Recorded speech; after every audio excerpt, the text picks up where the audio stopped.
A sleek, dark-armored gauntlet gleams in the dim light, leading down to a heavy, reinforced boot. Part of a formidable suit of combat gear. Luca stands ready, rifle in hand, his resolve echoing through the air. This is all for the Empire. His purpose is crystal clear, to eliminate any enemies who dare threaten the Emperor and the Empire's people. As he plunges through a storm of debris, he knows there is no other reason for his existence. Behind the visor of his helmet, his crimson eyes glow with fierce determination. A silent testament to his unwavering loyalty as an Imperial Guard. Suddenly, the air explodes with a deafening "kwang" as rapid-fire "tatatang" rips through the space. But the armored figure stands firm, enduring a relentless "tatatang" barrage as sparks erupt from his impenetrable suit. Still, the "tatatang" continues, rounds hammering his suit, sending shrapnel flying. A "kwang" of impacts echoes as debris rains down, yet he remains unyielding. But with a defiant euhh and a surge of power, red energy blazes across his armor as he charges. Still, the "tatatang" of an unseen weapon continues, refusing to let up. Then, with a decisive move, he slams his armored hands together, a thunderous JJAK and JJAK reverberating through the air. Yet, the sheer force sends him flying backward, crashing to the ground with a devastating "kwang" as red energy explodes around him. Still reeling, Luca's voice cuts through the chaos. He's taking on the main threat himself, ordering his squad to spread out and lock down the base. The future Earth was seriously advanced. But that didn't mean hope for humanity. Because of a looming resource crisis, the planet was just getting destroyed, piece by piece. So humanity kept pushing out, colonizing other planets, but ultimately, Earth itself died. But then, an invasion by unknown alien species hit, and humanity's path was thrown into total chaos. After a grueling, long journey, they finally found a planet just like Earth, and humanity named it Civic, their new home. And just like that, a new hope emerged. The coordinates to a fresh start, a new planet, were finally found in the endless void. This was it. The call went out, and every human, no matter how far-flung, started converging on their new home, Navas. But it wasn't just humans. The Bellato Federation, a wild mix of aliens and Earthlings, was already there, a melting pot of species. And don't forget the Akritum Empire. These guys were stacked with super soldiers, a powerful army with insane physical abilities. Rounding out the big players was the Holy Korite Alliance, a group of priests packing serious psychic and mental power. But here's the kicker, even on Navas, the new home, resources were not endless. So what happened? Humanity, yet again, staring down the barrel of resource depletion. They geared up for war. All to monopolize what little was left. A powerful, armored figure stands amidst a crimson glow, the air crackling with an unseen force, radiating pure power. Each step echoing with a heavy finality, the figure moves through the desolate, red-tinged space, a silent harbinger of destruction. The air itself seems to shimmer with residual energy, a testament to the sheer power unleashed, or perhaps the lingering dust of destruction. Suddenly, the scene shifts to the Akrisha Machination Lab, where a young trainee stands before a formidable commander, the tension palpable. The trainee looks down, a quiet defiance in his posture, as the commander's words cut through the silence, "You're next. You'll only be subject to a lot of comparisons," a chilling warning. Commander Hughes Kistria, an Akrisha Imperial Guard commander, stares down with an imposing gaze, adding, "Forget that this is your most important day for you, trainee." His voice dripping with disdain. The young man, his crimson eyes now meeting the commander's, retorts, "We'll see who's the unlucky one," a bold challenge. This is Luca, an Akrisha Imperial Guard trainee, ready to prove himself. Hughes, his expression unyielding, challenges him further, "Did you say your name was Luca? You better live up to my expectations," a direct gauntlet thrown. Commander Kistria's voice cuts through the air, laying down the law, "I need warriors who can dodge bullets, minimum." He drives the point home, declaring this isn't just a test, it's the crucible for becoming an Imperial Guard. The weight of the words lands on Luca, the Imperial Guard trainee, who knows this drill is his destiny, his path to becoming a true soldier of the Akrisha Empire, a full-fledged Imperial Guard. A deep thrum vibrates from the darkness ahead, the arena for his trial by fire. The gauntlet is thrown, 5 death row inmates, jacked up with cheap cybernetics, ready to tear him apart. Luca's hand instinctively goes to his weapon, a silent resolve hardening his gaze, "That should." He starts to pull his blade. The inmates explode into a charge, a savage roar tearing through the air, their cheap tech sparking. With a decisive click, his blade snaps into place, poised to unleash hell. "Only 10 seconds, snarls a hulking, cybernetically enhanced inmate, brimming with overconfidence. He slams his foot down, launching himself forward with explosive force. But Luca is faster, his weapon already up, locked onto the target. Boom! A single, devastating shot detonates the inmate's head, a shower of gore and sparks. He's a blur of motion, already on the attack, tearing into the 2 remaining death row inmates as the first one drops. One inmate is stunned, but the other just grins, a twisted challenge in his eyes. Luca's hand ignites with crimson power, crushing the second inmate's skull in a sickening crunch. He strides over the wreckage, an unstoppable force of pure, unadulterated power. A holographic screen flashes beside him as he realizes this is his chance to truly shine for the Emperor. I need to do something noteworthy, he declares, his resolve absolute. He pushes past his own doubts, asking himself if he can really pull this off. But the answer explodes from his weapon in a blinding flash, leaving a brutal path of destruction and defeated foes. His face sets with an iron will, knowing he has to make this happen, his crimson glowing hand pulsing with raw power. With lightning speed, he slams a new clip into his weapon. Then holsters it, his focus razor-sharp, eyes blazing with an infernal red glow. His face twists with raw, unyielding resolve, the crimson aura around him exploding. As he forces his mind to its absolute limit, needing to heighten his senses to the maximum. Then, a sudden, almost imperceptible shift, a burst of clarity washes over him. Luca's blade, a blur of lethal intent. Striking with explosive force. The deadly arc continues, tearing through the air. A crimson explosion of power erupts from him, devastating everything in its path. The blade keeps tearing through, while Commander Kistria watches. Then, a sinister red symbol blazes to life on the wall, pulsing with dark power. Luca screams, thrown back by an invisible force, his body racked with pain. His blade, now burning with a terrifying red light, vibrates with raw energy. But it's too much. He crashes to the ground, blood splattering around him. Blood explodes onto the floor, painting the already crimson scene with a fresh, brutal hue. But through the pain, a savage grin splits his face, his eyes blazing crimson as he roars in triumph. The power courses through him, an untamed torrent that shatters his previous limits. A sinister, glowing red symbol pulses nearby, radiating an unsettling energy that warps the very air. His hand, still crackling with raw, crimson power, clenches, a chilling thought echoing in his mind about the true cost of his strength. He stares, bewildered, at the power he just unleashed, a terrifying ability that shouldn't even be on his radar yet. Then, a different face, a different memory, the chilling realization that he simply copied the moves of a predecessor. Luca's mind races, connecting the dots between a high-ranking prodigy and the raw, untamed power of someone from the orphanage, 2 distinct paths to overwhelming strength. He whips around, a searing crimson glow engulfing him as a voice booms, promising an incredible gift. That bizarre energy just explodes around his armored form, surging all the way down to his boots. He stares down at the shimmering, red-tinged figures multiplying around him, a silent, chilling testament to the raw power now surging through his very being. The voice insists, I like you. I'll give you a gift, as insane red patterns erupt across his face and hand, which he instinctively reaches out to claim the unseen power. Then, a chilling, wide grin splits the face of a man with dark, piercing eyes and a wicked scar, his presence is absolutely undeniable now. The grinning man claps a hand on Luca's shoulder, practically gushing over his raw talent, you must have gone great on your own. You're a real genius, Luca. Luca glances down, a subtle, almost knowing smile playing on his lips as the man repeats, I like you, and he simply replies, I'm glad. The red symbol on his hand flares, and the enigmatic benefactor finally spills the beans on his gift, it's an eye I wouldn't have given out eventually anyway, right before Luca, with incredible foresight, demands an eye that can predict future power. He stands, bathed in a fierce crimson glow, the very air crackling with the raw power emanating from his armored form, a silent, potent moment. Then, out of nowhere, a blonde-haired man steps into view, a confident, almost cocky, grin spreading across his face as he raises a hand in greeting. He wastes no time, declaring himself as number 12, Ile, making a bold first impression. Luca, the dark-haired protagonist, fixes him with an intense stare, his crimson eyes burning with an unspoken judgment. Ile, sensing the shift, quickly backtracks, a hint of concern in his voice as he questions his own audacity. A calm, authoritative voice cuts through the tension, a simple invitation to proceed. Without hesitation, Ile obeys, his footsteps echoing down the sterile corridor.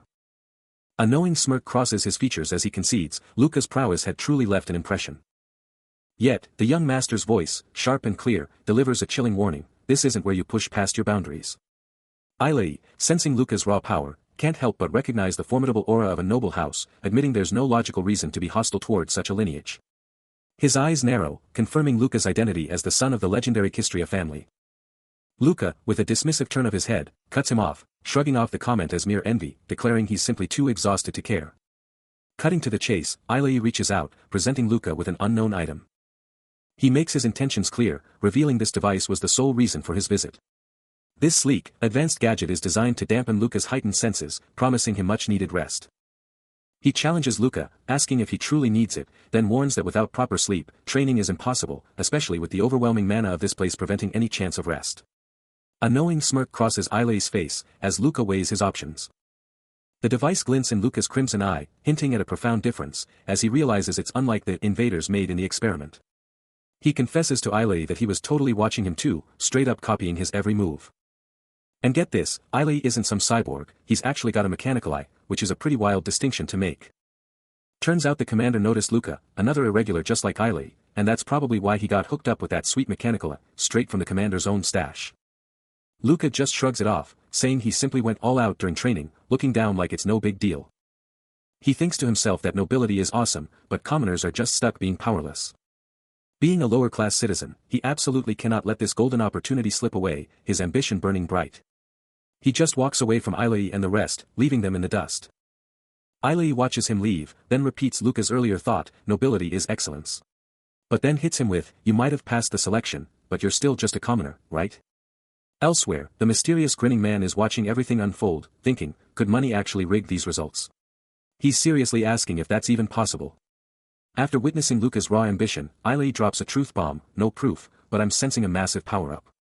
He lays out the cold hard facts, people like them, without a safety net, never fail the nobles in training, because they've clawed their way up purely on skill. Luca's mind races, shocked by the noble's words, wait, a noble just said commoners are excellent. Mind blown. He's totally caught off guard, never saw that coming. What's his angle? Then, Ilei reaches out. And drops another truth bomb, declaring that people like Luca are the ones who deserve to win. Luca reaches for the handshake, and Ilei seals the deal, I'm rooting for you. Their hands lock in a powerful grip, and Luca's response is pure determination, you bet I do. His crimson eyes blaze with an unyielding fire as he declares internally, this is everything. With eyes burning crimson, a fierce warrior makes a chilling declaration, stating simply. For the Empire.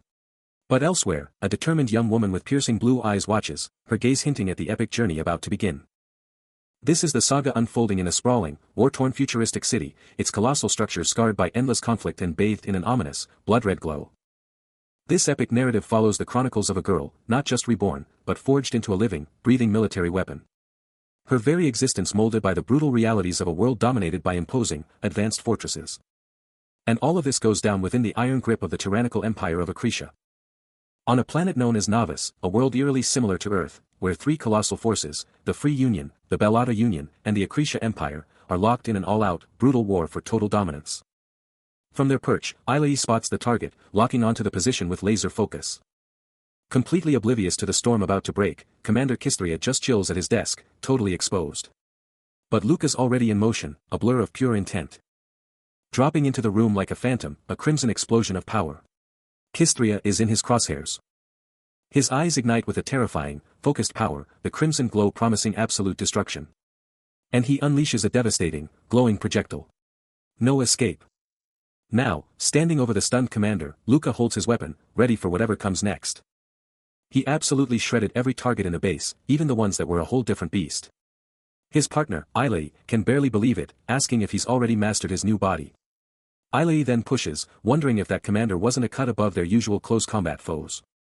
Luca coolly retorts that it's just standard for the guard to be masters of every weapon. And then, he drops another bomb, also. Ilei, clearly fired up, mentally snaps back, thinking he won't take that from someone who's never even thrown a punch, as a vivid image of Luca unleashing a devastating strike on Kistria flashes by. Luca, completely unfazed, simply states his true specialty is with guns. He then lays down the gauntlet, declaring he'll gladly welcome it if Ilei can ever catch up, because he's always ready for him. The Empire, he finishes, desperately needs people with Ilei's drive. He just watches, a silent storm brewing behind his eyes. But Ilei cuts through the tension, dropping a truth bomb about the Empire's real currency, raw ability and talent. For ages, even the biggest idiots in the Empire knew talent when they saw it.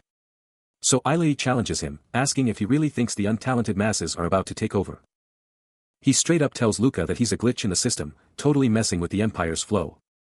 Still, Ilei can't deny that new, naturally gifted powerhouses are popping up everywhere. A wicked crimson energy pulses from Luca's hand, a silent testament to his raw strength. Then, Ilei softens, revealing he already knows Luca's a good guy, deep down. And just throws out a quick thanks for looking out for him. Luca, locked and loaded, stares down the barrel, his crimson gaze burning with intensity. Fast forward 2 years. He's deep in the Empire's military training, as a heavy armored vehicle rumbles through the desolate terrain. Commander Kistria lays down the law to the assembled troops. Luca and Eilei are stepping up as platoon leaders for this next brutal training exercise. A subtle, crimson energy pulses across Luca's advanced armored suit. Kistria's voice cuts through the air, unwavering. And Eilei and Luca hang on his every word, their faces etched with grim determination. The crimson glow intensifies, tracing the lines of Luca's leg armor. Across the border, countless enemies illegally occupy Imperial territories, and the training is about to begin. A stern voice cuts through the air, declaring that there is no need for prisoners. Commander Kistria's eyes glow with a fierce red light as he commands, so kill them all. The sound of armored boots shifting on the rocky ground echoes as Luca and Eilei stand ready. The commander reminding them that this is their first real mission. Luca turns to his companion, a hint of challenge in his voice. What, are you nervous? You've already killed people during training. Eilei looks away, his expression troubled, as he counters that the Empire's enemies are not their core's enemies, and even the successful completion of the mission won't guarantee humanity's survival. Luca's gaze hardens as he dismisses Eilei's concerns. There's no need to get lost in your emotions, Eilei. Luca's face is a mask of grim determination, the commander's brutal orders burning in his mind. He shoots a glance at Eilei, demanding, seriously, did you think anyone out here, among these enemies, would actually protect us? Towering before them, an entire full-body mechanical armor legion looms. Their menacing silhouettes a chilling testament to the danger ahead. Luca's voice cuts through the tension, they're here to watch us, maybe even take us out. No prisoners, got it? The armored giant stands sentinel, and he doubles down, anyone who isn't scared to die, those idiots, they don't belong in the Imperial Guard. His eyes narrow, a cold, hard truth settling in. On planet Navas, every other force is hostile to the Empire, a brutal lesson they learned, everyone there is out for themselves, ready to exploit the Empire for their own twisted gains. But Eilei can't meet his gaze, his face etched with doubt, whispering, wait, if we just slaughter everyone, how are we any better than them? His sky-blue eyes betray a profound moral struggle, a desperate, unspoken question. Blue energy erupts around him, Luca channels his power, the echoes of his brutal training fueling his resolve. His power surges. The world shatters, consumed by a blazing, crimson inferno. He bursts forth from the inferno, a titan in red and black armor, eyes blazing with an infernal glow. He looms over Eilei's fallen body, the blonde warrior utterly defeated amidst the chaos. A crimson aura explodes around him, Luca is ready for war. He charges through the inferno, straight into the heart of the enemy formation. An enemy commander snarls, realizing these humans are armed, turning their training exercise into a deadly nightmare. The fiery chaos explodes, as battle is joined. As the flames roar around him, his new armor gleaming, Luca looms over a cowering child, a silent sentinel in the chaos. Frozen in terror, the child can't even flinch as the world burns. But a new threat emerges, an armored soldier watching from afar, his cold eyes fixated on the helpless child. A child. His crimson gaze hardens, the soldier coldly labels the child a non-combatant with no resistance. But the child's terror turns to a desperate plea, a silent scream of, if only I had a gun. Tears stream, a choked sob escapes, a raw, damn it, tearing through the silence. And with a chilling finality, the soldier declares, there is no need for prisoners. A chilling command rips through the air, a ruthless order to wipe out everything. Luca's eyes snap wide, a mix of horror and fierce resolve, as the brutal order screams, don't hesitate. The armored soldier, his glowing red eyes burning with cold malice, scoffs at the thought of mercy, branding all targets as worthless insects. Then, a small figure is violently thrown by an invisible impact, hitting the ground with a brutal poke. The very earth beneath them shatters and splinters, glowing with an ominous, crimson power. Luca's face twists in pure agony, sweat pouring down his temples, the horrific truth of the moment crashing down on him. His grip whitens on his weapon's hilt, the steel glinting with the battlefield's infernal red light. He glares up at the unyielding armored foe, a desperate, silent challenge in his crimson gaze, fully aware of the cost of doing nothing. A potent, glowing symbol flares to life, as an internal voice screams about the impossible choice, knowing full well the catastrophic fallout if headquarters ever catches wind of his defiance. A monstrous mech foot slams down, unleashing a fiery explosion that engulfs a tiny, defenseless child. Red eyes glow with cold calculation. The mech's internal voice asks, should I go back and take care of him? But before the thought even finishes, another blast hits. The child is sent flying, engulfed in a blinding burst of energy. The mech just stares, its crimson eyes unblinking. A giant question mark hangs in the air. Pure shock. The mech's arm moves, a massive cannon locking into place, ready to unleash another brutal attack. A memory hits Luca like a truck. He's holding Eilei, a raw moment of vulnerability, and it's all flashing back now. His hand clenches his weapon, knuckles turning white. The resolve is building. Luca's eyes blaze crimson, his face set in stone. Eilei, he growls, the decision made, no turning back. He plants his armored feet, a fierce red glow pulsing from the ground beneath him, a silent challenge screaming, was he really seeing it all? But elsewhere, the enemy soldier, a cold smirk playing on his lips, growls, chill out. Eilei won't let my hesitation slide. He weighs the consequences, but if any of the other trainees caught that, then. Blue energy sparks around his hand as he makes a mental note, I gotta keep tabs on Eilei. Back in the fray, Luca explodes into motion, his charge unleashing a devastating red energy burst and a thunderous impact. Leaving a blazing path as he rockets forward with insane velocity. A guttural shout of Eilei, tearing from his throat, fueling his relentless drive. He devours the distance, his eyes locked onto the colossal mech ahead. His voice booming with pure, unadulterated rage, go to hell, you Grecians. He charges forward, his arm absolutely crackling with fierce blue energy, the ground beneath him scorched and burning. Leaping through the fiery air, he closes the distance to the massive mech, ready to strike. Inside the cockpit, the enemy soldier wonders if Luca was truly responsible for the explosion that just rocked their position. Undeterred by the mech's imposing size, Luca continues his relentless assault. The soldier's face hardens with grim determination, his eyes fixed on the approaching threat. Suddenly, a brilliant blue energy barrier erupts from the mech, intercepting Luca's charge with a deafening "OH." The barrier expands rapidly, its intense glow pushing back against the momentum of his attack with a shocking. The sheer force of the counterattack repels him, sending him recoiling through the air. Violently thrown backward, Luca is engulfed in an explosion of black and blue energy. He clenches his jaw, a raw surge of blue energy exploding around him, refusing to back down. Then the chilling truth hits, there was a force user here, and this isn't some military base, it's a settlement. A civilian gasps in pure terror, his face contorted as the brutal blue energy of the battle engulfs the area. Elsewhere, a cloaked figure tightens their grip, their voice burning with rage, screaming that the victims were just fighting to live. Luca faces down the relentless mechs, while the hooded figure demands to know if their captain even knew what they were getting into. The hooded figure's voice echoes, convinced that if they'd just known, Eilei could have changed everything. Explosions rip through the air, but Luca unleashes his power, trying to contain the devastating blasts. But the mech strikes back, instantly, blasting him with a torrent of fiery red energy. He's slammed back, a guttural cry tearing from his throat as blood bursts from his mouth.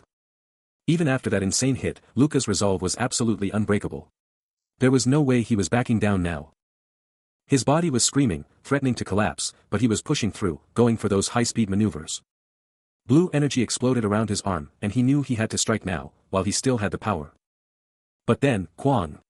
A blinding explosion just detonated, swallowing him whole in a searing wave of pure power. He was totally consumed by the inferno, just plummeting through the air, engulfed in flames. But even while falling, he still managed to unleash a desperate, downward sword strike. His eyes were blazing with a fierce, painful blue glow, and a raw, guttural cry tore from his throat. Just moments later, Eilei was there, kneeling beside him, supporting his injured body, muttering apologies for letting his guard down and telling him to get some rest. He knew it. His hesitation was the only reason this mess happened. He's learned the hard way how to handle force users, and now, he's ready to do whatever it takes to fix his screw-up. Eilei, ever the strategist, cuts in, promising to handle everything else, dispatching troops and securing the base. Luca, fueled by pure grit, launches himself into the chaotic battle, a wild card in the making. He roars at the enemies, daring them to make a move. Before he can even land a hit, a shadowy monster blindsides him, sending him flying with a gut-wrenching scream. Eilei watches the brutal scene, instantly understanding Luca's desperate play. He's bait, buying precious seconds for their team. This isn't just a sacrifice, it's a calculated move to regroup or set up a counterattack, turning him into a human bomb.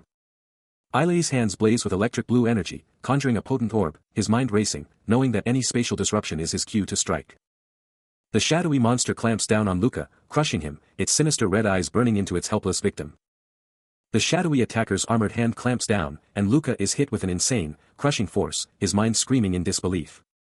The dark, metallic form of his assailant just looms, its plating burning with an ominous red light. From within the shadows, piercing red eyes lock onto him, a silent, deadly gaze promising no escape. Luca can only manage a choked gasp, his crimson eyes wide with pure shock as the pressure goes through the roof. Blue lightning explodes around his body as he fights the overwhelming force, his form visibly twisting under the insane strain. The sheer power of the attack triggers a drastic change, his jet black hair rapidly turning a stark white as his face twists in pure agony. Confronted with the impossible, he questions if this is truly the end, wondering how such a swift and absolute defeat could have happened. His transformed visage reflects the overwhelming despair, his eyes still fixed upwards, searching for an answer that just won't come. Suddenly, new, bearded figure appears above him, watching his struggle with a dismissive air, uttering, "You're just a child." A shadowy fist clenches, pulsing with an ominous red glow. Before slamming into him with devastating force, sending him violently backward. The impacts continue, a relentless barrage that drives him further into the ground. The sheer power of the assault distorting the very air around him. Finally pinned, Luca can only look up at the towering, shadowy figure looming above him, his white hair stark against the crimson glow of the battlefield. The attacker's hand descends, a gesture of absolute control. As Luca lies defeated amidst the rubble and blood, the shadowy figure standing triumphantly over him. A hand gestures, then a voice echoes. Reminding him that the beings of Corte are beyond human comprehension, and questioning why he ever tried to kill him. Towering over the defeated fighter, the shadowy attacker's voice cuts through the air, a chilling command to move. A stark, almost robotic thought pierces the silence, a brutal reminder not to let emotions cloud judgment in the heat of combat. But even as he lies shattered, Luca's mind races, a single, burning conviction driving him, everything he does for the Empire. His unwavering resolve, a core tenet of his existence, screams within him, to annihilate all who threaten the Emperor and the very people of the Empire. A raw, primal groan tears from his throat as his crimson eyes blaze with an infernal glow, every fiber of his being screaming in defiance, sweat pouring down his face. This unyielding oath, this sacred purpose, it is the very reason the Imperial Guards exist. His hand stretches out, engulfed in a desperate, swirling red aura, a silent, fervent plea for victory, for the power to complete his sacred duty. For him, there is absolutely nothing else that matters. Inside the high-tech accretion hospital recovery room, Ailey can't help but needle his friend, asking how it feels to stare death in the face. After a beat of tense silence, Luca fires back, telling Ailey to save the dramatics for himself. A dry laugh escapes Ailey as he points out that Luca was the one on the brink, not him. Submerged in the glowing tank, Luca casually mentions his new arms, then drops the bombshell, his back was obliterated, replaced with titanium ribs and artificial skin. He shrugs off the severity, stating he'll practically be a new man in a few months, so getting used to it now is just practical. Changing the subject abruptly, Ailey demands to know the ultimate proof from their last battle, then speculates that Commander Kistria's silence was all part of a test. Luca picks up the thread, explaining their senses were useless in that situation, hinting that whoever took down an action commander. He can't shake the feeling that something's off. How did he and the other captains, totally scattered, just barely make it out alive? That's way too weird, too much to just call it a coincidence. Maybe the enemy wasn't even trying to kill them from the beginning. He's thinking the attacker's real goal wasn't to wipe them out, but something far more twisted. Suddenly, a chilling memory flashes through his mind, the shadowy attacker sneering, calling him just a kid. Ailey's mind screams back, I'm a seasoned soldier, but the attacker's chilling voice cuts through, letting me live was a mistake on his part. With eyes burning crimson, the attacker snarls that pathetic mercy is exactly why the weak just can't die off. The terrifying voice echoes, a dark prophecy to regret watching his comrades get slaughtered straight from hell. Snapping back to reality, Ailey's face twists in agony, demanding to know why the attacker closed the eyes of that Korean girl. His eyes are wide with silent horror, the chilling memory clearly crushing him. Ailey's mind is a whirlwind, still haunted by the battle and that chilling voice, demanding answers. He's trying to make sense of it all, the attacker's taunts echoing in his head, you talk too much. Did you get a new tongue, too? The sheer audacity of it all, the attacker's words, it all leads to one terrifying conclusion, that was a mistake. Suddenly, a stark red symbol, burning bright on dark armor, cuts through the haze. A determined voice cutting through the silence, it'll never happen again. Meanwhile, an Imperial Guard instructor, with intense, glowing red eyes, lays down the law to his recruits, announcing, all right, listen up. You've just crushed 2 out of 3 phases of your Imperial Guard training. He drives the point home, reminding them of their responsibility, you're the veterans now. Younger batches are looking up to you, so set the standard for those new recruits. He towers over the sea of trainees, his piercing gaze sweeping across the fresh faces of the next generation, ready to push them to their limits. The Imperial Guard instructor lays down the challenge, telling 2 cadets they can totally become centurions. He's hyping them up, telling them to push hard for the Emperor and everyone else. Luca, one of the cadets, is totally absorbing this, the word centurion just hitting different in his head. Then the instructor breaks it down, the Imperial Guard setup is super simple, with 1,000 guardsmen in the mix. He clarifies, 10 centurions, each with a chief centurion, and the first century's commander is basically the big boss of the whole Imperial Guard centurion. Briefing over, the instructor sends the cadets off, telling them to get back to training. Luca knows the drill. After full-body mechanization, cadets like him get dumped into the lowest rank, the 10th century. But he's already dreaming bigger, seeing himself as the centurion of the 10th century. His eyes are blazing with pure ambition, he's gonna make it huge. While Ailey watches from below, a silent predator. But before Luca can even react, Ailey explodes forward. A devastating, supercharged punch connects squarely with Luca's face. The sheer force sending him flying backward as Ailey locks on. Until he violently slams him into the solid wall. As he slides down the fractured surface. Luca stares, wide-eyed and in utter disbelief, realizing. Luca gazes at his metallic arm, the weight of his recent defeat heavy upon him. But before he can even process it, a monstrous, shadowy claw explodes forward. Slamming into him with devastating power. He lets out a guttural cry, "Huh." As the chilling, crimson glow of his attacker's eyes burns through the darkness. His face twists in pure agony. Teeth grinding together in a desperate struggle against the pain. Utterly overwhelmed, he collapses against the wall, his body broken. The final score flashes, 124 rounds, 124 victories. Ailey reigns supreme. Beyond the arena, the universe itself seems to acknowledge the absolute dominance. Luca's eyes narrow, but Ailey's words hit hard, mocking his sadness over denied desires and branding him as utterly spoiled. Ailey keeps going, dropping truth bombs about the countless people just trying to make it through another day, many of them literally battling for their next meal. Then, almost shocked, he declares he thought Luca already knew this, calling it his own personal secret. Ailey implies someone might have fed Luca lies about privilege, but he's quick to shut it down, warning Luca he'll be crushed before he ever gets it, declaring he's just not capable. Luca, still down, challenges him on this secret, demanding to know what Ailey is even talking about. His eyes blaze with a furious crimson, and Luca defiantly shouts his absolute loyalty to the Empire and the Emperor, his friend. He doubles down, stating that anyone who opposes the Empire is automatically his enemy too. Ailey just stares down, his face giving nothing away. A quiet, "Hello" escapes Luca's mouth, a mix of exhaustion and stubbornness. Still reeling on the blood-red platform, Luca stays down, but Ailey looms large, his presence absolutely crushing. The blonde-haired powerhouse keeps up his verbal assault, dropping a truth bomb. "If your allegiance to the Empire was more than just simple loyalty, you'd have already tried to kill me." Luca's form is splayed out, his armored leg and arms stark against the glowing red floor. While Ailey stares down, his voice a chilling caution, "Don't push yourself too hard, Luca." A single, cutting thought flashes through his mind, "Idiot." But despite the brutal words, Luca's eyes blaze with fierce resolve, his expression set in stone. Ailey's chilling final warning rings out, "You'll die if you keep that up." Then, a sudden shift. A bright, mountainous landscape under a blazing sun, as a system message pops up, Trail begins training region reconnaissance. The view locks onto a dense forest with colossal structures, pinpointing the next mission, uninhabited neutral zone. His armored hand extends, and you can feel the sheer weight of history as he touches this ancient relic. Inside a chamber glowing with golden light, he's picking up an energy signature that's literally millions of years old. Ailey's got that mischievous grin going on, his eyes practically sparkling with amusement. He asks Luca if he's as hyped as he is, thinking about civilizations that were around millions of years before humans even showed up. Ailey's just standing there with his crew, still rocking that playful, challenging vibe. Luca, though, is all business, thinking about the lines he's drawn and how Ailey just blasts right over them. A single drop, sweat or tear, rolls down his face, showing just how much he's pushing himself, how determined he is. Ailey and his crew start to peace out, but not before he drops another bomb on Luca. This recon is training, and if he can't even fight the thing keeping him alive, he's basically toast. But Luca's eyes just get sharper, a silent promise burning inside him, even if they can't win, the guards will definitely back them up. He's locked in, listening as Ailey drops more knowledge, explaining how their grasp of the past and the why behind it is the key to predicting the future. This isn't just theory, it's vital intel for people like Claude Hannes, an Imperial Guard trainee.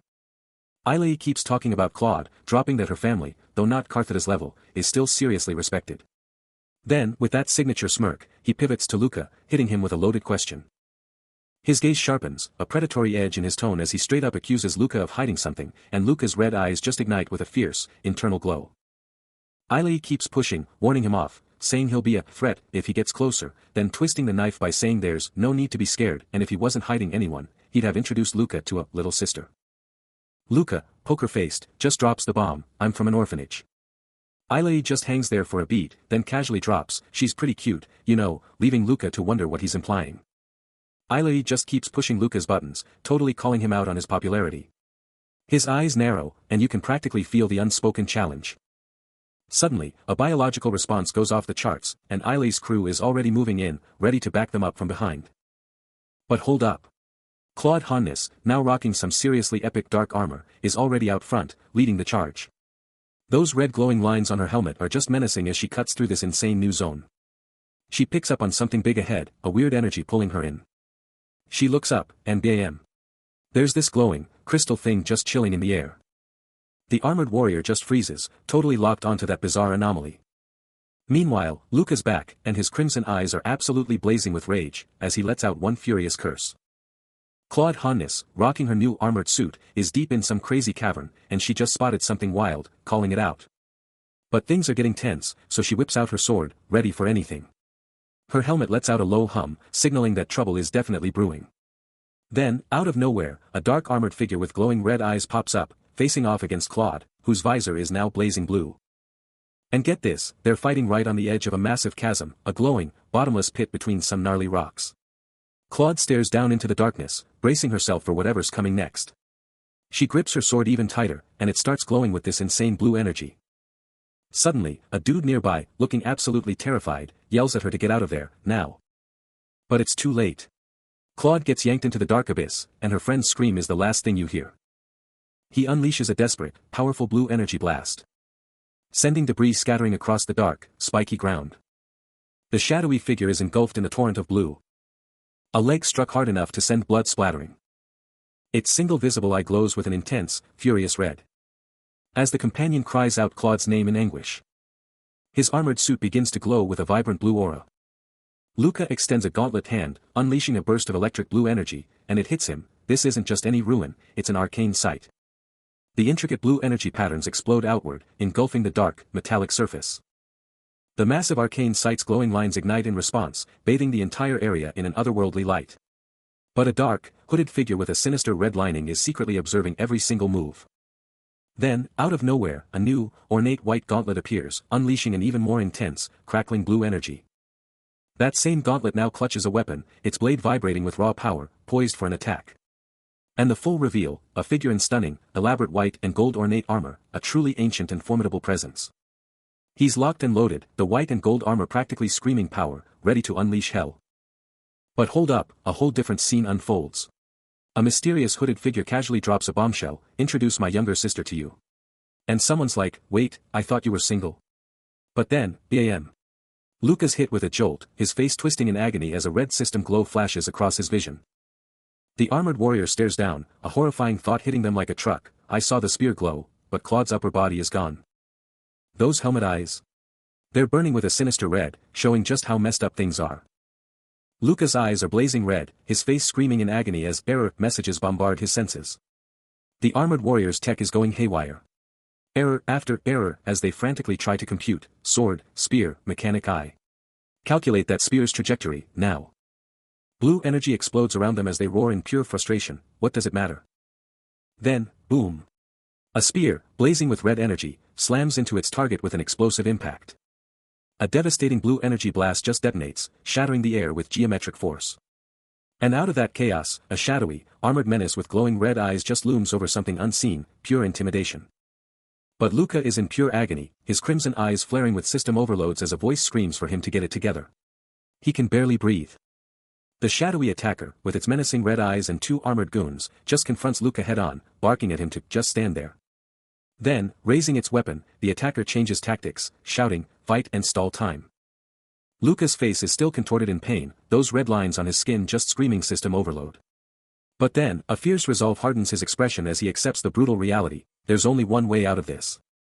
Just as Luca makes his choice, the shadowy attacker explodes forward, weapon out, a terrifying red glow leading the charge. A digital timer blazes, midnight, screaming the urgency of the moment. They just need to hold on for a few more seconds. He scans the chaotic scene, his allies barely visible, as the ominous shadowy figure prepares its next move. A desperate thought flashes through his mind, praying the Imperial Guard member would somehow make it. Then, a blinding blue energy blast explodes, sending shimmering particles everywhere. The shadowy attacker, eyes blazing red, sprints forward with insane speed, closing the gap in a flash as the timer screams 1 minute and 22 seconds. It unleashes a glowing blade, a brutal strike aimed right at him as the clock hits 00:01:65. The relentless assault keeps coming, forcing him to scramble, a desperate "no" tearing from his throat as the timer blazes 00:01:72. He focuses blue energy into his hand, knowing that every single second counts. The attacker's strike hits, met by a furious burst of blue energy and a visceral impact. Overwhelmed by the sheer power, he fights to hold on, blue energy crackling around his strained face as the timer screams 2 minutes and 15 seconds. He unleashes his power, a blinding blue energy erupting from his hand. But the sheer impact sends him flying backward, the digital timer above him screaming its countdown. His face twists in a raw snarl of pain and desperation, the blue energy around him crackling with his struggle. A chilling thought screams in his mind, the stark, terrifying reality of death closing in. He questions if this is it, if he's truly going to die, if there's any way to beat this monster in just 120 seconds. But then, a memory of his instructor's furious roar slices through his despair, a brutal command to snap out of it. The words echo, a relentless demand for mental fortitude, hammering home that the battle is won or lost in his head first. As the monstrous attacker lets out a guttural roar, the instructor's voice screams at him to retaliate, to match every swing with one of his own.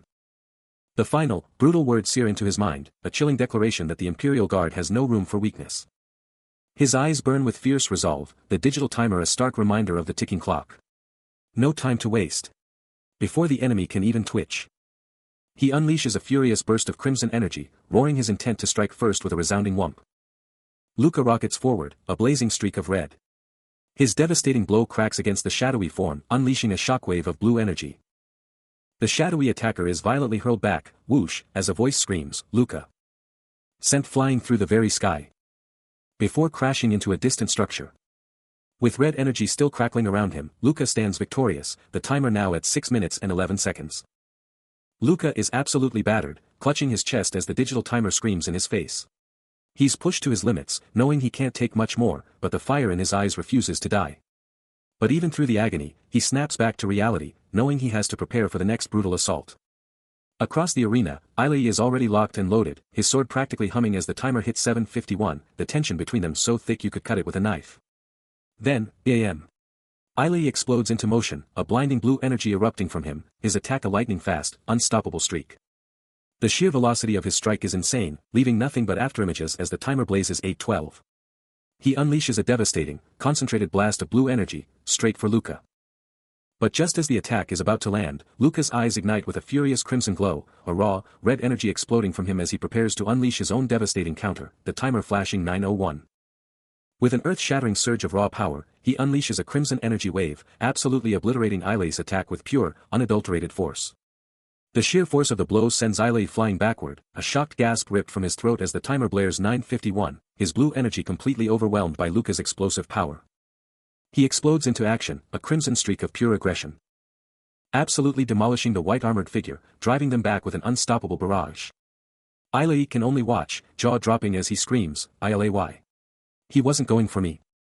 The armored opponent is getting absolutely rocked, barely holding on as the clock ticks down to 10 seconds. But then, a lightning-fast counterattack. The white-armored figure lands a crushing blow on Luca. Luca's eyes go wide, the force of the hit momentarily staggering him. But just as quickly, his crimson eyes ignite with a terrifying, raw power. He's not done yet. With a primal scream, he unleashes an earth-shattering counter, blasting the armored foe with pure, unadulterated dark energy. And just like that, it's over. Luca stands victorious, his opponent utterly defeated. The clock's ticking, just 12 minutes and 44 seconds left. Suddenly, from the depths of the dark forest, a terrifying shadowy entity bursts forth. Its eyes blazing crimson. It slams into him with incredible power, sending him flying. But Luca's not out yet, his own eyes flare with an intense red light, and he explodes into action, a whirlwind of power. His blade flashing like lightning. Luca's counterattack explodes in a blinding flash of crimson energy, absolutely blasting the shadowy figure backward with insane force. The blast just keeps getting more intense, totally engulfing his foe. Absolutely shattering its form into countless dissipating particles. The attacker's viscous, dark essence just splatters everywhere. But before it can even think about reforming, he follows up with a devastating mid-air kick, landing with a brutal thwack. The impact sends even more shadowy fragments flying. And Luca's face just hardens with pure, fierce determination, his crimson eyes absolutely burning with unwavering resolve. The shadowy attacker's arm, now totally distorted and damaged, is barely holding its form together. As Luca stands ready, his glowing eyes absolutely locked onto his opponent. Luca's gaze sharpens, sweat beading on his brow as he instantly recognizes their location, declaring it an arcane site. But there's no time to dwell, as he unleashes a furious barrage of crimson-infused attacks, absolutely shredding the shadowy foe, sending fragments of its form scattering with each powerful blow. His armored fist slams home with explosive power, the impact causing a massive burst of energy. The destabilized entity recoils, as Luca follows up with a lightning-fast, bone-crushing kick, driving the monster back. He's not holding back. Luca's armored fist, blazing with crimson energy, absolutely demolishes the shadowy attacker, the sheer impact shattering the ground beneath them. No mercy. He immediately follows up with a brutal kick, sending shockwaves through the already reeling shadow. But the shadow isn't giving up. Even after all that, its glowing red eyes still burn, dark particles swirling as it resists the onslaught. And then, the final, earth-shattering blow. A colossal explosion of red and orange energy swallows the enemy whole. The raw power radiates outwards, lighting up everything around them. But as the smoke clears, Luca's attention is drawn to something else entirely, a massive, glowing crystal structure in the distance, its power practically screaming across the landscape. Meanwhile, Ailey can only stare, his jaw practically on the floor from the sheer spectacle. Luca, however, is already moving, his armored boots crushing the fractured ground as he advances. He stands, a colossal shadow of dark armor, radiating an intensity that could shatter worlds. Then, a cataclysmic burst of energy explodes around him, the very air screaming with raw, untamed power. His armored head snaps forward with lightning speed, those crimson eyes burning like twin suns through the chaos. From the sidelines, a companion erupts in a shout of pure relief, the immediate threat utterly annihilated. Luca moves like a phantom, a lightning-fast blur of dark metal, leaving only afterimages in his wake. He stands triumphant amidst the devastation, his cape unfurling like a war banner, declaring absolute dominance. With an aura of undeniable, crushing authority, he strides past lesser figures, every step a declaration of power. His gaze remains locked, an unyielding, burning intensity, those glowing red eyes promising absolute, unyielding resolve. Then, his armored hand extends, a silent declaration, revealing a pulsating, ethereal blue orb held firmly within his iron grip. Luca, now rocking a dark, sleek armored suit and a badass red cape, charges through a shadowy, cavernous space. His armored hand reaching out to touch a wall that's practically vibrating with intricate, golden energy patterns. The light glinting off his helmet as he stares down the ancient markings. A soft, almost imperceptible hum radiates from the glowing lines, pulling him deeper into the mysterious sight. The air practically crackles with raw power, a silent invitation to dive even deeper. Deep within the arcane sight, Luca is on the move, a dark, armored blur of pure intent. His hand already on the hilt of a weapon that flares with a savage red energy, braced for the inevitable clash. But before he can even blink, a white armored knight explodes into his path, their first clash ripping through the very air. This isn't just any knight, it's an imperial guard, a lucky knight of Codet, channeling the mana of a high-ranked magician, and he's already reeling, his expression a mask of pure shock. Luca doesn't let up, slamming into him with a devastating strike that explodes in a blinding flash of blue energy, the force of it shaking the very ground. Then, a lightning-fast follow-up with his red blade sends the knight stumbling. His hand already blazing with raw red power, charging up for the next brutal hit. They collide once more in an explosive torrent of power, the very fabric of reality screaming under their combined might, as the question hangs heavy in the air, which side is stronger? Luca unleashes one last, crushing blow, his red energy consuming the knight. He unleashes a devastating strike, his red energy blade absolutely shredding the air with a sharp, cutting sound. The impact sending shards of armor absolutely exploding as the Imperial Guard recoils from the brutal blow. A blinding flash absolutely erupts as the attack connects directly with his helmet, leaving the knight momentarily stunned, his glowing red eyes absolutely locked onto his assailant. Luca's own crimson gaze absolutely burns with an unwavering intensity, a silent promise of even more destruction. The Imperial Guard is absolutely forced to one knee, the ground around him scarred by the relentless assault, as Luca stands dominant over his defeated foe. He charges another wave of crimson energy into his hand, the air absolutely crackling with raw power. Then, with a guttural roar, Luca absolutely unleashes a close-range burst, sending the Imperial Guard reeling back once more. Though the knight attempts to counter with a desperate surge of blue mana, it is swiftly overwhelmed, absolutely consumed by Luca's relentless crimson assault. Luca's crimson energy just keeps coming, absolutely shredding the air with devastating force. Every single strike landing with an explosive, earth-shattering impact. A torrent of raw power that just laughs in the face of any defense. The sheer magnitude of his attacks is literally carving deep scars into the entire landscape, shattering stone and sending debris flying with every single blow. The Imperial Guard instructor is just getting absolutely hammered. As Luca, a literal whirlwind of crimson energy, just keeps pressing his advantage. His opponent's armor is visibly cracking and shattering under the immense pressure. The instructor can only stare in absolute disbelief, his glowing eyes wide with shock, as he barely manages to gasp out, "This is a power I can't even contend with." Even as the relentless assault continues, the Imperial Guard instructor can only think, "Please, the Imperial Guard needs to win." A blinding flash of energy erupts against his chest plate, the impact sending shockwaves through his armored form. Another devastating blow follows instantly, his defenses cracking under the strain. He is thrown backward, his body recoiling from the sheer force.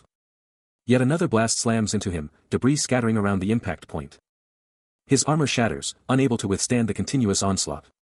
The chest plate, once pristine, is now a web of glowing cracks. A direct hit to his arm sends another jolt through his body. The arm armor explodes outwards, shattering into countless fragments. Luca's brutal assault rages on, a crimson energy trail blazing behind his devastating strike. The impact absolutely shatters his opponent's defenses. His glowing red eyes are locked on, absolutely unwavering. Armor fragments explode from the relentless barrage. Another heavy blow connects. The metallic shell of the Imperial Guard instructor's armor cracking and splintering under the sheer force. Suddenly, two brilliant blue energy spears streak through the air, closing the distance at insane speed. Luca's head snaps up, his glowing gaze instantly locking onto the unexpected projectiles. At that moment, a thought flashed through Luca's mind, as his unnamed companion watches the unfolding chaos with wide, concerned eyes. The Imperial Guard instructor has no clue what's coming, completely blind to the sheer power bearing down on him. This spear is moving at insane speeds, packing a punch he's never seen before. There's no way he can react in time. Luca curses, his eyes blazing red as he sees the absolute chaos about to erupt. He instantly connects the dots, if the Imperial Guard goes down, he's next. No time to think, he has to act now. His hand ignites with raw power, ready to unleash hell. The blue spear screams down, closing in fast. Boom! The spear detonates on impact, ripping a massive hole in the ground. Debris explodes everywhere. Luca's locked and loaded, while the instructor finally snaps out of it, staring in shock at the crater where he almost just died.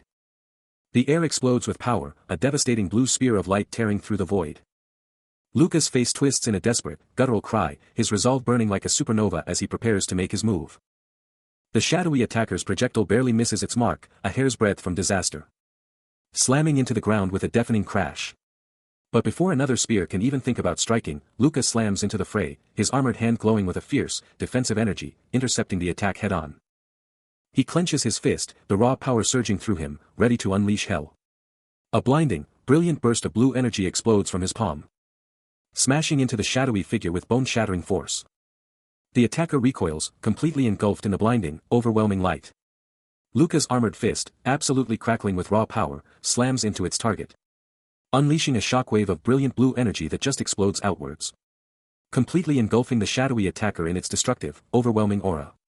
Even after the initial impact, his fist is still absolutely glowing, a testament to the sheer, unbridled power he just unleashed. The shadowy figure is violently ripped from the ground, consumed by a towering, blinding column of blue energy. Its form twisting, its red eyes burning with pure, unadulterated agony. A blinding explosion erupts, rocking the very foundations of the forest to its core. As the dust and light finally begin to settle, the scorched earth and splintered trees are a stark, brutal testament to the immense power just unleashed.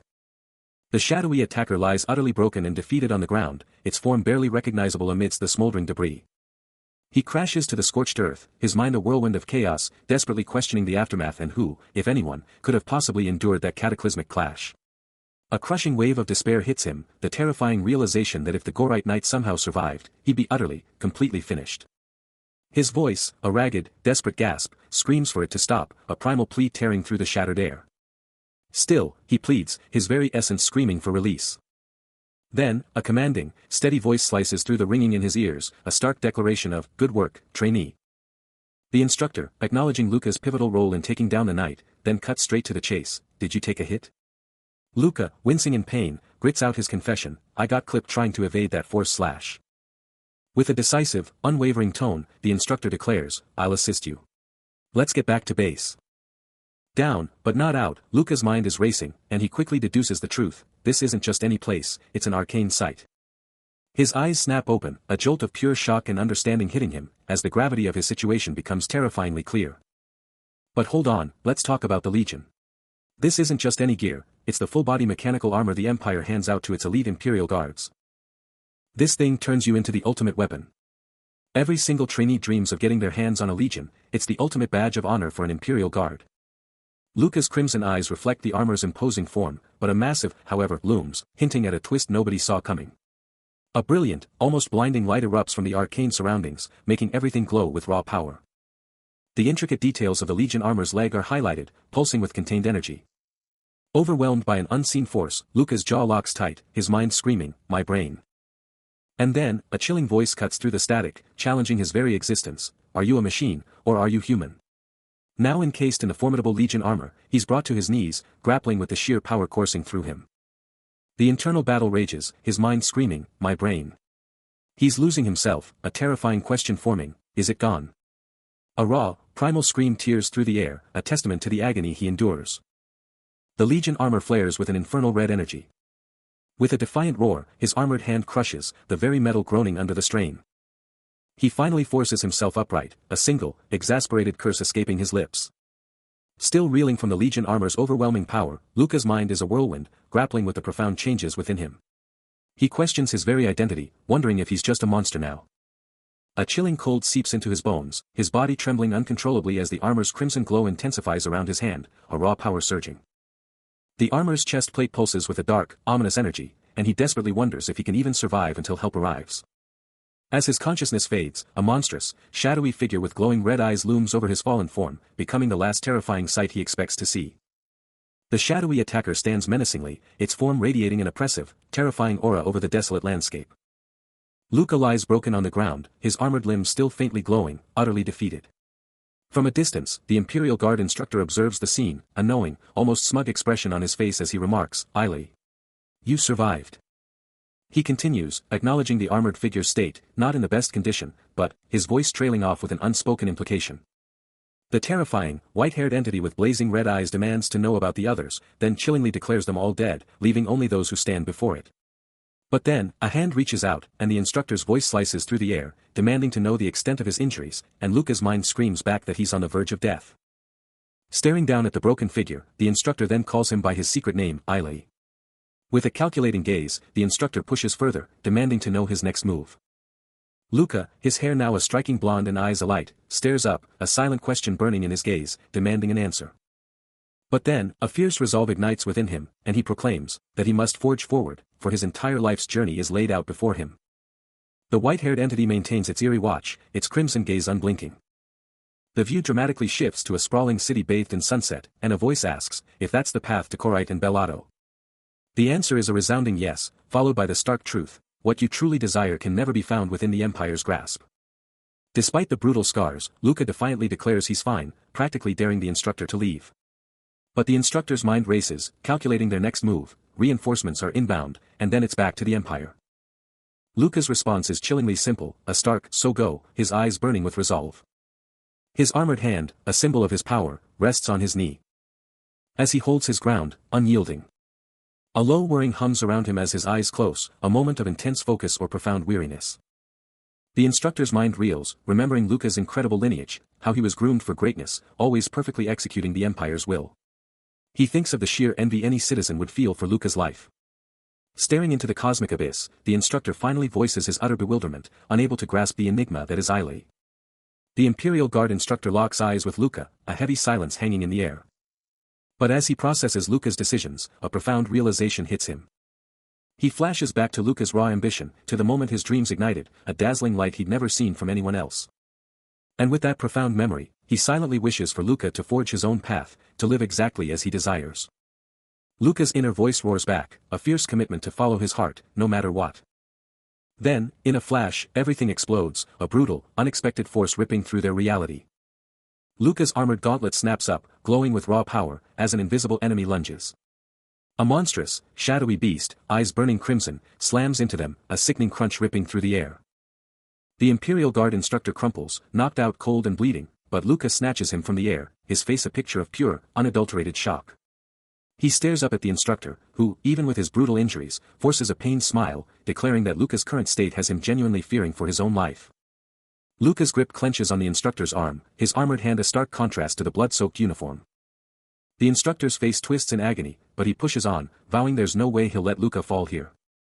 A sharp gasp tears from Luca's throat, his thoughts screaming, what an idiot, at the instructor's sheer, insane resolve. Then, with an explosive burst of resolve, Luca rises, a fierce blue aura igniting around him amidst the scorched landscape, absolutely ready to unleash hell. A high-tech armored hand, part of an insane futuristic suit, flips through an old-school book, revealing the cryptic title, Starship Trespassing, What Secrets Does It Hold? Inside a super-sleek, gleaming white room, Luca chills, his crimson eyes burning with intense thought, a deep, silent vibe radiating from him. His face is totally blank, deep in his own head. Out of nowhere, a blonde dude pops up, a wild grin on his face, shouting, "Are you looking at new data?" He then pushes the F-24 body armor, claiming its adaptation performance would totally crush Luca's current gear, a total diss on his current setup. But the armored hand is still on that ancient book, tracing those weird, glowing symbols, its mysteries just waiting to blow up. Luca stands up, and the blonde guy, Ilay, totally calls him out, yelling, "Ilay. Stop running out of nowhere like that," then asks, "Did that surprise my bad?" After getting back to the Empire and finishing his treatment, Luca got dragged into investigations by all sorts of departments. He flashes back to when they wanted to grill him about Imperial Guard number 12. The infamous Koran Paladin encounter incident. He thought they were digging into that, but nope, he was called in for something else entirely. Back in the present, Ilay drops a bombshell, an artifact was found at their last site. Luca's eyes blaze blue, confirming he saw it, those floating fragments, like a shattered cube. He realizes this floating cube is the start of it all, and he's left wondering, who's collecting this thing? Ilay keeps going, revealing a retrieval team is forming, bringing in top specialists for the job. His final chilling thought, a massive war is probably coming. He flashes back to the Imperial Guard, the ultimate shield against chaos, even if it meant clashing with the power-hungry. The Bellotto always profited from the bloodshed, forcing the Imperial Guard into endless, brutal battles where they always paid the price.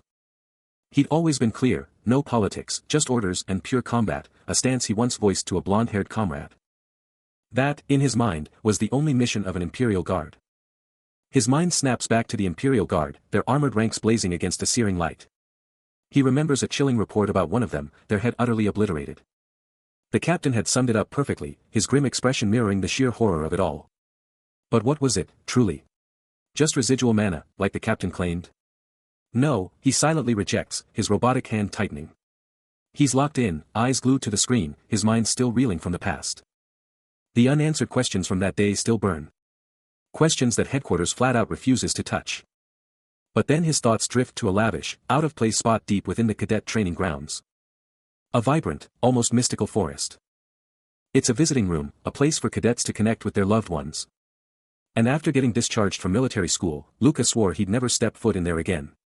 He never imagined anyone would even be looking for him there, but then. He's face to face with a stunning woman, silver hair cascading around her, her eyes locked onto him as she starts to talk. This is Lillian Ramones, and he's totally thrown off, wondering why Claude's sister is even here to meet him. She kicks things off, saying she didn't expect him to even remember her, but come on, he was the leader of their last big meetup. Lillian quickly shuts down any assumptions, telling him if he thinks she's here for a thank you, he can forget it, because that's definitely not why she's here. She drops a bombshell, explaining that the second her brother joined the Imperial Guard, her family knew this day was coming. Cutting straight to the chase, she declares her purpose, "I'm here today, Luca, to meet with you." She presses on, mentioning her brother couldn't stop talking about him, and that he's definitely heard the news about Claude. Then she asks if he's even interested in meeting her, pretty sure he already knows the whole story. Lillian, with an icy gaze, lays out her terms. Luca, ever sharp, immediately picks up on her game. She challenges him, asking if he's against it, but he fires back, admitting he knows nothing about her, Lillian, and proposes they seize the moment to learn more about each other. Luca pushes back, demanding to know her real game, questioning if his dead brother's plea is truly enough to justify her moves. Lillian, cool as ice, declares he's earned this, knowing full well countless others would kill for his position. Deep down, she knows this is a deal she absolutely can't walk away from. Luca, in a flash of insight, realizes this is his golden ticket, the chance for a guy like him to marry into power and secure his future. But Lillian, on her end, is all about her own relentless climb to the top. For Luca, marrying a noblewoman and rocketing towards his ambition. That's the ultimate win, period. He's got the marriage alliance on the table, but something feels off.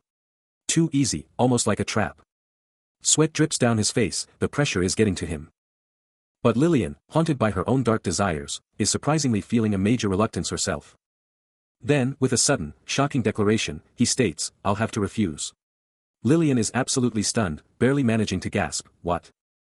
He just turns his back, dropping a cold, then, "Goodbye."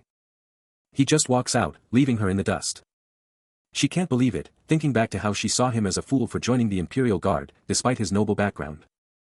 But the ultimate twist? She's the one who just made a decision based purely on feeling. High above the city, Luca stands alone, muttering, "Noble," and hoping this bold move doesn't come back to bite him. Following his blunt rejection, Luca sees Lillian Ramones reaching out, her hand stretching towards his armored glove. Then, with a sharp hiss, her entire look transforms, her hair blazing white, her eyes burning with a fierce, crimson glow. He stares, a silent question hanging in the air, utterly stunned by her sudden, powerful transformation. But Lillian, ever the strategist, quickly reevaluates, realizing she might have pushed Luca too hard, too fast. So, with a cunning new strategy, she proposes a fresh start, "Let's just be friends." She clasps her hands, a sly smile playing on her face, her fiery red eyes still locked onto his. Luca's face twists from shock to pure annoyance, a clear sign of his growing frustration. He quickly corrects her, making it clear that was not what he had in mind. But Lillian remains unfazed, turning to leave, and with a final glance back, she vows to return. He drops a quick, final goodbye. Peeling away from the relentless girl. As she watches him leave, already plotting her next move, knowing she's not going anywhere. Moments later, he's in a whole new zone, surrounded by gleaming, reflective floors. Having warped straight into the Acretia physical training room. And there he is, the absolute unit he came to see. Who's clearly shocked, muttering about how he never thought he'd actually show up. This is Kim Yen, the legendary Acretian Imperial Guard's fighting instructor, and he's about to get a new student. Facing him down, Luca lays it out, he's here to learn from the old master. The instructor, back turned, lays it out, if it's fighting Luca wants, he's already maxed out, warning him against rushing. He says there's always something more to learn, but Luca, with those intense crimson eyes, fires back that he's not aiming to be just another cadet.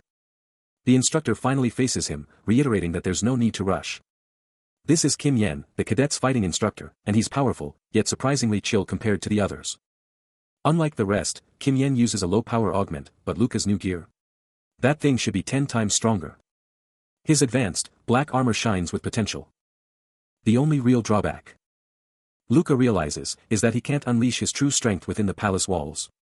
He bows, a quiet "thank you for this opportunity," sealing his resolve.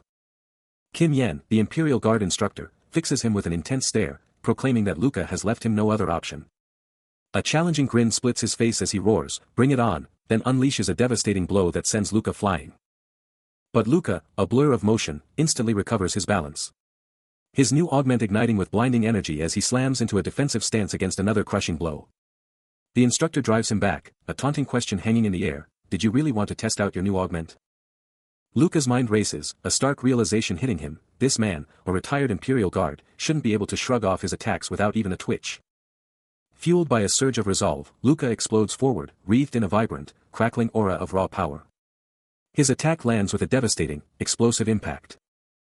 He strategizes, deciding to instantly close the gap and overwhelm his foe. He unleashes, a blazing red aura exploding around his extended arm as he shouts, "This is an arcane sight."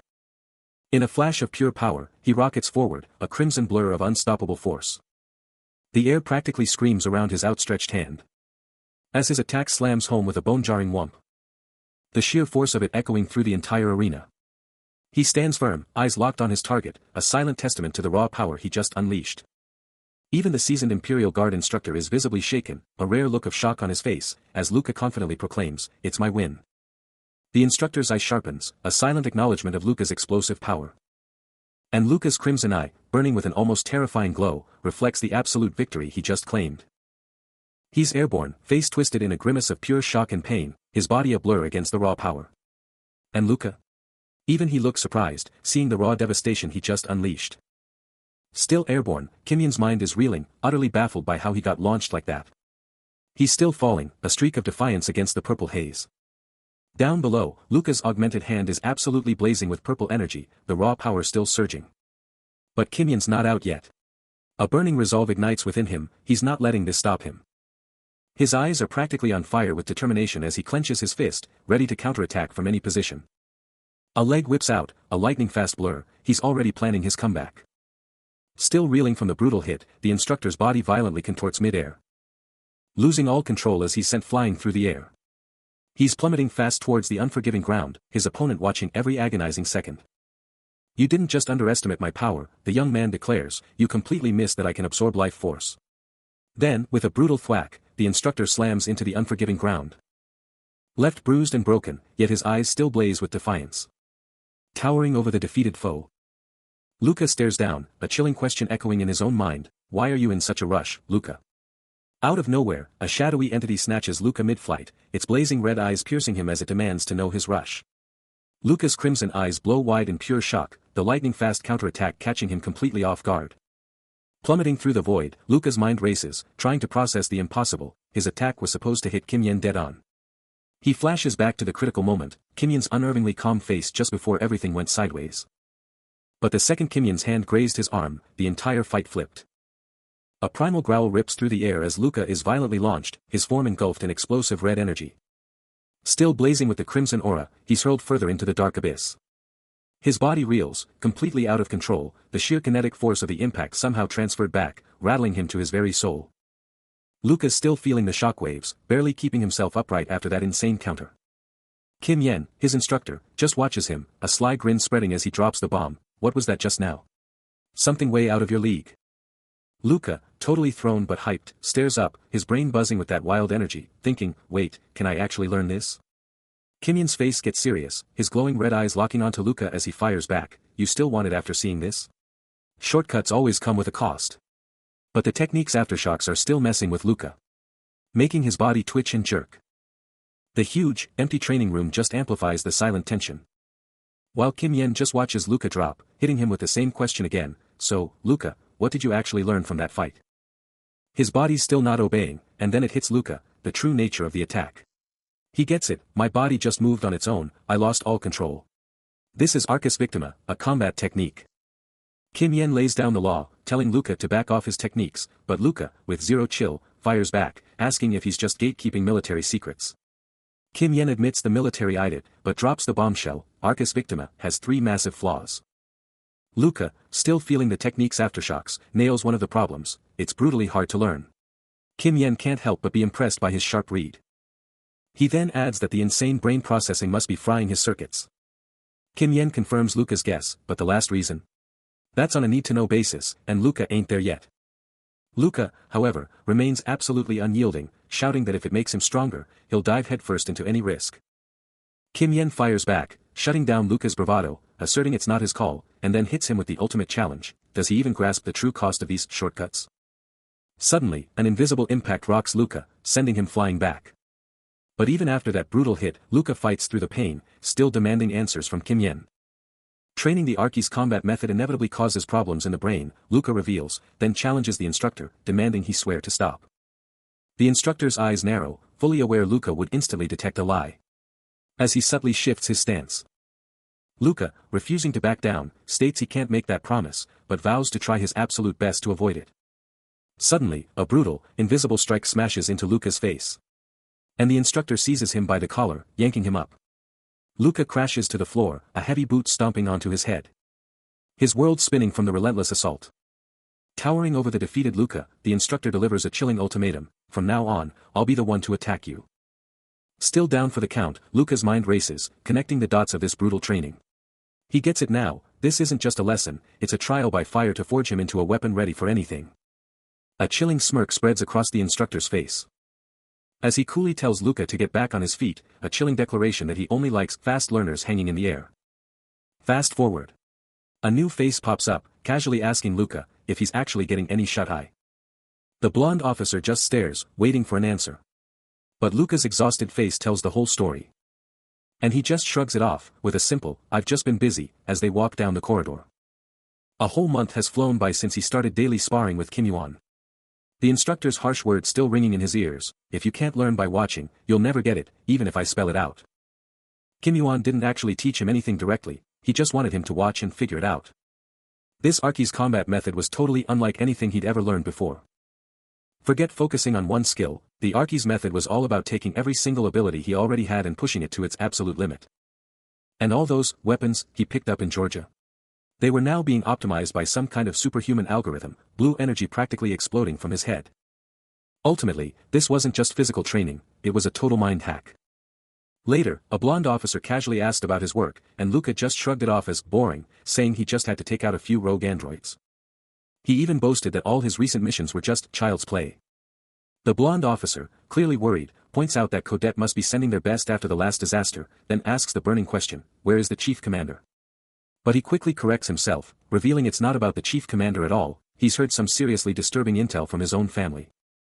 Luca's face twists in a grim realization, demanding if this means someone's making a move, if it's a full-blown rebellion. The blonde officer's single, heavy, yeah, confirms his worst fears. The blonde officer presses on, admitting he lacks the full intel, but a faction has absolutely plotted a rebellion. The revelation hits Luca hard, his mind instantly conjuring a brutal vision, a chaotic battlefield, figures locked in desperate combat, fire raging, and a single, malevolent red eye glowing amidst the destruction, the terrifying reality of the rebellion. He stands, his mind reeling, grappling with the sheer weight of this betrayal. His frustration explodes, howling at the sheer idiocy of starting a civil war when they're already battling the Empire. It's beyond stupid. He delivers a chilling warning, dismissing these internal threats as mere stupidity is a death sentence, a guarantee they'll be devoured from the inside out. Then, a deafening quang rips through the air, a violent punctuation mark to his dire prophecy. He stalks through the gleaming halls, a storm brewing within him. But his path is abruptly halted as the blonde officer's grip tightens on his shoulder, a sharp warning echoing, I warned you, Ailey. The officer's face is etched with a desperate plea, I can overlook your desire to abandon the Empire.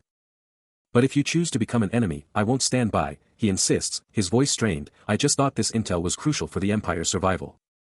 Trying to defuse the volatile situation, the blonde officer implores, calm down, Luca. His tone turns deadly serious, don't utter words that draw unwanted attention. I refuse to see your name tarnished on the rebel list. He leans in, his voice urgent, I know. That's why I'm telling you this directly. Then, with a forced smile, he attempts to break the tension, lighten up, Luca. Drinks are on me this weekend, alright? But Luca's response is cold, final, I already have plans. He turns his back on the blonde officer, his voice cutting like a knife. As the officer pushes, asking about his plans, and if he's saving some girl, only to get a brutal, and don't talk to me, you're irritating. Leaving the confrontation in the dust, the city's colossal towers pierce the heavens. Their intricate designs blazing with inner light, signaling a shift to a whole new sector. Luca strides through the lower sector's chaotic streets when a familiar voice cuts through the din, long time no see, huh? The Imperial Guard instructor, a loyal shadow, falls in beside him, adding, good to see you, my lord. The instructor's face twists in disgust, his thoughts a venomous sneer. He seethes, never thought I'd be back in this dump. Can't stand breathing the same air as these losers. Luca, cool as ice, simply retorts, you're the type who always aims higher, after all. Still simmering, the instructor shoves a punk-looking local aside, grumbling, didn't think he'd drag me to this dump for plans. Then barks, out of my way, now.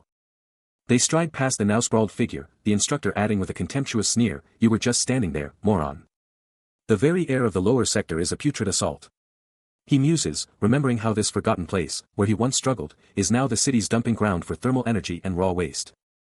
It was a place he had to escape, a life he refused to be trapped in forever. A sharp, disgusted, shit, escapes Luca's lips as he surveys the squalor. This way, Luca, the instructor commands, guiding him further into the grimy depths. The two figures press on, their footsteps echoing through the desolate alleys. The instructor's gaze piercing. New hobby, he challenges, recalling how many sought refuge here. First time in this hellhole. Luca begins, instructor, I never imagined you'd care so much about. His voice fades, acutely aware that the instructor himself had mandated his prosthetic limbs be set to minimal power for this mission. He stares down, a burning question igniting in his mind, what exactly is the instructor plotting? The instructor spins around, barking at Luca to get ready, leaving him utterly bewildered. With a dismissive turn, the instructor's focus locks onto the grim path before them. Without another word, they plunge into the desolate lower sector, their boots pounding a rhythm into the industrial darkness. The blonde officer gestures towards the spectator entrance, then declares his urgent need to confront the establishment's top brass. But the instructor's face twists in annoyance, demanding if Ailey even comprehends, then grumbling about just wanting to be there. Without warning, his hand erupts in a blinding glow, and he lets out a furious curse, sensing an immediate, deadly threat. His eyes blow wide in sheer, unadulterated terror, a choked gasp tearing from his throat as the impossible becomes real. And then, a brutal, bone-jarring impact.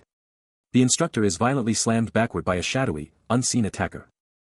The instructor gets absolutely rocked, a shocked "huh" ripped from his throat. As a brutal, invisible blow connects with his shoulder, launching him violently backward. But Luca's on it, catching him mid-air, while the blonde officer looms, dropping a chilling, "Don't move." The instructor can only manage a pained, "UGH." The blonde officer holds his ground, a silent sentinel. Then turns, his gaze piercing the downed instructor. "You get it now, don't you? Was getting wiped out really the best move right there?" Two heavy pistols clatter to the floor, a stark reminder of the danger. The blonde officer then challenges, his eyes flicking to the shadowy entrance. "What were you gonna do if I didn't pull that off?" Luca, watching his back, coolly retorts, "Honestly, I'd have just found another way." Behold.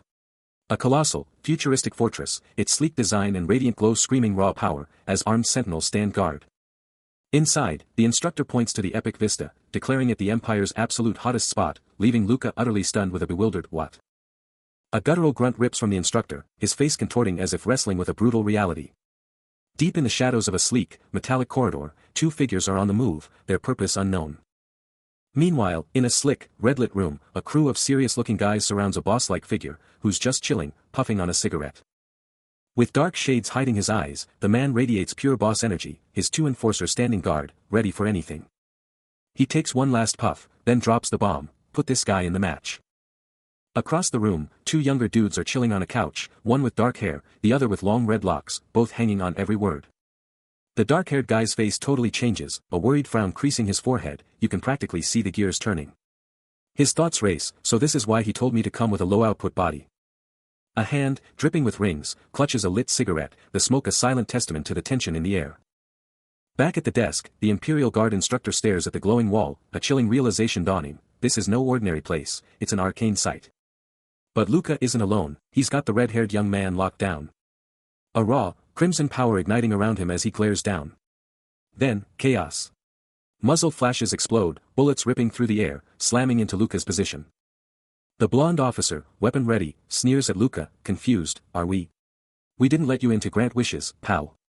And the Imperial Guard instructor, cool as ice, drops the bomb. "We brought you here because it's the perfect place to make a body disappear."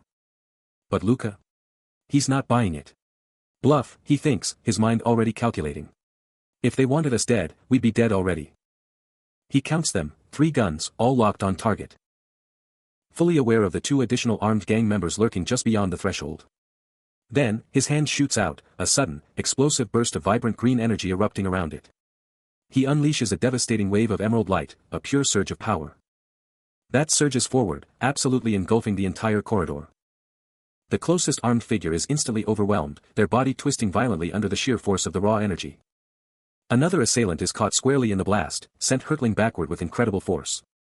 They form a mere blur as they're propelled through the air. Before slamming violently against the far wall. Luca's unleashed green energy absolutely devours the weapon of an Imperial Guard. Before exploding outwards from the gun in a blinding, devastating flash. The sheer force of the blast sends multiple armored figures flying backward, their very forms dissolving within the vibrant green light. Another guard is violently hurled backward, collapsing instantly under the overwhelming power. As more of their comrades are utterly incapacitated, their bodies fading into the shimmering emerald aura. The intense green energy field then begins to rapidly dissipate with a powerful whooshing sound. It vanishes completely as a system message flashes, simulation over. Meanwhile, the Imperial Guard instructor, his glowing red eyes narrowed in disbelief, demands to know what exactly just happened.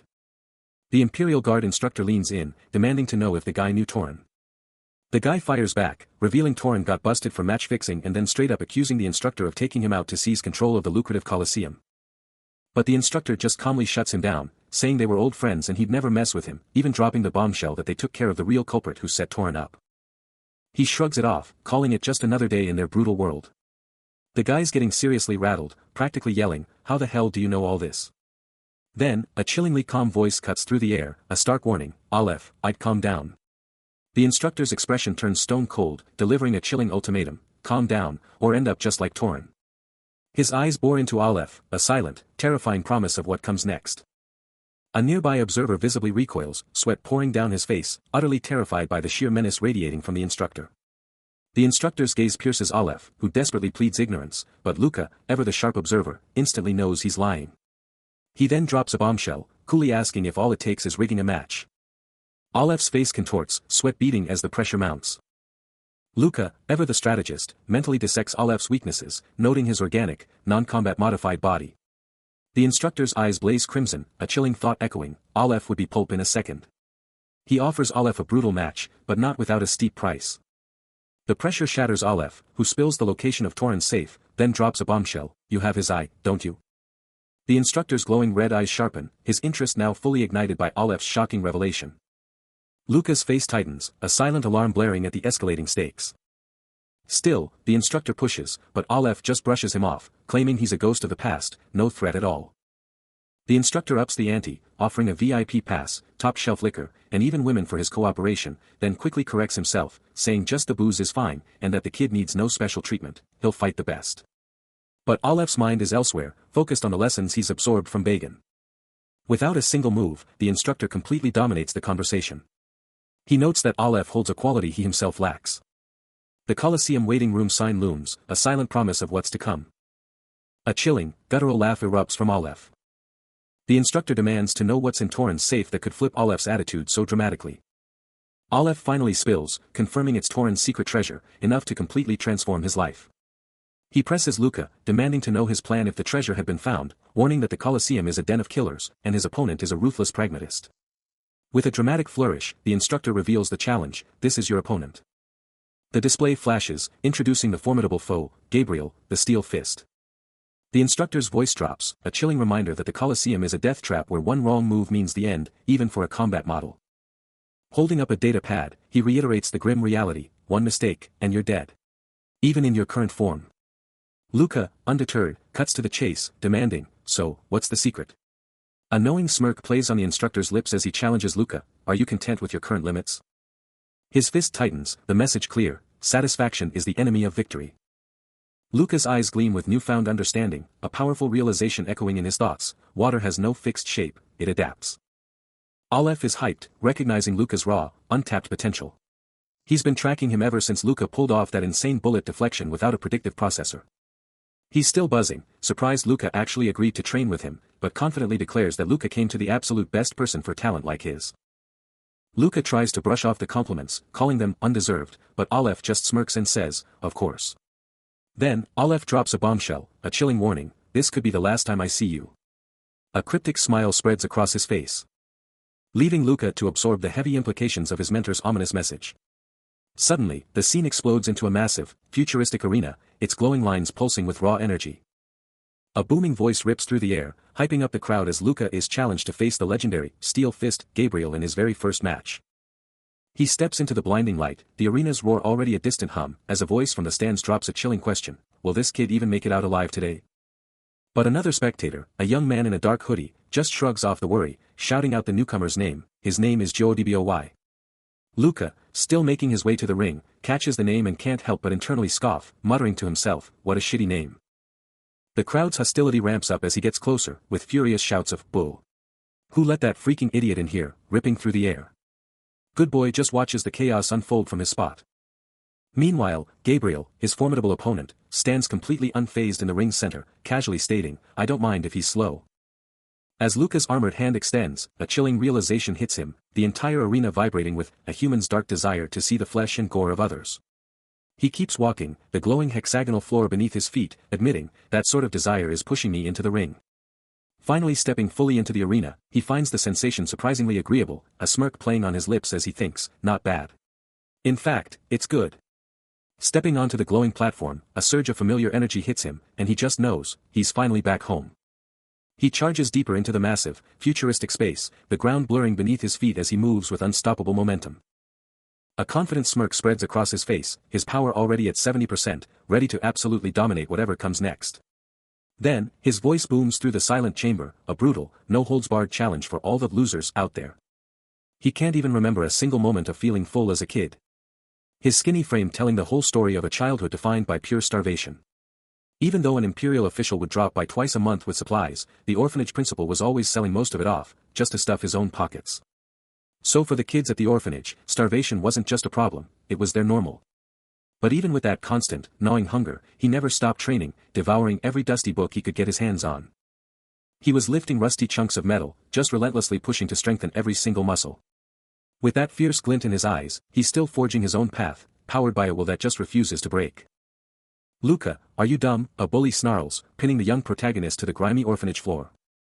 Why are you wasting your strength? You're only going to make yourself hungrier, he demands. But Luca's crimson eyes burn with an unyielding fire. Because I can get more with less if I'm hungry, he retorts, a chilling understanding of survival already etched into his young mind. The brutal truth, the strong devour the weak, was a lesson he'd mastered. In a flash, the scene shifts. Luca now stands triumphant, his former tormentor sprawled around him. As he coldly acknowledges that it's natural for the strong to kill and the weak to starve. Screw you. You're just a parasite, like us, his defeated rivals shriek, their fear turning to venom. If you were truly special, you wouldn't be rotting in this dump. But Luca simply absorbs their pathetic insults, knowing full well that they're all just pawns on the lower floors. He stands, a silent, formidable presence, already forging his path. He stares down, a cold thought cutting through his mind. I don't need to remember the faces of losers. At just 12, he aced the Imperial Aptitude test, forging himself into a hunter with insane potential. His Imperial Guard trainer had officially branded him an Imperial Guard trainee. The figures he dismissed were left in his wake, as he declared, "You guys can't escape from the life I live. I hope we never meet again, losers." His resolve was absolute. For so long, he'd completely erased this place from his memory, convinced he'd never be forced to return. His gaze remained razor-sharp, his expression unyielding. Now, standing in a doorway, his eyes blaze with an intense, electric blue power. A desperate voice screams, "Gabriel! Gabriel!" The desperate shout for Gabriel rips through the air, cutting to a chilling sight, a monstrous, heavily modified mechanical arm, suspended in some kind of high-tech chamber, as a voice screams. But elsewhere, a different, annoyed voice snarls, absolutely furious about his latest partner. The monstrous metal hand clenches, its gears grinding. His gaze sharp and intense, the legendary Gabriel, the steel fist, finally reveals himself. A closer look at this walking weapon reveals the shocking truth. His entire body is a twisted monument to raw power. And the parts of his flesh that are exposed to the metal are in a constant state of inflammation. But for all the pain and imbalance. Meanwhile, Aleph glares at Luca, his face a mask of disbelief. His face isn't looking too bad, but he's already wondering how long that'll last through the night. And standing before him, the absolute unit that is Steel Fist Gabriel just looms. Forcing Luca to admit he's gotta step up his game, like, right now. Those crimson eyes just narrow. A flicker of pure determination flashing across his face. But Gabriel, with a confident smirk, just flat out declares he's gonna bash Luca into the ground and make him his servant, his voice booming across the arena. Luca just stares up at the challenge. Meanwhile, the Imperial Guard instructor, watching from the control room, can't help but wonder if Luca's about to get absolutely crushed. Aleph and Good Boy, glued to the screen, are asking the exact same thing, will he be crushed, or will he triumph? He's locked in, eyes blazing with fire, ready to unleash the slaughter show. The crowd is absolutely hyped, and the arena is buzzing with electric anticipation. Steel Fist Gabriel just drops a bombshell, flexing that his body is pure combat tech, but he's only using his non-combat gear. Luca's mind races, the terrifying truth of Gabriel's words hitting him like a truck. But before he can even react, a monstrous armored fist explodes right into him. He's rocked back hard, his whole body absorbing the shockwave. And just like that, another crushing blow lands, a relentless barrage of pure armored power. The impact detonates in a blinding explosion, sending shockwaves tearing through the arena. Totally outmatched, he's blasted backward, a ragdoll against Gabriel's insane power. The brutal beatdown continues as Gabriel's armored fist absolutely decimates him. The golden gauntlet a blinding blur of pure power. A lightning-fast kick follows, Luca barely registering the impact as Gabriel taunts, "This is just a non-combat kick." He thinks to himself, even a normal punch from this guy exploded like a fist drill. Another devastating blow sends him absolutely soaring through the air. His arm raised instinctively to block the next incoming strike, but it's barely enough. He realizes the sheer, overwhelming power of his opponent, the stadium itself seeming to groan under the force of the impacts. Gabriel unleashes an absolute flurry of rapid, golden strikes. Each one lethal, while his own attack seemed to do absolutely zero damage. The crowd is absolutely brutal, their shouts echoing through the arena. The audience isn't on his side. Another fan screams for him to just breathe, while Good Boy, with a wild look in his eyes, roars for Gabriel to split his F***king head. But Luca, his face a mask of grim determination, knows exactly the impossible situation he's trapped in. His mind races, flashing back to Kinyuan, the instructor who brought him here. What did he truly want? Luca recalls the core principles of the accretion method, a desperate hope. He remembers Gabriel's raw power, a hand crackling with intense energy, delivering a crushing blow. He stares down, a grim realization dawning, wishing for more won't change a thing. No magic gun is just going to appear. No, he has to fight with what he's got, no matter how little it is. Kinyuan's words echo in his mind, he took my legs, but he let me keep my eyes. That can only mean one thing, Kinyuan doesn't expect him to just brute force Gabriel. He's locked onto Gabriel's devastating power, a force that could obliterate anything in its wake. And realizes Arki's combat isn't just about brute force, it's about unlocking everything through acceptance. It's not about what you've got, it's about what you can unleash. His eyes blaze with an intense, analytical blue, as he rips apart Gabriel's every move. Gabriel's fists. Inductive cannons, pure and simple. That tiny twitch in his shoulder. That's the trigger for a world of pain. His arm's direction. That's the barrel's aim. And its length. That's the range of his absolute destruction. Luca's hand pulses with blue energy, a stark realization hitting him, a real gun might be slow to prep, but Gabriel's still faster. Meanwhile, Gabriel just stares, a stone-cold killer's focus etched on his face, totally oblivious to the tactical breakdown happening in Luca's mind. Next to him, a green-haired woman in goggles watches the whole thing unfold, a sly grin spreading across her face. The Imperial Guard instructor, a master of strategy, locks his gaze onto the arena, his mind already dissecting every move. A knowing smirk crosses his face, a single word escaping his lips, genius. He knows Luca isn't just fighting, he's evolving, leveraging every ounce of his arcane combat experience and raw talent. His eyes burn with an unspoken challenge, demanding Luca unleash his absolute maximum potential. And just like that, Luca explodes into action. A blinding blue aura erupts around him as he vanishes and reappears. Delivering a bone-shattering strike that sends Gabriel's steel fist flying back with a shocked, guttural cry. Gabriel's face contorts in pure disbelief and agony. From the sidelines, a green-haired observer and Aleph are absolutely stunned, the woman practically screaming, "How are you losing to a kid, Gabriel?" Aleph, clearly beyond frustrated, snarls, "Just kill him, dumbass." His focus is absolute, every fiber of his being tuned to predict the next move. But even with such mastery, a question lingers, could he truly push past his limits right now? Gabriel's head whips back with brutal force, the impact sending shockwaves through his armored form. The steel fist is launched, a human projectile. As Luca's landing foot punctuates the devastating blow. He spins helplessly through the air. While the young prodigy observes. Then, a thunderous crash as Gabriel slams into the earth. Left motionless in the dust. He unleashes a devastating, blue-tinged strike. The impact reverberating with a bone-jarring thud. And a wild, almost manic grin spreads across his face, his eyes blazing with an intense blue light. I'm getting excited, he thinks, a chilling realization dawning, so, this is how Kinyuan was observing me.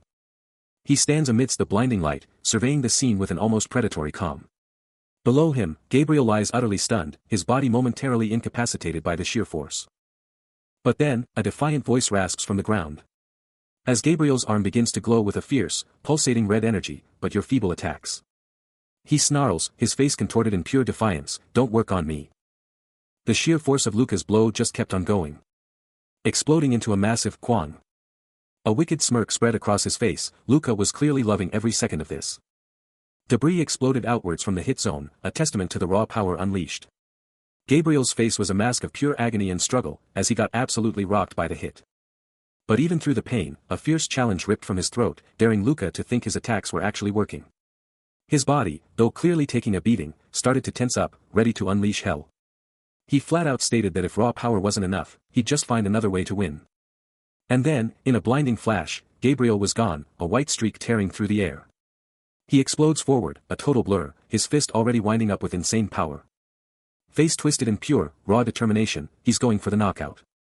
The power builds, his fist practically exploding with orange energy. This is it, a crushing blow, straight for the target. But just as it's about to land, Luca's foot comes out of nowhere, blocking the hit with a lightning-fast kick that sends Gabriel flying back. He just flipped the script. Luca stares up, his red eyes burning with pure, unyielding resolve. And just like that, he's already setting up the next attack. Meanwhile, the Imperial Guard instructor is hyping up a crowd, dropping a defiant line, "You guys can stay there waiting for my demise forever."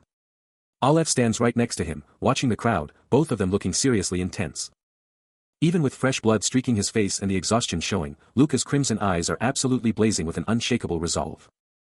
He vows, "I'll just climb higher, until your words can't even reach me." Inside a massive, glowing blue grid simulation, Luca glances up, a subtle sound cutting through the air. His previous strike lands hard, leaving a grotesque, armored monster reeling, its face twisted in pain. He processes the battle, knowing full well he'd never pull off these moves in a real fight, because this is a controlled environment, letting him perfectly predict every single enemy action. His internal monologue becomes a spoken truth, admitting the simulation's massive advantage, letting him sharpen his edge without any real surprises. Inside the electric blue grid, Luca is a blur of motion, absolutely tearing through the horde of monstrous enemies. Even as they swarm him, he keeps up the relentless, calculated assault, a pure force of nature in the heart of the digital storm. The simulation finally ends, and he just walks away from the glowing arena, leaving the digital carnage in his wake. A quiet admission escapes him, recognizing the cold, hard truth of his training, even if it feels like cheating. He takes in his instructor's praise, who then hypes up his performance. Before officially inducting him into Arcus Victoria, the instructor then drops some wisdom, reflecting on how everyone's path is different. While Luca just takes it all in, a serious look on his face. He then cuts to the chase, asking about the combat pay, and the instructor quickly confirms it. Suddenly, a holographic display lights up, flashing with complex data. The instructor reveals the payment is actually for Gabriel's hospital bills, dropping a line about being generous but not foolish. Luca, however, is internally pushing back, asserting his desire to be a soldier and warrior, not just some good Samaritan. He then mentally notes Kinyuan's surprising sense of responsibility. Kindness isn't charity, it's an investment. The instructor's words hit Luca like a truck, you bank it now, so you can cash in later. Kinyuan's eyes burn with intensity, declaring, I'm reaping the rewards of my investments right now. He lays down the law, never forget, creating your own advantage is the ultimate mark of a true soldier. Luca's mind races, realizing he'd totally misread Kinyuan. He thought he was just a pawn, a tool for the instructor's schemes. But now, the truth hits him, he'd completely misjudged the man. Kinyuan's playing the long game, and one day, he's coming to collect on the investment he's made in Luca. An investment Luca can't possibly refuse, as raw, crackling blue energy ignites around him. He strides forward, a force of nature, consumed by the surging, electric blue power that now radiates from his very being. Luca's eyes scan the tablet, and the system's verdict hits hard, the signal's too weak, too short, totally incompatible with his current body. He looks over at himself, lying there on the medical bed, and a grim reality sinks in. The tablet screams a warning, his body's drawing too much power, risking failure, and the solution? The ironic core hyper model number 3. Luca's jaw drops, eyes wide with disbelief, the J06 model. How in the world is he going to pay for that? A male scientist, with a knowing look, can't help but needle Luca, asking if he's finally trying to play it safe. He presses on, reminding Luca that not everyone was as willing to undergo modification, and if he just shared some equity, an older model would have been perfectly fine.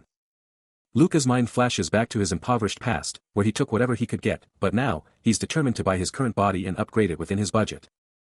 He pleads for the J06 models, only to be hit with the brutal truth, his budget only stretches to used G06 or H06 models. The tension is palpable as a furious man pounds the table, his voice booming with rage over a massive expenditure.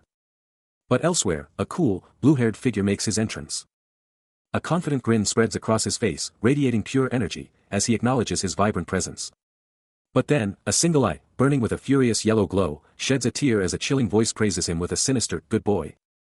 The gloves are off. Luca, absolutely seething, unleashes a furious threat against his armored foe, promising a brutal end at his feet. Already battered and bruised, Luca's face tells the story of a brutal fight, his opponent's chilling promise to cripple him ringing in his ears. A crushing grip twists his face, the pain searing through him. Gabriel, ever the strategist, smirks, knowing he played the game perfectly to gain the upper hand, declaring that a good soldier always creates an advantageous environment. Luca, battered and defeated, realizes his own taunts only fueled the fire of his powerful foe instinctively. Battered and bandaged, Luca is stuck in a medical bed, but Gabriel, now in a lab coat, looms over him, dropping a chilling comment, that hyper until number 9 was totally unnecessary. Then, with a cold calculation, he asks, would this amount even be enough for it? Luca, his face still a roadmap of pain, grits out, yeah, that'd be enough. But then his eyes snap wide, demanding, what the hell are you even planning? But Luca, with a fierce glare, snaps back, can't you see? I'm paying my own bills. Luca is now on his feet, facing Gabriel, who's swapped his lab coat for a sharp suit, and Gabriel just coolly asks, why are you paying my bills? Gabriel just shrugs, adding, felt like it. Good boy really isn't just a stage name, huh? Luca, eyes narrowed, scoffs about the mercy of the victor, then demands to know the real name behind good boy. Gabriel simply turns and walks away, leaving Luca to stew. Elsewhere, a grim-faced figure with a cybernetic jaw makes a cryptic offer, if you ever need my help, just ask. He hears it, the lingering echo of a promise, a debt to be repaid, Luca, as his mind races. A low well escapes him, his crimson eyes burning with intense contemplation. But a new sensation ignites within him, a feeling that's actually pretty good. Suddenly, we're plunged into the massive, high-tech Akrisha physical training grounds, a sprawling arena built for pure combat mayhem. Then, a blinding burst of speed. He rockets forward, leaving a shimmering, explosive trail. Boom! His strike sends an opponent flying, their body a blur of pink and purple energy as they're launched across the arena. He holds his ground, back to the action, calmly assessing the devastation he just unleashed. He turns, crimson eyes blazing with fierce determination, his face set in a resolute mask, ready for whatever comes next. A sleek, gloved hand, gleaming with metallic accents, reaches out into the void. Luca's face, a picture of pure intensity, as he unleashes blinding speed. His fist, a devastating blur, rockets forward. The strike is a lightning-fast blur, connecting with an explosive, red-tinged impact that rips through the air. Whoom! His opponent gets absolutely rocked, reeling from the sheer force. KWJIK. Still dazed, the other trainee gasps, "Did you seriously learn the absolute shot method from Instructor Kinyuan?" Luca's cool reply, "Yeah." The trainee stares at his own hand, bewildered. "Like, holding knives sharp between your fingers, or just chucking dirt in their eyes?" he exclaims, looking to Kinyuan for confirmation. "I know it sounds wild, but Kinyuan himself told me that's the secret." A voice concedes, admitting total defeat in close-quarters combat, but still hypes him up as the only trainee who can even stand a chance. He takes it all in, understanding that real field experience is key to becoming a true combat master, and that all the tech he's seen isn't trash, just waiting for him to unlock its full, devastating potential. While he's deep in thought, a sharp-looking blonde guy with slick back hair is totally locked onto him, a calculating look in his eyes. Someone else chimes in, noting how unusually happy Luca seems, right before the blonde dude cuts in, asking for a favor if he's got a moment. Luca just drops a casual, "Sure," and they're off, walking together, ready for whatever's next. They've arrived at the Akrisha Imperial Guard trainee barracks visiting room, a no-nonsense space packed with tables and chairs, clearly built for business. Inside, Luca's face is all business, his intense crimson eyes locked in deep thought. The blonde guy also looks lost in thought, his eyes staring off into the distance. Meanwhile, a woman with stunning white hair and piercing light eyes is watching everything unfold, her face giving absolutely nothing away. The blonde man, now identified as Eilei, wastes no time, immediately calling out Luca for his evasiveness. He doesn't hold back, demanding to know why Luca has been ghosting him. The atmosphere is thick with unspoken words, as the mysterious white-haired woman watches their every move. Luca, completely unfazed, shuts him down cold, declaring he's just not interested. Stunned by the brutal honesty, Eilei tries to soften the blow, telling Luca to chill out a bit. But Luca isn't having any of it, snapping back, that this whole mess is already driving him crazy. Even the stoic white-haired woman can't help but flinch, a slight frown creasing her face. Suddenly, she turns to Eilei, her voice cutting through the tension, demanding to know what he's been saying about her. Luca, still fuming, scoffs at the very notion of meeting a woman, declaring he can't afford to slip up like others, because for him, one mistake means everything is over. He stares down, a challenge in his eyes, as he drops a loaded question. Locking eyes with her, he cuts straight to the point, "You just don't get it, Lillian Ravenous." Lillian, her eyes downcast, fires back, declaring that trusting her family's power would leave her utterly vulnerable to his control. Her hand tightens, a fierce declaration of independence, as she proclaims, "I'll rise on my own merits." Across the room, Eilei's face twists in disbelief and annoyance, utterly bewildered by Luca bringing him up. Luca, stone-faced, lays down the truth about Eilei, making it clear their bond is forged in friendship and battle, not some family connection. Lillian's voice, laced with a bitter edge, cuts through the air, as she grasps his absolute refusal. Her mouth twitches, a silent scream of exasperation. As Luca coolly turns his head, utterly unmoved by her words. But Luca's attitude? Still ice cold. His gloved hand slams down, a clear message as he declares, "Seriously, don't come back." Lillian Ravenous just stares, a storm brewing behind her eyes as he just walks away, leaving her in the dust. "Luca," she shouts, clearly annoyed, telling him, "Dude, chill out." He stops, giving her another look. "Okay, you're right," Lillian concedes, a hint of a plea in her voice, "but seriously, why are you so tight-fisted? You could totally hook me up sometimes." Luca's gaze hardens, his thoughts crystal clear, seriously, what is Lillian Ravenous even playing at? But Lillian's mind is already miles ahead, plotting, they say she's only interested in a nobody like me because of the Karthika family. Is it really about me? No, she's definitely got an agenda. Lillian's relentless pursuit hits a wall as Luca shuts her down, accusing her of being scared because she just doesn't get it. He then drops the hammer, telling her straight up, "You don't belong here." With a dismissive turn, he throws back her own words, reminding her that her people see him as a monster. But Lillian isn't having any of it, her inner voice blazing, shutting down his whole argument with a fierce "I'm not interested." Her patience wearing thin, she mentally snaps at him to cut the drama, and just shoot his own shot if he's serious. Suddenly, Luca's crimson eyes ignite with raw fury, his cool facade shattering under her relentless verbal assault. Just like that, the storm passes, leaving him standing alone, his mechanical arm a stark reminder of the power he holds. The cold, metallic floor now lies empty, a silent witness to the explosive confrontation that just went down. And on the desk, 2 glasses remain, one drained, one untouched, the only lingering proof that Lillian Ravenous was ever there.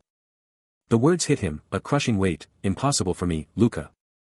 High above the clouds, a massive, futuristic city pulses with an eerie red glow. And Luca stands alone on a skyscraper, surveying the neon-drenched chaos below.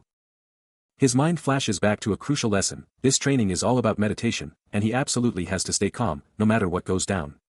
He remembers challenging his instructor, "Seriously, how do you stay chill when a full-blown war erupts around you?"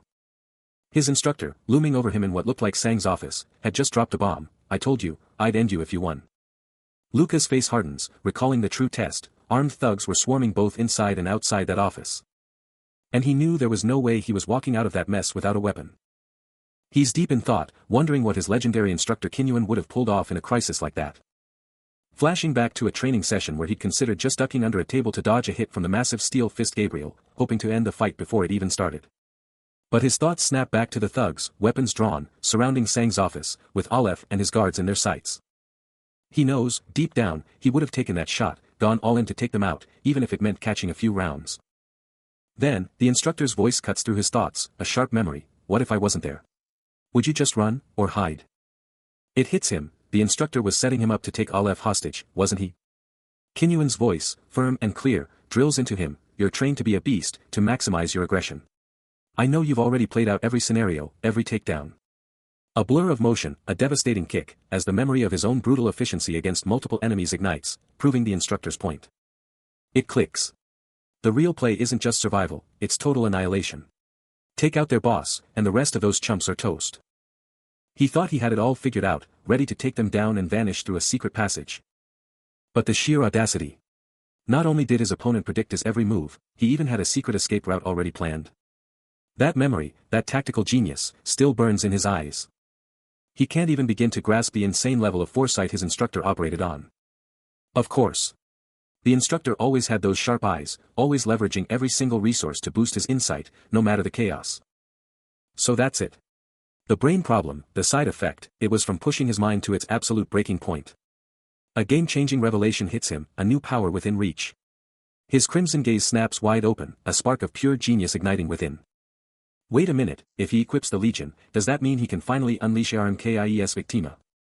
His armored hand connects with a pulsating, glowing surface, and it hits him: this isn't just any place, this is an arcane site. He remembers the promise of the Legion, the ultimate power for an Imperial Guard, but the brutal truth hits him: only one can constantly wield the Legion, the Empire's pinnacle weapon. The raw mana of a newly summoned Legion is utterly uncontrollable, devouring every single brain resource just to function. This means the Legion is the only way to arm himself, a truth Kinyuan deliberately hid, knowing he'd absolutely lose it. If he'd only known it couldn't be used with the Legion, he never would have bothered learning it, and he curses himself for being so naive. He flashes back to a memory, watching his instructor walk away, a silent question hanging in the air: is this really the end? He offers a quiet, heartfelt thanks for everything he's learned. The instructor's parting words still ring in his ears, a challenge to return when he's ready to change his perspective.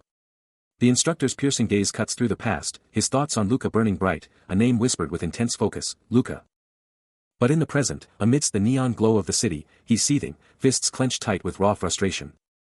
His eyes burn, a furious shit ripping from him as he grapples with the past's heavy burden, the frustration boiling over. Later, he's standing before massive, ornate doors, their sheer presence screaming: something big is behind here. He stands rigid, ready for whatever challenge awaits, eyes locked on the imposing entrance. The scene snaps back to the past, Castoria's knowing smirk greeting him, a casual, long time no see, hanging in the air. A title card flashes, revealing the instructor's full, epic designation: Acretia Imperial Guard Chief Centurion Hylas Castoria. Back in the memory, Castoria faces Luca, a thoughtful look on his face as he probes: Luca, what's new with you? He's told he's off the mission roster for a bit, but not because he's slacking, they actually think he's already a total powerhouse, a real force to be reckoned with. Then, in a sleek, high-tech office, he's face to face with the chief centurion, and Luca gives a respectful nod, thanking the higher-up. But his face drops when he overhears someone casually drop the bomb. Heard you've been hanging out with Instructor Kimyen a lot, huh? It all clicks into place for him, the reason for this whole meeting, as the voice adds, yeah, the big bosses probably know everything now. His past flashes before his eyes, hitting up the lower sector's black market. To absolutely dominating in the Colosseum, every single thing that brought him here. Then the voice hits him with the direct question, you've been secretly training with Archie's Victima under Kinyuan, haven't you? He snaps back, not anymore, then glares, a challenge in his voice, you snitched, didn't you? The other person is totally blindsided, gasping, how did you? Before spilling the beans, Archie's Victima and the Legion are linked, and that makes him a huge risk for the Imperial Guard. The instructor's intense stare locks onto him, a chilling question hanging in the air, so you've figured it out, Luca? He lays it bare, revealing Kinyuan's brutal philosophy, talentless recruits are cast aside, and even the gifted eventually abandon his teachings. This, he declares, is the shocking reason Kinyuan is the only one wielding Victima in the entire Imperial Guard. Luca, his face a mask of defiance, challenges back, do you want me to stop learning Archie's Victima? The instructor's eyes narrow, his voice a low command, no. You will stay close to Kinyuan. You will continue to master Archie's Victima. The words hit like a hammer blow, this is an order. Luca's thoughts explode with questions, why does the chief centurion know about Kinyuan? Why is he still in the black market, not retired? He knows the terrifying truth, asking these questions could cost him everything. His very life hangs in the balance. With a grim resolve, Luca accepts his fate, understood. I will continue to learn Archie's Victima. The Imperial Guard instructor's piercing red gaze locks onto his target, a silent, chilling message burning in his thoughts, remember, I'm watching your every move. He can sense it, the young man is destined to climb to the top. A subtle, knowing smirk crosses his face, his intense stare never breaking. High above the bustling city, the colossal Imperial Guard facilities dominate the skyline. The entire city pulses with life, a vibrant monument to Imperial power. Inside the facility, the instructor coolly states, I didn't expect you to fold so fast, a mental note immediately adding that his agreement was surprisingly swift. Luca faces him, absorbing the instructor's words as he presses on, look, I told you to return whenever, so I didn't bother with more questions. Luca bows deeply, his voice firm as he replies, thank you, instructor. The instructor watches Luca walk away, a shrewd, calculating look in his gaze. Deep within a shadowy, metallic chamber, an armored warrior voices a query, why are we even in the lower sector today? Do kids these days still dig this stuff? But Luca's mind is already elsewhere, flashing back to his younger days, mesmerized by these very sights. Turning to his superior, Luca cuts straight to the chase, demanding to know why they're even in the lower sector right now. The instructor, coolly flipping through a newspaper, just shrugs, saying he used to stare at this stuff too when he was a kid, then brushes Luca off, telling him to figure out the toys himself because he's got no clue. Luca's mind reels in disbelief, silently screaming, everything. His mind races, why are they buying all those toys now? A serious look hardens his features, the gravity of it all sinking in. Approaching a massive building, Luca finally asks, isn't this an orphanage? He orders the hulking figure to drop the box in the inner field and then, take a break. The massive man just grunts, understood. Luca observes the scene, his face a mask. While the hulking, armored Gabriel pivots to confront them. His voice erupting in a furious roar. Do I look like a bellboy to you? The instructor, unfazed, coolly retorts, you said I could ask for help, didn't you? They wouldn't deliver the toys here, so yeah, you were a huge help. Gabriel, still seething, snaps back, no, I meant call me for something bigger, something actually important. Luca, watching the fiery argument, mentally snipes, I don't need your help in a fight, Gabriel.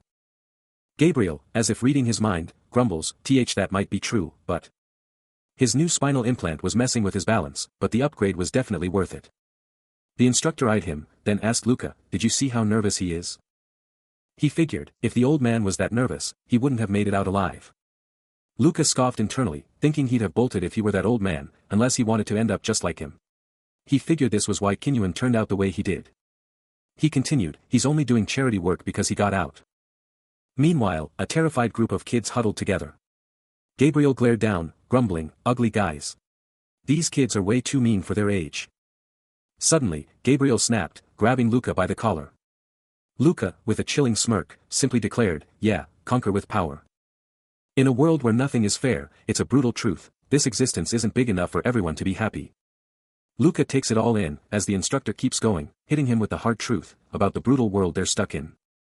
The instructor, cool and collected, just stands there, lost in thought. He stares out at the fading light, the sun bleeding across the sky, as shadows stretch long. He talks about the places he's been, the lives he's seen, and the brutal journey he survived. He asks if Luca's finally grown up, hinting at a deep connection to his past, then drops a bombshell: he might have even been to Luca's childhood home. The instructor stands there, his words echoing, a heavy truth laid bare for Luca to confront.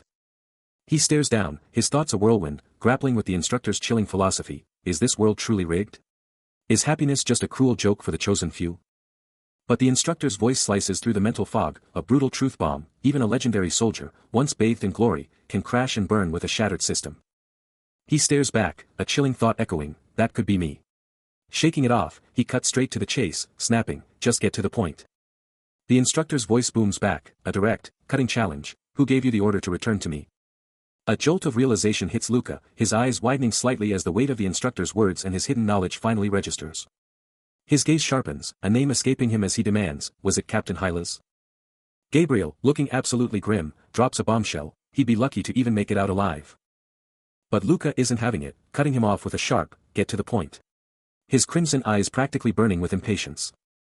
Suddenly, red energy explodes around Luca's face, his features contorting in a raw display of fury and anguish. Then, with a voice dripping with suspicion, he demands to know: was it Captain Hylas? The red energy around him goes wild, his glowing crimson eyes burning with an inferno of inner conflict. Cut to a new scene: Luca and the Imperial Guard instructor are now side by side, overlooking a sprawling, lit-up cityscape, the urban sprawl glittering beneath them. The instructor pivots, his face dead serious, demanding to know: what exactly do you mean by that? Luca, with an intense stare, delivers a chilling warning: don't look into his eyes. He won't hesitate, and every single move he makes is a total deception. He couldn't believe it. How did the chief centurion even get this intel? It was supposed to be top secret. Something was seriously off with the chief centurion, and the idea that he already knew Luca's secret. That was a terrifying thought. If that was true, then the chief centurion could wipe him out right now. Suddenly, a sharp voice cut through the tension, telling him to chill out if he wanted to stay alive. The instructor wasn't messing around, straight up warning Luca that if he went all out, it would be impossible to hold back without killing him. Luca shot back with a fierce look, stating he was a soldier of the Empire, and that was the end of it. Then, he dropped the mic, telling the instructor he knew so little, he couldn't even pick a direction. He hears the instructor's chillingly calm voice: I don't intend to blame you. Following the Emperor's orders. That's just what a soldier does, right? The instructor's gaze intensifies, his voice dropping to a dangerous whisper: you truly are the soldier the Empire has been searching for. With a knowing look, the instructor's words cut deep: when you first arrived. Did you honestly believe that was your choice? A surge of energy erupts, revealing glimpses of uncontrolled power. As the instructor reveals, it was all force trajectory manipulation, processes you couldn't even comprehend. The higher-ups? They were already making their moves. Finally, someone emerged who could master Archi's Victima, just like me. Lost in a swirling mental maze, Luca's own voice echoes, defiant: you probably think I came to you because I got stronger after that Korra incident. But it was the Empire's higher-ups, their grand scheme, that led them to find you and bring you to me. But a defiant voice, deep within him, screams: don't you dare be swayed by Kinyuan's words. He remembers seeking out the most powerful instructor, a true peak of the Imperial Guards, because he needed help, not the other way around. His crimson eyes blaze with fierce conviction, as he declares this entire brutal journey is purely his own choice. He made the choice, he screams internally, every single decision his own. But a chilling voice cuts through his thoughts, a stark reminder that every single person in this world is, ultimately, a slave. They either know it, or they're just too blind to see.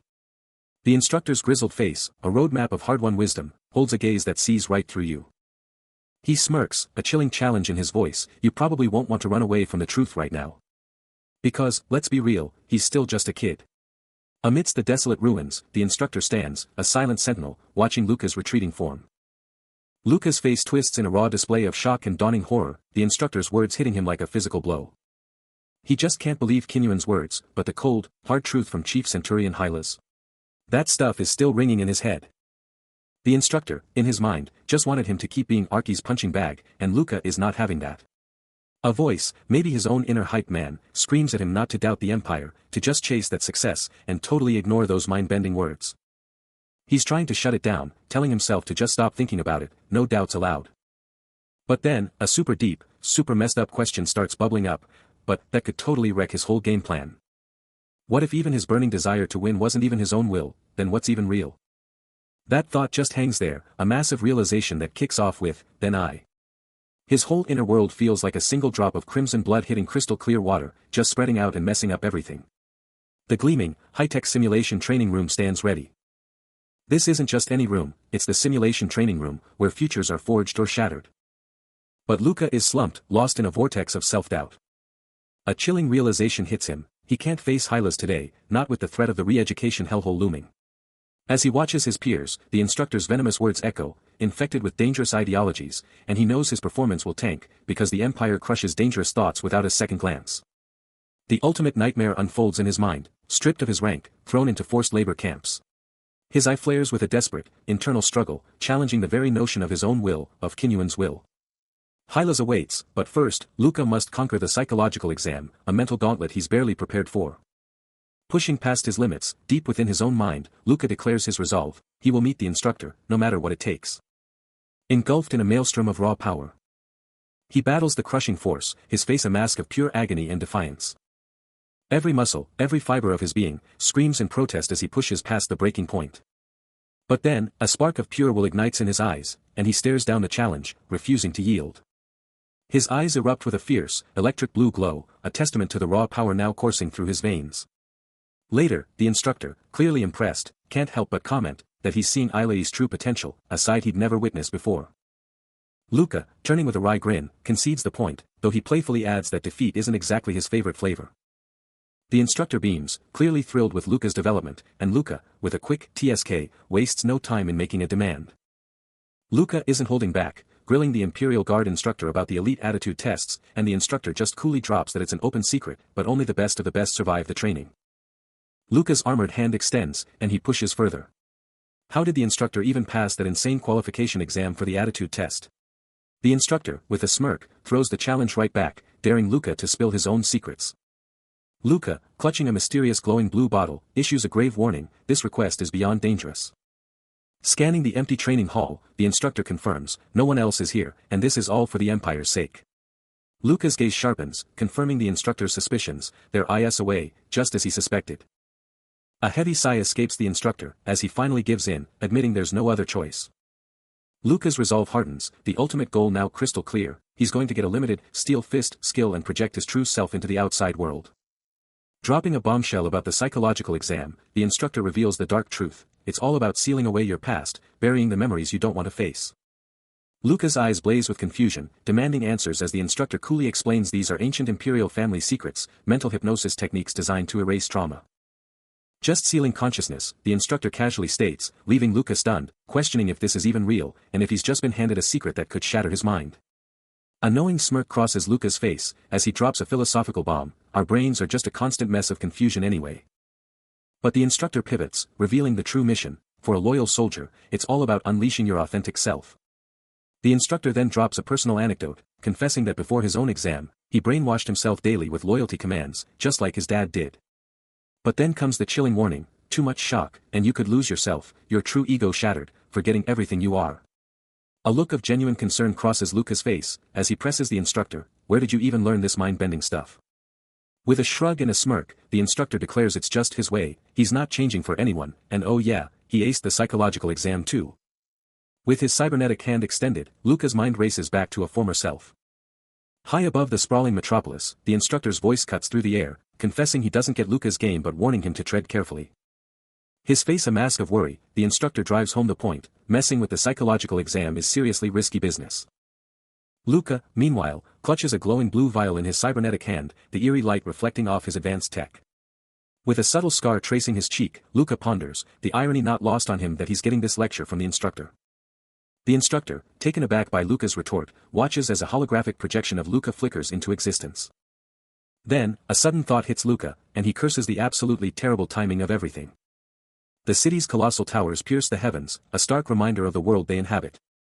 From their high perch, Luca and the instructor survey the sprawling landscape, their eyes fixed on the bustling lower sector below.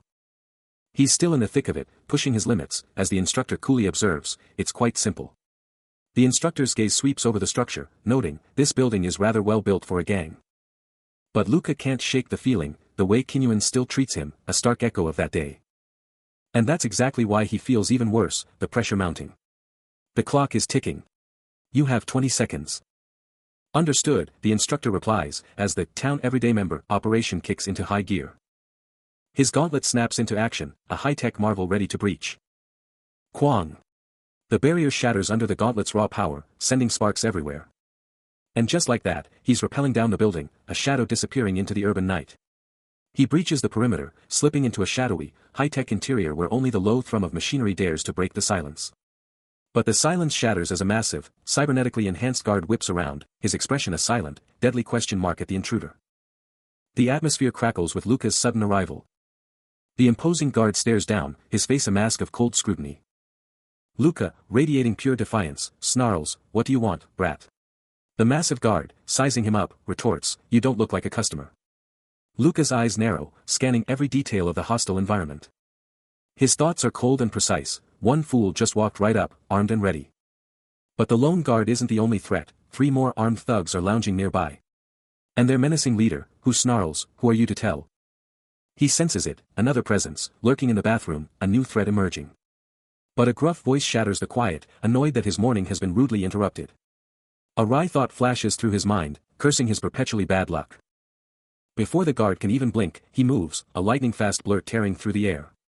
His body twists, a coiled spring, ready to unleash pure devastation.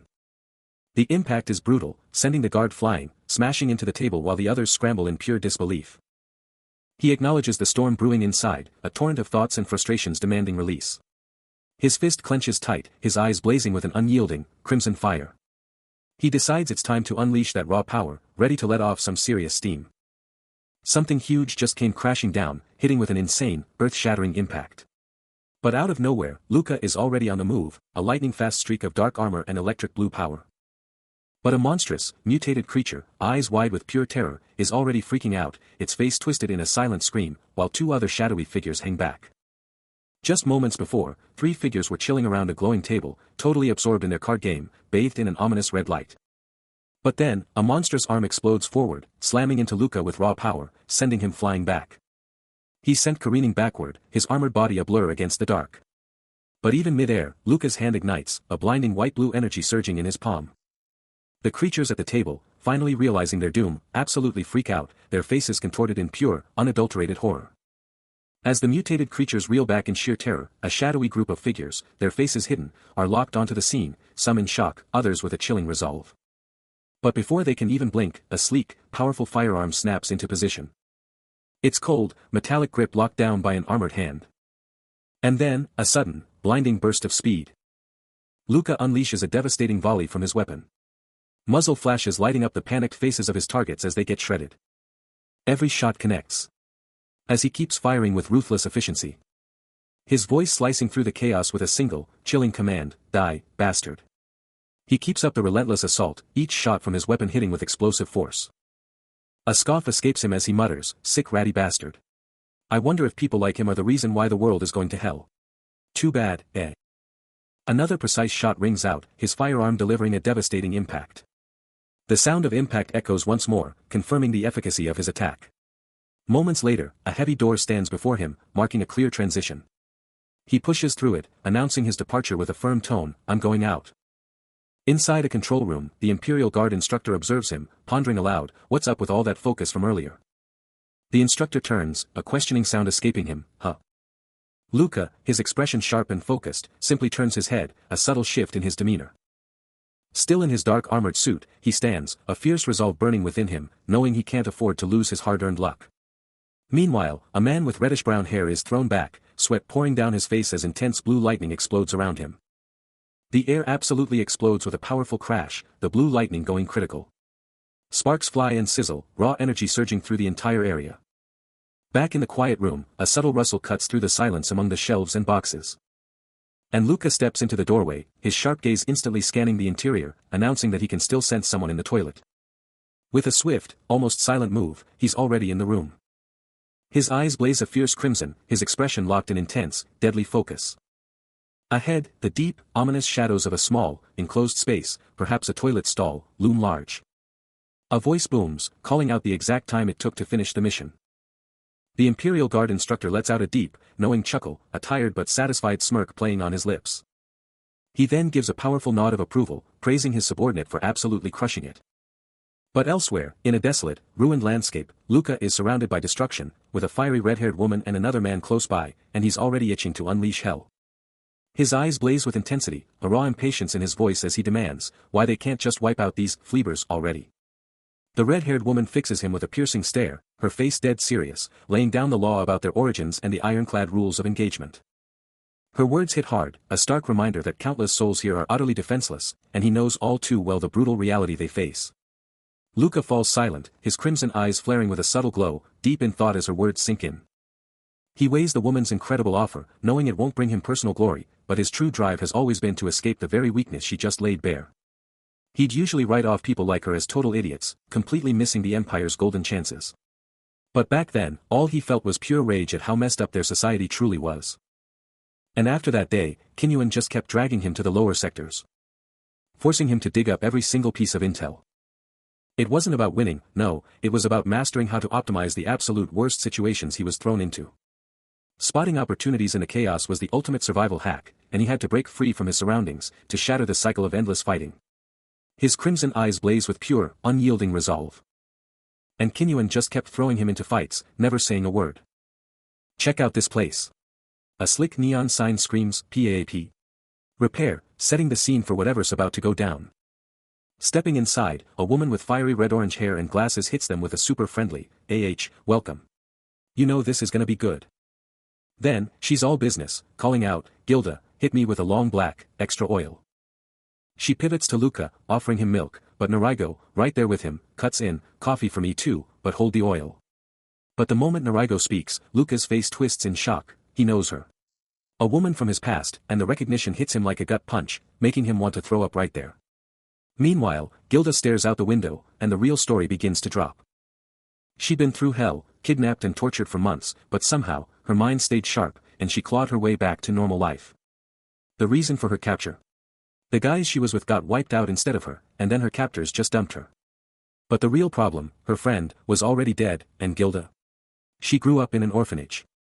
He's all ears as Gilda drops a bombshell about her past, her mechanical engineering skills so off the charts, someone actually bankrolled her entire education. But Luca confesses, they kept it all under wraps, a total secret from her, then hits back with a question, so you knew her from day one? Elsewhere, or maybe in a memory, the Imperial Guard instructor and Luca share a loaded glance, a silent conversation unfolding. Then, the instructor turns to Gilda, a casual, you're here too, kiddo, escaping his lips. Flash forward to the present, Gilda, absolutely drained, slumps against the counter, begging for a beer.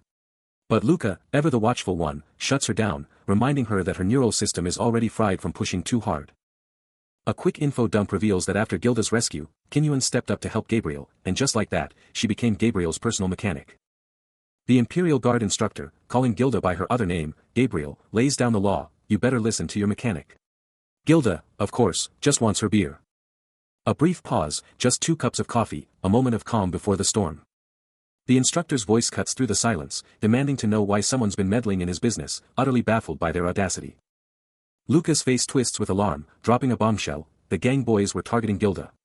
Her safety was on the line if they made their move. He agonizes over how long this danger might last, but the instructor, cool as ice, shuts him down, declaring there's nothing to worry about. A silent agreement hangs in the air, this spot was off limits for the foreseeable future. Luca's mind races, the grim truth dawning that the lower floors were now forbidden territory for an extended period. The bitter reality hits him hard, his superiors would never let a trainee like him go solo. Across the room, Gilda, handing a drink to the instructor, is hit with a wave of sadness, a premonition that this might be their final encounter. But even after that horrific ordeal, Gilda's life relentlessly pushed forward, forcing her back into the grind. A silent, desperate plea forms in her heart, you'll stay by me, right? A military official is seriously worried, exclaiming that Gabriel is still taking insane risks, operating in such a hazardous zone. He ponders the gravity of it all, the soft clink of a coffee cup barely audible as he grips it tight. A sharp voice cuts through his contemplation, declaring, don't pity them, Luca, and he can't help but think that being barred from this place might just be the ultimate blessing in disguise. He's there with Gilda, Narigo, and some other guy, the chatter a blur around him, but his mind is miles away, still reeling. Luca sips his coffee, a quiet realization dawning that this whole restriction thing might actually be a massive win for him right now. Later, he's standing right outside the chief centurion's office. Those massive double doors looming before him. Inside, facing Kim Yen, the verdict is clear, that is all. The instructor is still shutting down all his solo missions. Kim Yen muses on Luca's unique journey, pointing out that he started as a trainee super late, and honestly, he should have missed this chance completely. He keeps going, thinking about his own past, confessing he wasn't even close to being the kind of guy Kinyuan is. But back then, he just had to deal with the crazy stuff to make it. And ever since, it's been the same story everywhere. He remembers being a fresh recruit, but still a key player in the Imperial Guard, a role he totally owned, among many others. Even the chief centurion had to keep his files straight. Then he drops the bomb. It looks like Kinyuan actually likes his listener. He's sent trainees to him before, but they never stuck around. The instructor then hypes Luca up, calling him excellent, but immediately warns him he's in a risky spot, open to bad influences. He wraps it up by saying a psychological exam is coming his way. And Luca better make sure he gets it done. The instructor's intense red eyes lock onto him. Luca, barely seen, just nods to the order. He stands there, a silent confirmation echoing in his mind. The instructor's glowing red eye locks onto him, his stern voice cutting through the tension, laying out the two types of trainees who get this kind of mission. They're either expendable, or they become vital, rising to the very core of the Imperial Guard by making their mark. He hopes Luca will be the latter, and Luca, without hesitation, pledges to follow every single order. The instructor presses on, making a bold promise: if this mission succeeds, he'll personally vouch for his commander. Then, with a sudden, powerful declaration, he states that if Luca proves worthy, he'll take him in as his own son. A low chuckle escapes him as he savors the name, Luca Castoria, finding it quite appealing. The sheer weight of the unexpected offer leaves Luca utterly stunned, his eyes wide with shock. Luca's mind is blown, a single word escaping his lips in pure shock.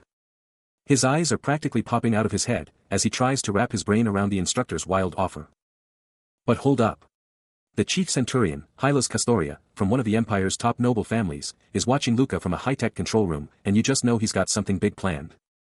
Suddenly, the instructor is in this insane red and grey mech suit, and his voice booms, echoing Luca's own disbelief at how epic this is getting. He lets out a stunned, "Holy shit." Inside the mech, Hylas Castoria coolly declares he'll hide Luca's psychological data, then just casually says, "Alright." He then tilts his mech head, asking if something good happened, because he totally picked up on Luca's happy vibes. The giant mech just keeps looming, a total powerhouse dominating the scene. A deep rumble comes from the instructor, a subtle reaction to whatever Luca's thinking.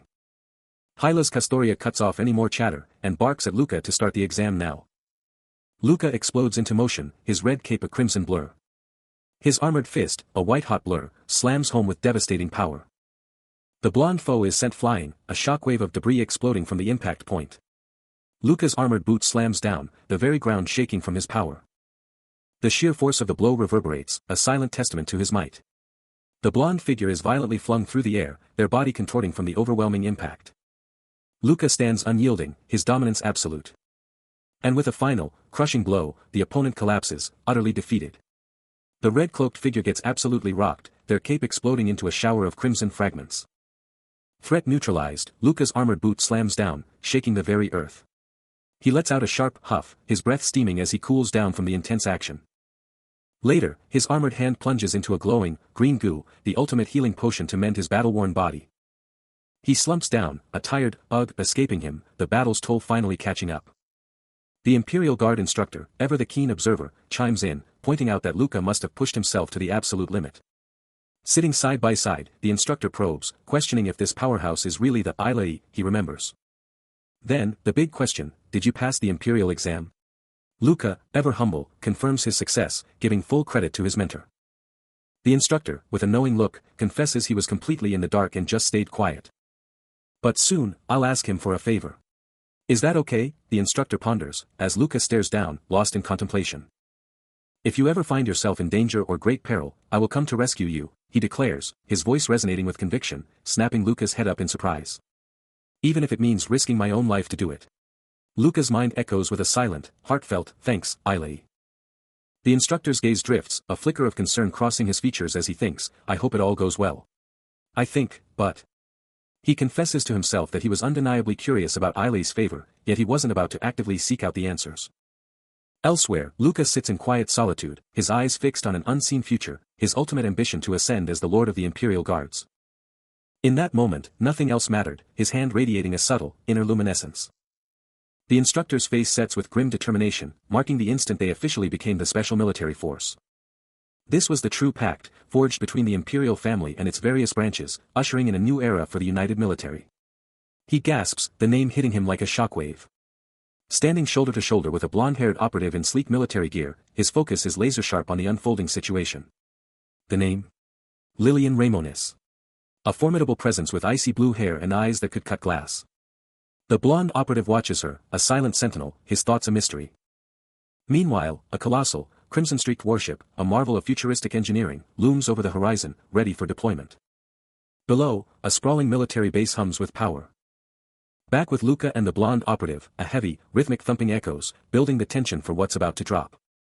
A blinding flash of crimson and white rips through the scene, as something tears past at impossible speeds, leaving a searing trail of vibrant energy in its wake. Then, the chaos resolves, and a commanding voice rings out, "My name is Luca. And as of this moment, I am the leader of the 21st Support Army Platoon." He stands there, a formidable figure in his dark military uniform, his gaze piercing and utterly resolute. Before him, a disciplined formation of soldiers snaps to attention, their voices thundering in unison, "We salute the platoon leader." A wry thought crosses his mind, reflecting on the sheer audacity of the situation, that they would actually make an Imperial Guards fighting instructor the leader of the 21st Platoon. But he knows the game, the cold, calculated motive behind it all, the higher-ups intend to exploit even an Imperial Guard's training plans. Turning back to his new subordinates, he continues, his voice firm, "Anyway, the platoon was divided into 2 squads, totaling 27 people. The Suppression Army was stacked with battle-hardened veterans, but this new 21st Support Army Platoon? They were fresh, green, and totally out of their depth. Just cannon fodder for the trainees' growth, which meant they weren't about to take orders from some superior they didn't even trust. But even with that mess, Luca knew he had to seize control, to command them himself. And after some serious thought, he had 2 plays. First, just hand it all over to Sergeant Kodrak. Even if his orders were a bit fuzzy, they'd still figure it out. But then, there were other ways, he thought, a cold certainty settling in, he was leagues above every single one of them. So, with a sharp gesture, he laid down the law, follow his orders, no questions asked, or face the consequences. If they didn't get his power through words, he'd make them understand it with raw force. A collective gasp ripped through the platoon. He glares up, disbelief burning in his eyes, thinking Luca is just playing games. Luca looms over him, but the subordinate still dares to challenge his leader. Luca's stance is unyielding, his boots glowing on the red grid. Kodrak, scar visible, glares up, his voice dripping with defiance as he demands. But before he can even finish, Luca's hand is a blur, a devastating strike sending Kodrak flying.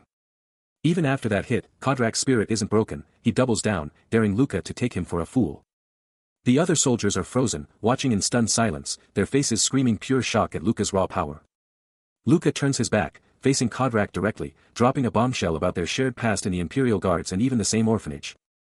Then, with a chilling rhetorical question, he lays bare the brutal truth of their vastly different social standing, despite starting from the exact same place. He's laying down the law, telling his new squad he gets their pain, that's why he's the one to lead them. His eyes are practically burning crimson, promising them they'll get it eventually, they'll see his vision. That red energy just explodes around him, screaming that he's not just a leader, he's the leader. He's standing tall, making it crystal clear he's going to be the best platoon leader they've ever seen, period. Kodrak's just soaking it all in, a heavy, thoughtful look on his face. You can practically see the gears turning. Luca doubles down, promising to be a careful leader, his eyes scanning the ranks, daring anyone to doubt him.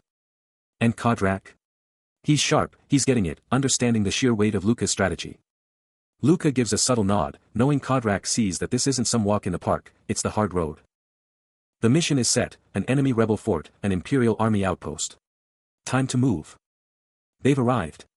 This isn't just any fort, it's an arcane site, a rebel stronghold looming ominously. Its alien architecture practically screams danger, a chilling hum of raw power. Inside, the entire platoon is locked in formation, every eye on their leader, ready for orders. Luca confronts him, his voice cutting through the silence, demanding to know if he really lost it and hit one of their own.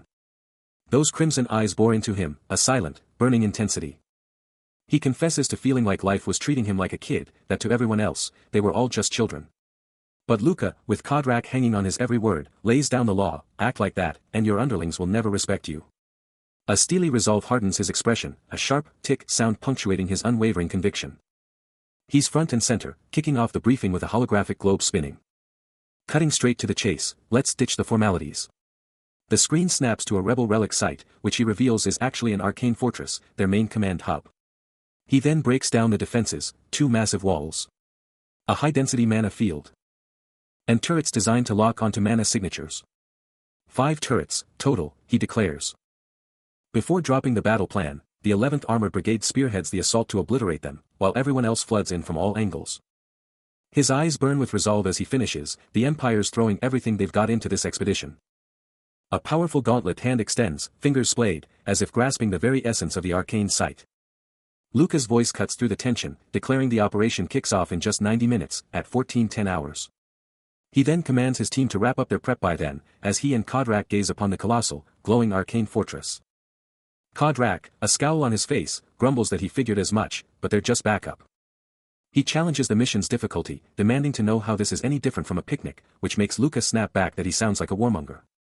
Luca's eyes narrow, a hint of worry flashing across his face. Kodrak then confronts him, asking bluntly, "Are you trying to talk about the family?" Luca averts his gaze, clearly distressed, as Kodrak declares, "Look, you may be close to them, but there's nothing we can do, Ailey." He delivers a chilling ultimatum: if you side with those who hurt your family won't be able to save you. The weight of the situation pressing down, Luca can only hope for a miracle, even if it's just a sliver of a chance. Kodrak, ever the pragmatist, declares his hope for Lillian's rescue, but it's clear his priorities are elsewhere. He challenges Luca's concern for a noble, his words sharp, a stark reminder of their differing statuses. Kodrak's voice drops, a chilling warning, telling Luca to snap out of it. He's let things slide, but this is where he draws the line. Luca's eyes ignite, a furious crimson glow, the implications of Kodrak's threat, saving someone dangerous, being branded a traitor, hitting him hard. Kodrak pivots, walking off, leaving Luca with one last, chilling command: don't do anything stupid, Ailey. He doesn't even glance back, just drops the hammer with one last, ice-cold warning. His face, etched with experience, shows no room for negotiation. Kodrak's footsteps fade, leaving Luca to stew in the aftermath, the weight of the threat crushing him.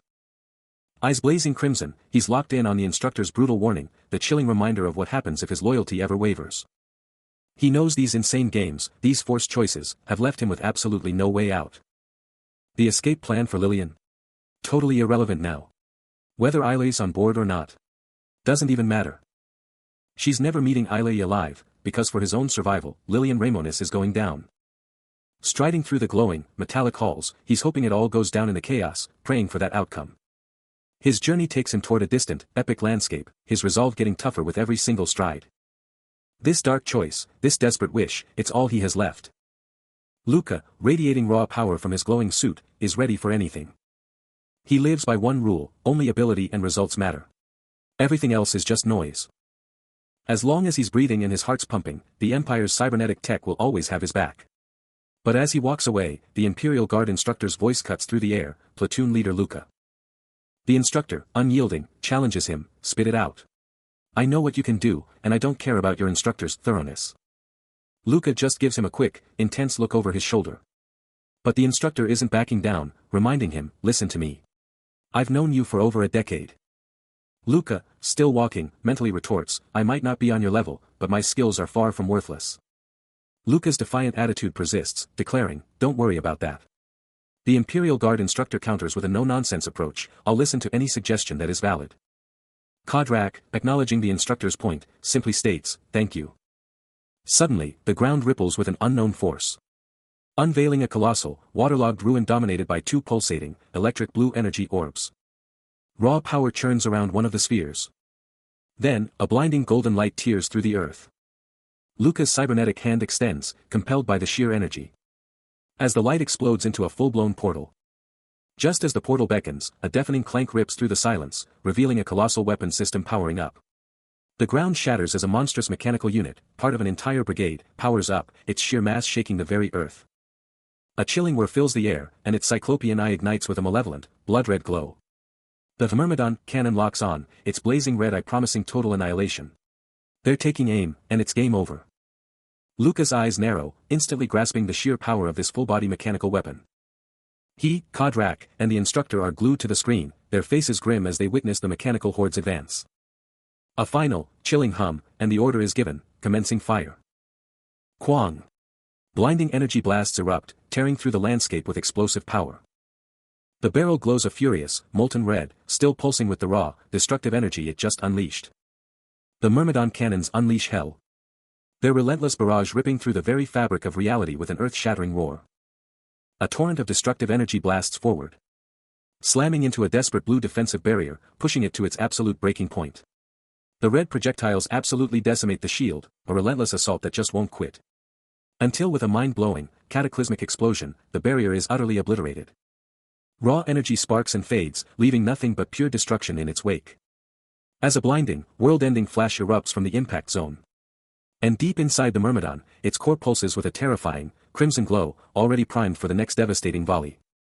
The Myrmidon cannons are back, and they're not holding anything back. Their mechanical eyes blaze, charging up for another earth-shattering attack. Then, with a blinding flash, they unleash pure destruction, a torrent of energy ripping through the air. The blast explodes outward, a brilliant blue wave of pure, unadulterated power. Leaving crimson trails in its wake, it just keeps coming, an unstoppable force. And then, boom! A colossal explosion rips through the air, shaking everything. But they're not done yet. Another wave of power, now glowing yellow, slams into the target. From another angle, another cannon unleashes hell, aiming straight for that shimmering barrier where someone is still standing. The blue energy shield is barely holding on, rippling violently under the relentless assault, but that figure inside isn't backing down. The cannons just keep firing, pounding that defense with everything they've got. The Myrmidon cannons unleash a furious, non-stop assault. Each shot detonating in a blinding, earth-shattering explosion. But Luca, the absolute legend, just stands there, his crimson eyes flaring with raw power amidst the chaos. Another colossal blast rips through the defenses, sending a storm of smoke and shrapnel everywhere. Yet his focus is absolute, his gaze burning with an infernal glow. As dark, volatile energy erupts around him. And then, in a flash, a lightning-fast strike. He unleashes an insane, devastating blue energy attack, ripping through everything in its path. Luca unleashes an explosive blue energy burst, launching his counterattack with raw power. His vibrant aura explodes outward, shoving back against everything in its path. But just as his power surges, a brutal red energy blast smashes right into him. The impact sends him reeling, red energy exploding around his body. He's swallowed by the blast, the relentless assault just keeps coming. More red explosions rock his position, each one a devastating hit. But his blue energy refuses to die, a furious struggle against the crimson tide. He takes another direct hit, his aura flickering but still burning bright. Then, a colossal red explosion swallows him whole, the cannon's raw power threatening to obliterate him. While a colossal Myrmidon cannon unleashes another devastating blue energy blast. The impact ripping through the air with insane speed.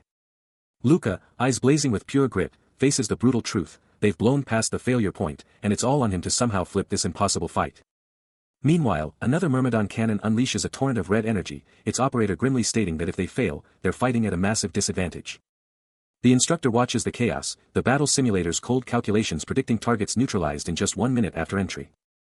Kodrak, next to Claude, voices his concern, if the Myrmidon cannons are their only shot, then the suppression force is gonna pay a huge price. The battle rages on. After taking down a turret, he surveys the chaos, a sudden understanding hitting him. This isn't just any battlefield, it's an arcane site, pulsating with raw energy. A quiet "whoa" slips out, as he takes in the sheer magnitude of what's happening. He knows the battlefield is a meat grinder, a brutal, dangerous place, but for him, it's where the adrenaline hits different, where he finds pure joy. A smirk crosses his face, confessing he absolutely lives for that feeling, thriving in the heart of the storm. He muses that he'd be totally unhinged by now if he hadn't found this release, then with a fierce glint in his eye, he commands, "Let's go." A terrifying, shadowy beast with burning red eyes erupts from his form, signaling it's go time to unleash his absolute maximum power. On the strategic front, the enemy's battle plan is laid bare, a full-scale, multi-directional assault designed to completely box in and prevent the target's escape. The arcane fortress isn't just big, it's a sprawling, subterranean labyrinth, stretching hundreds of meters deep. Sure, they've got old maps, but the rebels have completely rewired the place, making those maps practically useless. Explosions rip through the air, chaos everywhere, but Luca just keeps pushing. He's blazing through fiery corridors, a literal blur in the inferno. They've choked off every entrance to these underground facilities, making it a death trap for anyone trying to get in. But deep inside these twisted tunnels, a masked, armored sentinel with burning red eyes is waiting. These sterile, futuristic corridors just keep going. Every corner a potential ambush, another pair of those terrifying red eyes staring from the dark. And there it is, an armored guard, rifle locked and loaded, patrolling this desolate, silent passage. He pushes forward, a fierce resolve in his voice as he states, "I'll lead from here." But Kodrak, ever the pragmatist, warns from the rear, that's a dangerous move in a place like this, Commander. Traps and ambushes. They're practically guaranteed. Luca spins, his eyes burning as he challenges, you scared of what happens if I die? Kodrak, caught off guard, concedes, honestly, yeah. Now, if you get it. A surge of dark energy erupts around him, his eyes blazing crimson as he cuts off Kodrak, I don't care what happens after I die, Kodrak. Kodrak's face is a mask as he retorts, whether my pay gets cut in half or not, that's none of my business. Brushing off the jab, Luca's command echoes with absolute authority, I'll say it again, I'll lead. Follow me. His eyes still burning, he blasts forward, a crimson-eyed blur tearing through the darkness. Leaving Kodrak to shiver, a chilling thought crossing his mind, a chill just ran down my spine.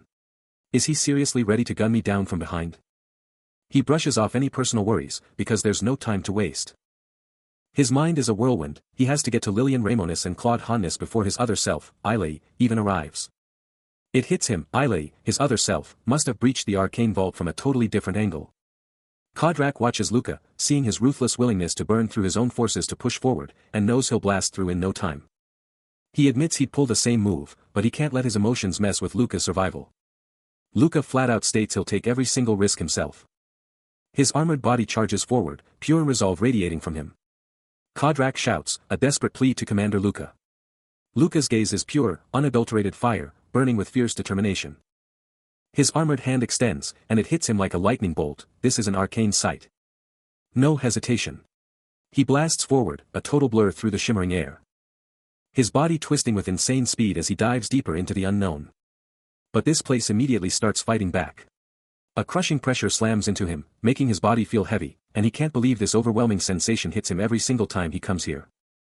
His senses go wild, even taste, as he strains to suck up every chemical trace in the air, gathering a torrent of data. Then, a surge of pure will. Crimson energy explodes around him, rocketing him forward. His trail a blazing streak of vibrant red light. Meanwhile, Kodrak and another soldier watch his relentless charge from a distance, their faces unreadable. The pressure is insane. His brain is screaming, pushing past its limits, and the blood in his veins feels like it's literally burning, as he feels his brain pushing him to his absolute limits. Consumed by a dark, crackling aura, his body outlined by crimson energy, he feels a primal urge to lash out. The arcane sight's crushing pressure, once just a theory, now assaults his very being, threatening to shatter his mind. His face contorts into a savage snarl of agony and defiance, eyes blazing with an infernal red light. The crimson energy around him explodes, swirling and distorting reality with raw, untamed power. Then, a sudden, violent burst of blue energy rips through the air around him. From a safe distance, Kodrak and the Imperial Guard instructor can only watch the terrifying spectacle. Kodrak's face tightens, a bead of sweat betraying his intense focus as he witnesses the sheer force. The arcane sight unleashes its fury, slamming Luca backward, a tiny, blue-tinged figure swallowed by the swirling debris. A blinding, explosive flash of white and blue energy detonates where he lands, the sheer impact shaking the very foundations of the sight. Blasted back by an invisible power, he's sent flying, a blinding white explosion rocking his form. But he recovers in a flash, his crimson eyes burning as he unleashes a furious counterattack. Elsewhere, Kodrak and the instructor are locked on, their gazes sharp as they witness the unfolding mayhem. While Luca's armored hand, sparking with raw power, reaches out. And his allies unleash a barrage of gunfire, laying down heavy cover. No hesitation, no fear, just pure, unadulterated resolve etched across his face. As he unleashes a devastating, crimson energy wave, ripping through everything in its path. Then, a sudden surge, he's ripped through space, a blur of red energy. Only to crash land in a desolate, snow-covered wasteland. He explodes into action, his blade a searing crimson streak. Blurring through the shadowy horde, he's a whirlwind of destruction. Cutting down one foe with a brutal, precise strike. But a sudden, unseen blow connects, sending a geyser of blood across his face. His expression twisting into a raw snarl of agony. Instantly, he unleashes a devastating counter, pure red energy blasting outwards. His face battered and bleeding, yet his gaze is pure, unyielding fury. He charges forward, the crimson blade a relentless, unstoppable force. Delivering the final, crushing blow.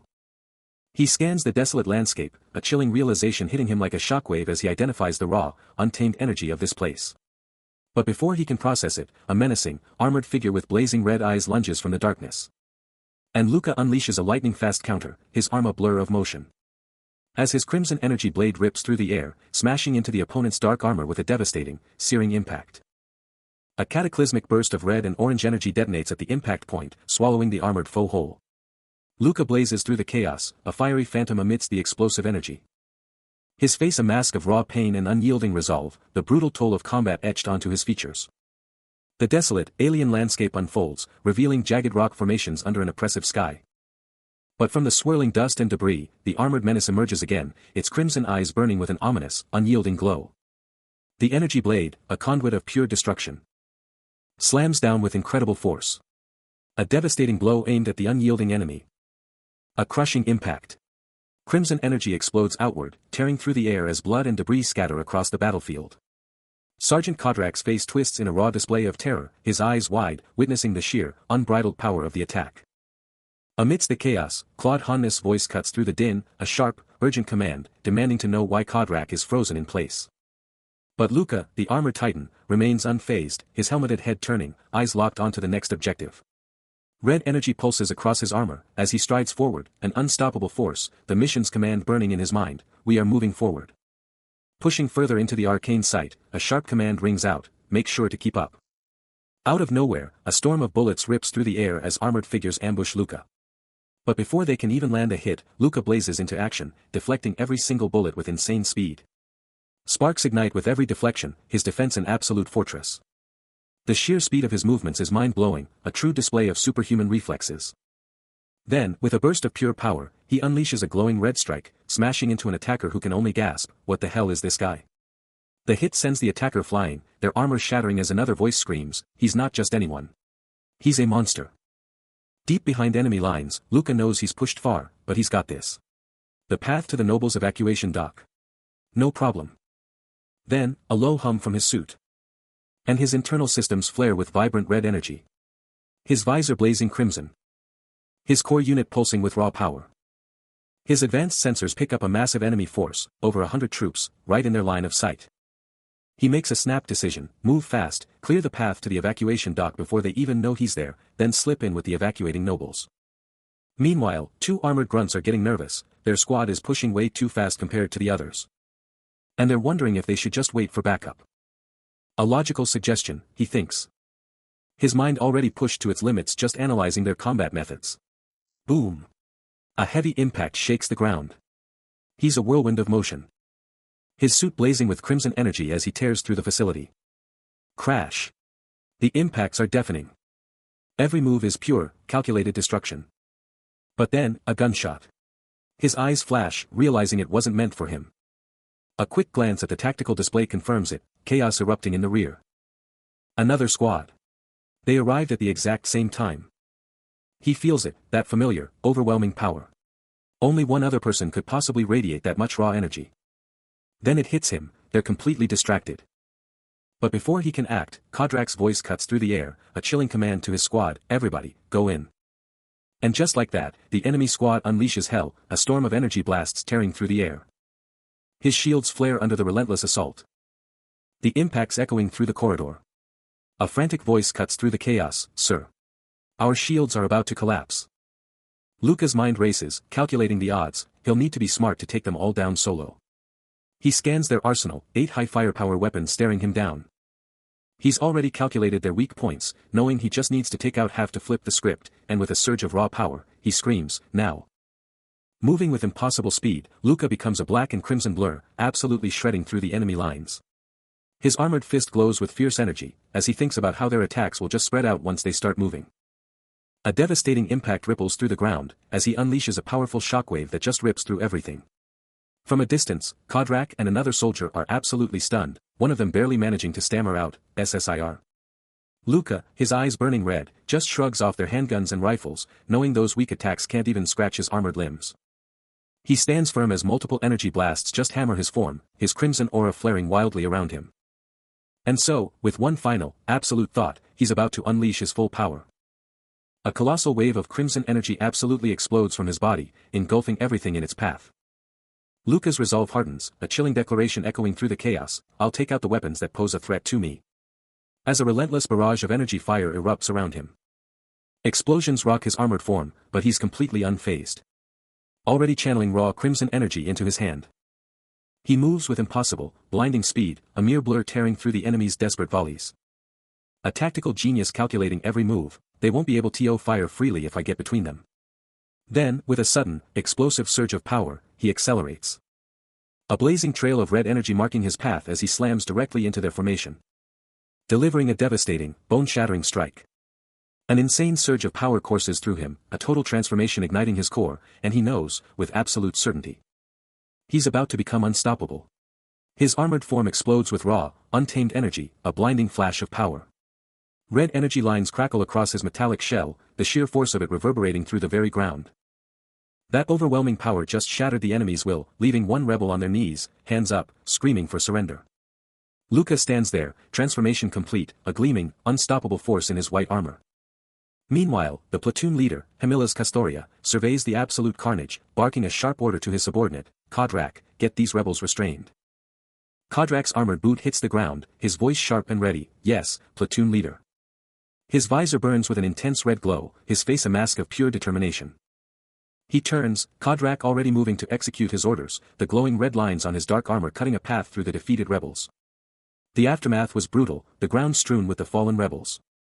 Kodrak surveyed the devastation, realizing these were his own platoon's men, ambushed from behind. Ailey was pushing ahead, burning through critical regrouping time. His jaw clenched in pure frustration, muttering curses against Ailey Castrica and Lillian Ramonis. A powerful symbol ignited behind him as he fought an internal battle, desperate to aid Ailey, but chained by his oath to the Empire. The choice was stark, one path meant forsaking the other. Lillian Ramonis' name ignited a furious, shadowy aura around him, his anger palpable. His armored fist tightened, a silent, ironclad promise, Ailey would not be branded a traitor, no matter the cost. With a grim resolve, he made his choice and moved, following Ailey's path, for now. He glares at the holographic screen, a chilling directive flashing before his eyes, continue the arrests. Once your platoon leaves, the choices are yours. Then, a voice cuts through the silence, a sharp platoon leader, echoing behind him. The voice continues, a hint of awe in its tone, declaring him an excellent soldier, his combat performance not just incredible, but absolutely shocking. But Kodrak brushes off the flattery, declaring he has no need for empty praise, only for the other to double down, insisting he possesses the true makings of a commander. Luca's expression hardens, his voice dropping as he challenges Kodrak's leadership, demanding to know why he never once led his own men, despite all their recent activity. He presses on, his words cutting, declaring that such methods will never forge a true commander. A storm brews in Kodrak's eyes, his jaw clenching with a fierce resolve. Luca's eyes bore into him, his voice cold as he clarifies his true role, a mere messenger for a higher power. Then, with a dismissive wave, he scoffs that Kodrak wouldn't even grasp his superior's thinking, and while he could elaborate on the value of Kodrak's useless lots, it would ultimately be pointless. Luca drops another truth bomb, declaring that even the mightiest will eventually need the help of the weaker ones, because going solo is a losing game. Then, with a smirk, he practically dares Kodrak to laugh when that prophecy comes true. Kodrak, eyes narrowed, fires back, promising to remember every single word Luca just uttered. A steely glint flashes in Kodrak's eye. His heart pounds with a fierce resolve as he stares into the void, swearing to heed the wisdom of his first superior. With a fierce glint in his eyes, he makes a silent pact to revisit Luca's taunts when he rethinks his entire strategy. Luca, ever the provocateur, delivers one last cutting line, hoping Kodrak won't live to regret his defiance, and then, a dismissive good luck. With a powerful, resounding stride, Kodrak charges ahead. The world is a wasteland, just empty shells of what once was. And the ground is littered with the bodies of nobles who grabbed weapons they couldn't even wield, just trying to buy a few more seconds. And it's not just here, this horror is playing out in every single corridor. With the Guardian forces decimated and the rebels being systematically crushed. But even with all this going down, Kodrak has to admit one thing, it's cheesy, but Luca is the only person he trusts when the fighting starts. He's his friend, period. Luca was the first peer he ever met who could actually keep up with his thoughts. A thought that still rings true as he whispers Luca's other name, Ailey. But then, a harsh memory flashes back, the accusation that he was just burning through Imperial soldiers for his own selfish reasons. He's down, surrounded by the ruins of a brutal war, the ghosts of the fallen screaming in his mind. He can't believe the sheer scale of the slaughter, a simple platoon should have handled this. But Luca, towering over him, cuts through the despair, demanding how he'd even reach Lillian, let alone rescue her. His gaze turns to steel, a chilling certainty in his voice, she's going to die, no matter what. Kodrak, battered but defiant, tries to appeal to him, acknowledging his love but pleading with him not to throw his life away, pointing out his raw, unyielding emotions. Then, a blinding, explosive force erupts from Luca's hand, a raw surge of power ripping through the air. It's too much. Kodrak collapses, defeated, forced to utter the words, "I surrender." Luca's eyes blaze with an infernal red, a chilling declaration echoing through the devastation, "I am of the Ramones." Still on his knees, Kodrak pushes back, dismissing Luca's lineage, his voice raw as he demands to know Lilian Ramonis' location. Luca, a flicker of something unreadable in his crimson gaze, finally responds, claiming he has no idea where the heiress vanished. Luca's eyes blaze crimson, a telltale sign that someone's about to crack under pressure. His stare burning, that crimson glow just screams danger. A sharp, metallic shhk cuts the air. Kodrak screams in agony, begging, "What are you doing?" "I surrendered." "Stop." "What are you, whack?" But Luca doesn't care, his voice cutting like a knife. "Where did Lilian Ramonis run off to?" He stands there, a dark, armored silhouette, absolutely unyielding. From the shadows, Kodrak's voice cracks, "Down. She went down." Luca pivots, staring into the abyss, calculating. "Wait, don't you have to go up to get out? Is there another way out from down there?" Kodrak, still reeling, shouts, "I don't know. They never told me the details." Kodrak is absolutely writhing, his body twisting in pure agony under an invisible assault, screaming internally about the sheer madness of it all. His face, drenched in sweat, is a twisted mask of pure suffering, the pain pushing him past any breaking point. He's begging for it to stop, desperately trying to appeal to their past, but the pain just keeps getting worse. Then, a crimson burst of energy explodes around him, a brutal new wave of torment hitting him hard. Totally overwhelmed, Kodrak just collapses, his body finally giving up the fight. Luca just stands there, towering over the broken man, his voice ice cold, telling Kodrak he was dead either way and that some truths are better left unknown. His crimson eyes burn with an unsettling intensity as he coldly states, he usually doesn't like killing, but today, he's feeling particularly bloodthirsty. He scans the desolate, arcane site, a place he knows holds the dark secrets of this entire battlefield. Suddenly, the distant sounds of screams and gunshots start closing in fast, new dangers are definitely on their way. The name Eilei rings in his ears. A stark warning of the point of no return. Leaving him to question his next move. Lost in profound thought, his eyes are fixed downwards. A lone silhouette against a blinding expanse. His mind grappling with an unseen burden. He'd always felt this gnawing paranoia, especially when he thought about Eilei, constantly asking himself the same unsettling question. What if Eilei just turned against him? A mysterious, glowing symbol pulsed.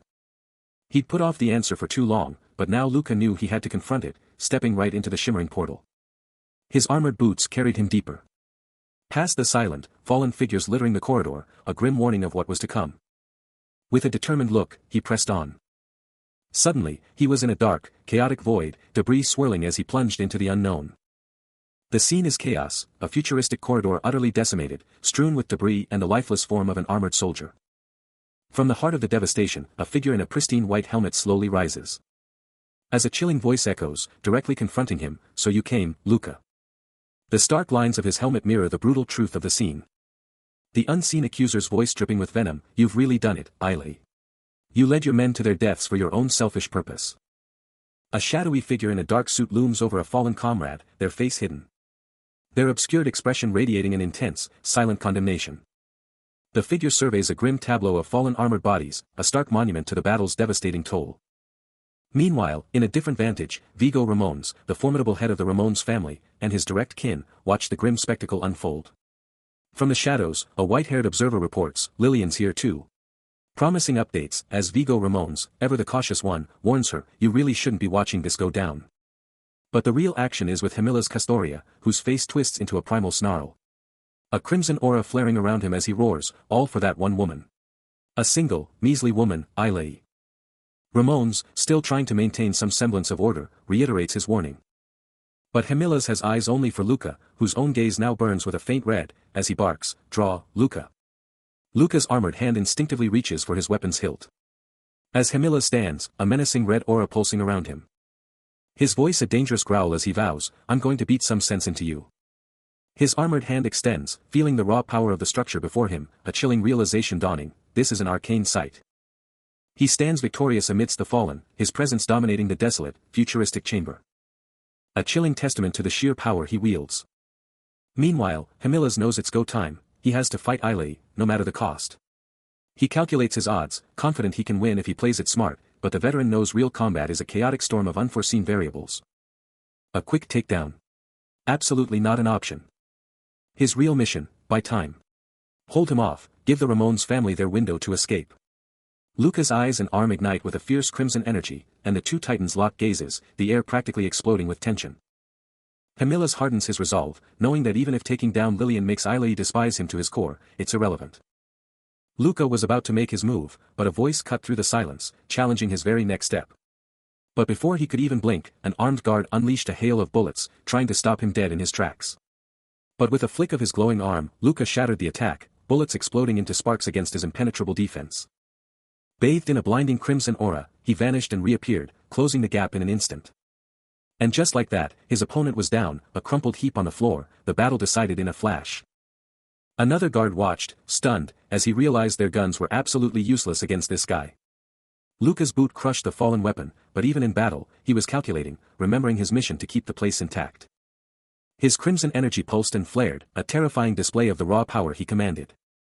He stared down at the defeated guard, a chilling taunt dripping from his lips, utterly confident in his victory. Boom! An explosive impact just detonates, sending shrapnel flying everywhere. The sheer force of it still echoing, dust and fragments are just spiraling out of control. But through the chaos, Camillus Castoria is already locked and loaded, his eyes laser-focused on whatever just caused that explosion. He screams at Kodrak to get away, who's already reeling from the blast, trying to warn him of the incoming danger. Then, a bullet rips from his gun, smashing into its target with another explosive impact. More debris just flies, totally obscuring what just happened. But as the dust clears, a helmet just goes tumbling through the air, spinning like crazy. Before Camillus can even blink, Luca is already there, a crimson blur, smashing a devastating kick right into his side.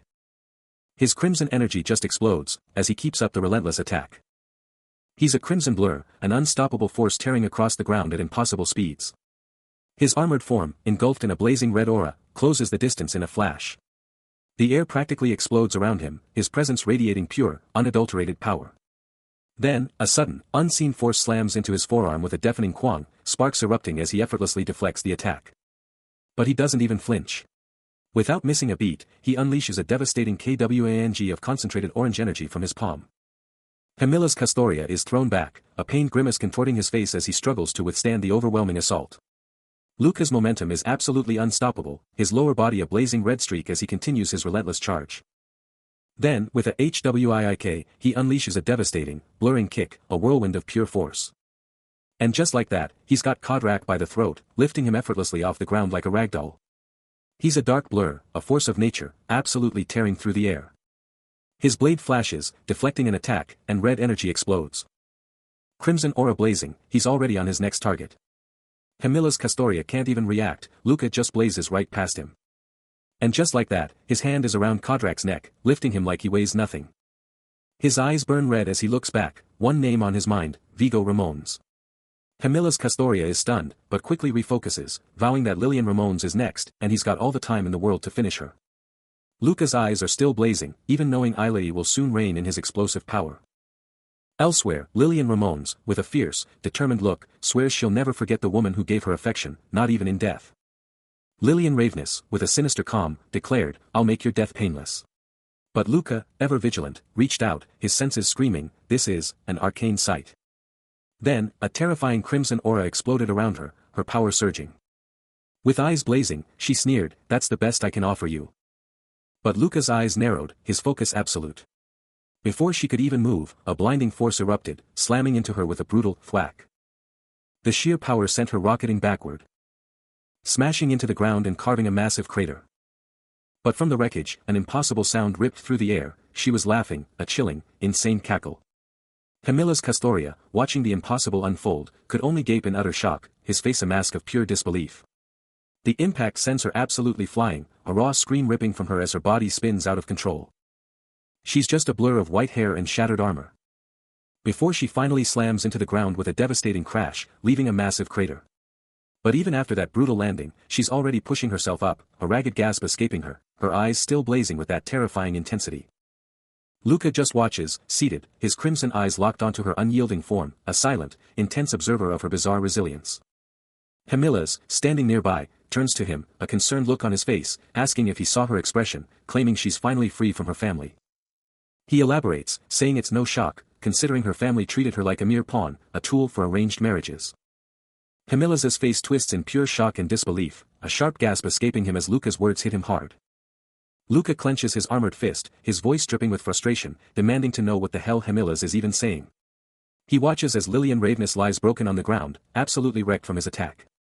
But he's not letting up, continuing his relentless assault, striking her repeatedly in midair, demanding she drop the defenses. Her resilience is absolutely wild, making him realize this woman is no ordinary traitor. She's definitely not just some random enemy. From the ground, Lillian defiantly fires back, calling his actions a total excuse, just a way to dodge a real fight. Luca takes in her words, observing the fierce defenses of those attempting treason, and he's left wondering about their real game. He deduces that if they were serious about fighting the Empire, they'd have brought in heavy hitters like Kodrak or Vigo Ramones, not just their own small forces. A flicker of realization crosses his face. As he acknowledges the truth in his own assessment, he's absolutely right.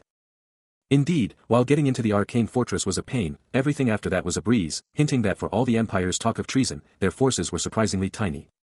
He's still deep in thought, dissecting the rebellion. If they were serious about taking down the Empire, why weren't Kodrak or Vigo Ramones involved? This whole thing feels way too small to be a real coup. His mind races, a fierce red glow in his eyes as he processes it all. And a single, defiant thought cuts through, so what?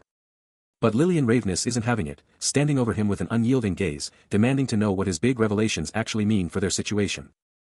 She lays it bare, telling Ailey that if things keep going like this, he's going down with her. A tense silence hangs in the air, her eyes locked on him. Then, with a defiant lift of her head, Lillian drops a bombshell. Her father isn't innocent at all, he's been hiding an arcane relic. But a stern voice cuts in, snapping Lillian back to reality, telling her this is not the moment for family secrets. But Lillian ignores the warning, unleashing a brutal, impactful kick, sending him flying. Lillian, with an intense stare, demands to know the truth about this mysterious relic. This glowing, powerful cube, this arcane relic, was the very core of the ancient fortress. Still recovering from her brutal kick, Luca can only manage to question her timing.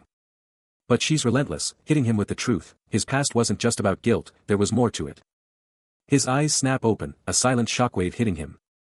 Lillian doesn't let up, her voice cutting through the tension, revealing that his friend, Ailey, is trapped and can't live freely in the Empire. The sheer force of her previous strike sends him crashing to one knee, his body reeling from the brutal impact. But then, a twist. She offers a way out, a choice that could save all three of them. She stands unyielding, her power radiating as she waits for his answer. Holding the glowing arcane device, Lillian drops a bombshell. This thing can activate the ancient underground fortress. The crystalline cube pulses with raw power. And her eyes blaze with an intense, almost terrifying determination as she vows to shatter the Empire's control. Her voice, sharp as a blade, then cuts through the tension, directly calling out Luca's name.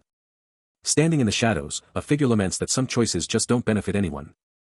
Lillian Ravenous turns, revealing the plan. They can activate the teleportation device in the underground fortress. She holds up a glowing blue cube, its light blazing in her fierce red eyes, a clear sign of the power she commands. Her eyes narrow, a desperate plea erupting from her to break free from the Empire's control, a plea aimed directly at Luca. Luca's eyes snap open in shock, his own glowing blue cube clutched tight, the full impact of her desperate plea hitting him hard. Deep underground, the colossal teleportation device pulses with raw power, a last-ditch escape route from the Empire's iron grip. Luca's mind races, and Lillian Ravenous drops the bombshell. It's a teleportation device, their one shot at freedom. He stares, absorbing her words as she reveals they've already fired up one of the tunnels, a desperate escape hatch if the fortress goes down. Then, a chilling dare, Lillian tells him to end her if he doubts her truth, but confesses she can't bear to see Ailey fall protecting her. Her gaze unwavering, she drives home the brutal truth, fail now, and there are no do-overs.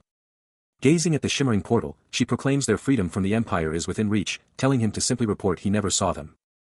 Her eyes betraying a flicker of desperation, Lillian challenges him. Does he honestly think the Empire would just leave a device like this unguarded? Her voice drops, deadly serious, as she reveals their only known escape route plunges them deep into the earth. Luca's crimson eyes blaze with fierce determination, his face set in stone as he confronts the impossible decision ahead. He's tempted, right? Should he have just let Lillian die? Or not? He's always wanted to kill her, and he knows his dangerous nature will get him executed eventually, but he has to think about what's best for Ailey. This is the battlefield where his family was taken, died, or just vanished. He can't afford to mess up here, especially with Lillian in the picture. A surge of resolve hardens his expression. Lillian's voice cuts through his thoughts, telling him to shut up and just promise her one thing: he won't stand in her way. She reminds him the teleportation device she mentioned either works, or it doesn't. Simple as that. Luca, eyes blazing with renewed determination, fires back, then don't stand in my way. You heard her, right? Lillian, face unreadable, adds, even she doesn't want you getting into trouble. His mechanical hand extends, feeling the raw power from the ancient wall, and it hits him. This isn't just any place, it's an arcane site. Still down, a wave of pure distress hits him, his face twisted in a silent scream while Lillian kneels, her concern practically radiating off her. His eyes, blown wide with fear and a terrifying realization, just stare into nothingness. Lillian's gaze locks onto him, unwavering, a silent question burning in her crimson eyes. Then, his crimson eyes explode with resolve as he shoots up, snatching Lillian's arm with an iron grip, yanking her to her feet. His mechanical arm pulses with a faint, internal glow, a clear sign of his power kicking in. No hesitation, he just moves, a lightning-fast blur ripping through the ancient structure. Lillian, totally blindsided, gets dragged along in his slipstream, her face a mix of shock and worry as they disappear into the arcane depths. He's still dragging her through this bizarre place, and Luca's mind races, instantly recognizing it as an arcane site, a place crackling with raw, untamed power. Lillian's head is spinning, completely overwhelmed, and she can't help but wonder if she's finally gone insane. But Luca's already strategizing, his mind burning through the possibilities of teleportation devices and whatever other insane tech this arcane site is hiding. Catching his intense gaze, Lillian shouts his name, a desperate plea for him to just hold on. He spins around, his fierce gaze instantly softening with worry, and tenderly cups her face in his hand. His eyes dart down, spotting something wrong, and he quickly tells her they need to clean his face before the blood sets. His face is now fully revealed, smeared with blood, a shocking sight that shatters his previous determination, exposing a raw, agonizing distress. He stares down, his mind racing through the arcane site's dangers, declaring that his companion's survival is paramount, even over his own. A soft thud reverberates, and Lillian's gaze locks onto him, her face etched with concern and regret.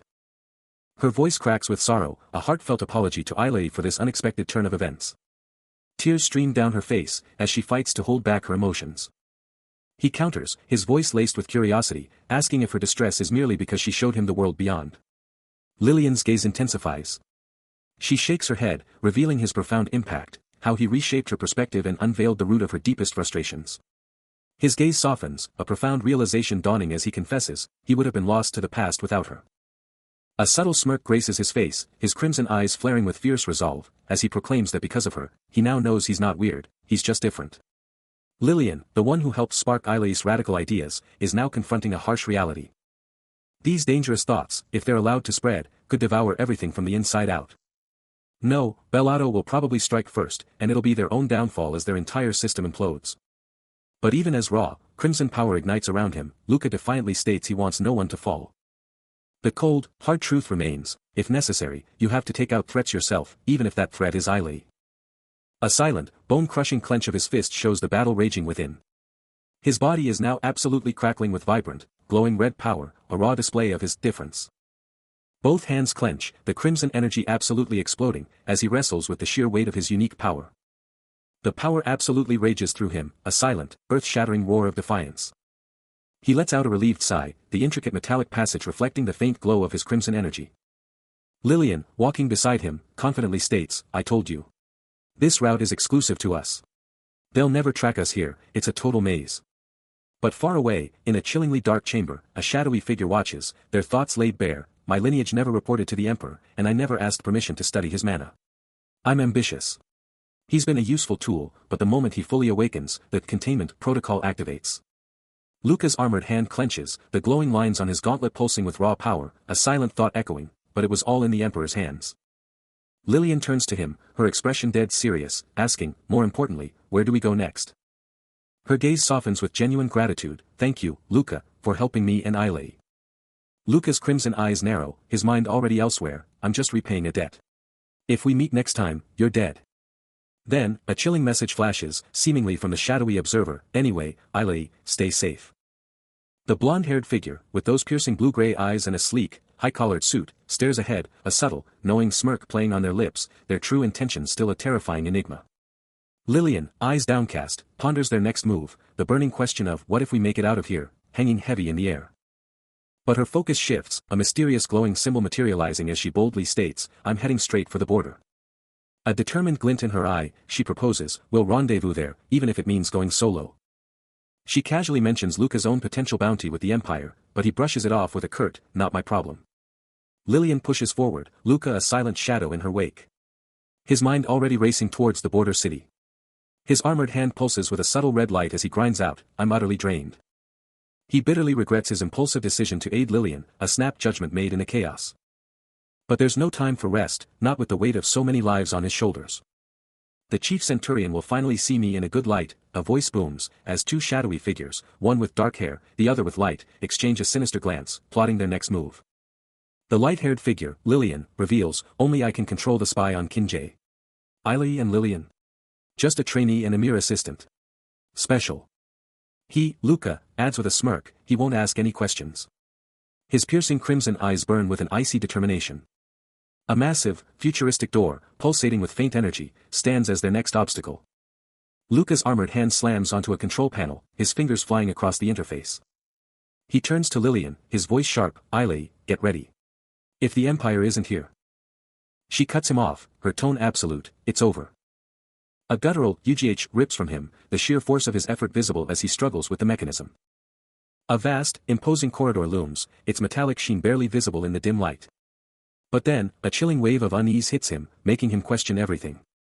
He has to find the source of this dread, even if it feels alien, given this is his first time here since the fort's power-up lit the place. One thing is for sure, though, whatever's causing this bad vibe is definitely behind that door. His crimson eye locks on, a fierce determination burning within. Shifting tactics, he shuts down every other sense, going all in on his sense of smell. His brow furrows in intense concentration, every muscle in his face tensing. First, the undeniable stench of fresh blood hits him, then the metallic tang of oil and iron follows. But here's the kicker, no human scent whatsoever. The arcane sight's true nature dawns on him, and the gravity of the situation hits hard. His armor gleams, but inside, a cold dread begins to creep in. Red energy crackles around him, as the horrifying truth becomes undeniable. This is it, the point of no return. His gaze snaps wide, as new enemies burst onto the scene. Four hulking, armored figures, with menacing red eyes, are suddenly right there, ready for a fight. His mind races to Lillian, helpless and bound, she's not like him, she'll crack under pressure and spill all their secrets. Regret hits him hard, he swore he'd get them out and give Eiley the life he deserved. He flashes back to a sweet fantasy, a moment of pure connection with Lillian, their hands locked together. But then, the cold, hard truth slams back in, as a sinister voice plots the only escape, Lillian has to go, right now, by their own hands. They could spin a tale of enemy infiltration, but could Eiley, Luca, even handle it? The focus snaps to Lillian's desperate plight, as the voice keeps calculating the fallout, if he dares to touch the Imperial Guard, it's game over for everyone. A shadowy, armored figure looms, its glowing red eyes silently asking, what's next? Snapping him back to that one fleeting moment when their eyes connected. Another armored enemy's menacing presence just amps up the threat. As the antagonist's mind keeps racing, realizing every second they wait, the more suspicious everyone gets. Luca's face sets with fierce determination, his choice locked in, it's now or never. Meanwhile, Lillian looks utterly vulnerable, her fate hanging by a thread. The digital countdown hits 06, blue energy crackling around it. Just as a glowing blue shard plummets, leaving a trail of blood in its wake. His eye snaps open, crimson splattering across his vision. A bloodied hand shoots out, desperate to snatch the falling fragment. Lillian's white hair whips around her as she plunges, engulfed in blood and searing white smoke. But then, his armored hand unleashes a thunderous shot. His suit flaring with an infernal red glow, smoke erupting from every vent. He looms over her, the opulent chamber now a stage for their tragedy. As Lillian lies shattered, her hand reaching out in a final, desperate gesture. Shadows cling to his armored form as Luca's mind races, a chilling question echoing, Luca and Eiley, how did we just die? The suit's metallic sheen glints, a stark reflection of the grim reality. As he remembers the cold act of executing a hostage, now deemed useless. He knows he has to report everything, a cold certainty gripping him, he'll be disposed of after this. Through the visor, his eyes blaze with a fierce, red light. The suit's vents flaring with crimson energy. As if mirroring the turmoil raging within. Then, the armor vanishes, revealing Luca's face, etched with raw distress, his brow deeply furrowed in a mix of fear and regret. Sweat beads on his neck, a stark testament to the crushing emotional weight of his memories. A sleek, futuristic chamber unfolds, its glowing lines pulsating with an alien energy, hinting at something beyond human comprehension. Suddenly, a powerful figure emerges, his crimson cape a stark contrast against his dark, formidable armor, a silent, imposing presence in the heart of the unknown. His eyes blaze with an intense crimson light, taking in every detail as he declares, this is an arcane sight. But his attention is drawn to a chilling sight. A figure lies broken on the ground, their white hair stark against the cold, metallic floor, a grim testament to the site's dark secrets. Crimson blooms across the pristine white hair, a brutal splash of reality that confirms the worst, the life of Lillian Ravenous extinguished. A mysterious voice drops a bombshell report. Lillian Ramones led you to the triangle, then brought you, and then hits with the real question, why her? Why was she your guide? Luca, looking absolutely stone-faced, just mutters, the time has come. The tension is palpable. The scarred interrogator, intense and sharp, cuts in, sounds pretty grim for just Luca. He then hits with a direct guess, is this about my thing with Lillian? Luca hangs on every word as the scarred man drops another bomb, revealing, it's not just you. Aile's got deep ties with Lillian Ramones too. Luca's eye snaps open, a mix of shock and irritation flashing across his face as he mentally screams, please tell me that's enough of an explanation already. Later, the scarred man is deep in thought, lying in bed, a heavy silence hanging as he simply utters, I see. His hand tightens into a fist, a silent, powerful statement of his true goal. He takes a slow sip from his mug, eyes burning with fierce determination. The top seat of our clan. That's mine. Believe it. Beneath a cosmic canvas, a sprawling metropolis pulsed with futuristic energy. As a lightning-fast train blazed a trail through its sky-piercing towers. Heading to the capital, Luca crashed hard, totally wiped after days of non-stop action. But even then, the insane horrors he'd faced kept tearing through his thoughts. Back in the capital, they finally got some downtime, then got showered with honors for their epic performance. And a massive payout. Facing a blonde-haired figure, Luca dropped a bombshell, I never expected you to take out Lillian. He'd figured the guy would go for a suicidal attack on the Imperial Guard, a move that was always doomed to fail. The blonde man just took it all in, his face giving nothing away. The tension is palpable as a brutal flashback hits, he's sent flying, crashing down with a sickening thwack. But Luca isn't done. From his defeated position, he snarls, watch your mouth, you bastard. No matter what, you can't hide the fact you killed Lillian. A heavy thump echoes as his armored fist clenches, a silent, deadly promise. He presses on, his voice cold, nothing would have changed. A subtle crackle of power emanates from him, a silent threat. With a chilling resolve, he states, I remain silent. The blonde man's face contorts in anguish, tears freely flowing, as the brutal truth sinks in, Aile isn't some heartless killer who regrets his actions, he's something far more complex. Luca's voice drops, laced with a chilling finality, even though he did all that, I still couldn't save Lillian. There's no doubt he'll die soon. His armored hand remains a clenched, unyielding fist, a symbol of his unwavering resolve. He had to shatter him, mind. Or his very life. Luca's jaw tightens, a fierce resolve burning in his gaze as he looks to the heavens. He knew the blonde man was an outsider, a misfit in the Empire, a sprawling metropolis of steel and light that now felt like a world away. From his perch, he stares down at the broken figure, a chilling testament to the price of defiance. A guttural, broken sound rips from the blonde man's throat, a raw, desperate plea lost to the wind. The swirling, luminous depths of a gateway or abyss call out, a vortex to untold dimensions. His sharp, crimson gaze pierces the void, the echoes of his choices reverberating within him. A memory flashes, a voice declaring, Luca, I'm taking Lillian home for a while. We've earned a couple of months off. But the thought curdles, replaced by the haunting question, why did Lillian laugh as her family was slaughtered? She had a fiancé, a man 3 decades her senior, from her own bloodline. A chilling memory flashes, when Lillian first entered the world, a massive fortune was exchanged for a single, dark condition. The demand? She had to be raised as an exact replica of Lillian, with constant updates and photos to guarantee it, a twisted obsession that now reveals the true extent of her control. He fixates on Lillian's face, her every preference. Her habits, her very name, all imposed, none chosen by her, a torment he can only imagine, and it all makes sense why she knew so much about Bellato. Now, the pieces click into place, this is the fallout when you let trust issues fester, a dark shadow crossing his features. Did Claude actually buy into that garbage? Everyone knew how Centurion messed him up, it's the only way a noble like Claude ends up an orphaned Imperial Guard trainee. He remembers the captain, the one from the Euphoria family, his eyes burning with intensity. He lets out a dry scoff, muttering, if we're going to deceive others, then so be it, a determined glint in his eye. Yet, despite the irony, he still trusts him completely. He's locked in thought about Kim Jun, the one he kept tabs on, the one he had to watch. All according to Chief Centurion's master plan, and Kim Jun knew he was being watched. Did he push Kim Jun too far? Was it too much? But then, a cold dismissal, it was nothing. He knows the truth, the more you fight, the heavier the burden, the more critical your decisions become, so make them count. He'd given Kim Jun a resource, a lifeline, to protect his own. Wait, was he implying he should have used that resource himself? No, not at all. He knew, betrayers, willing ones, must be eliminated. He'd done it for them, no question, but their survival was enough.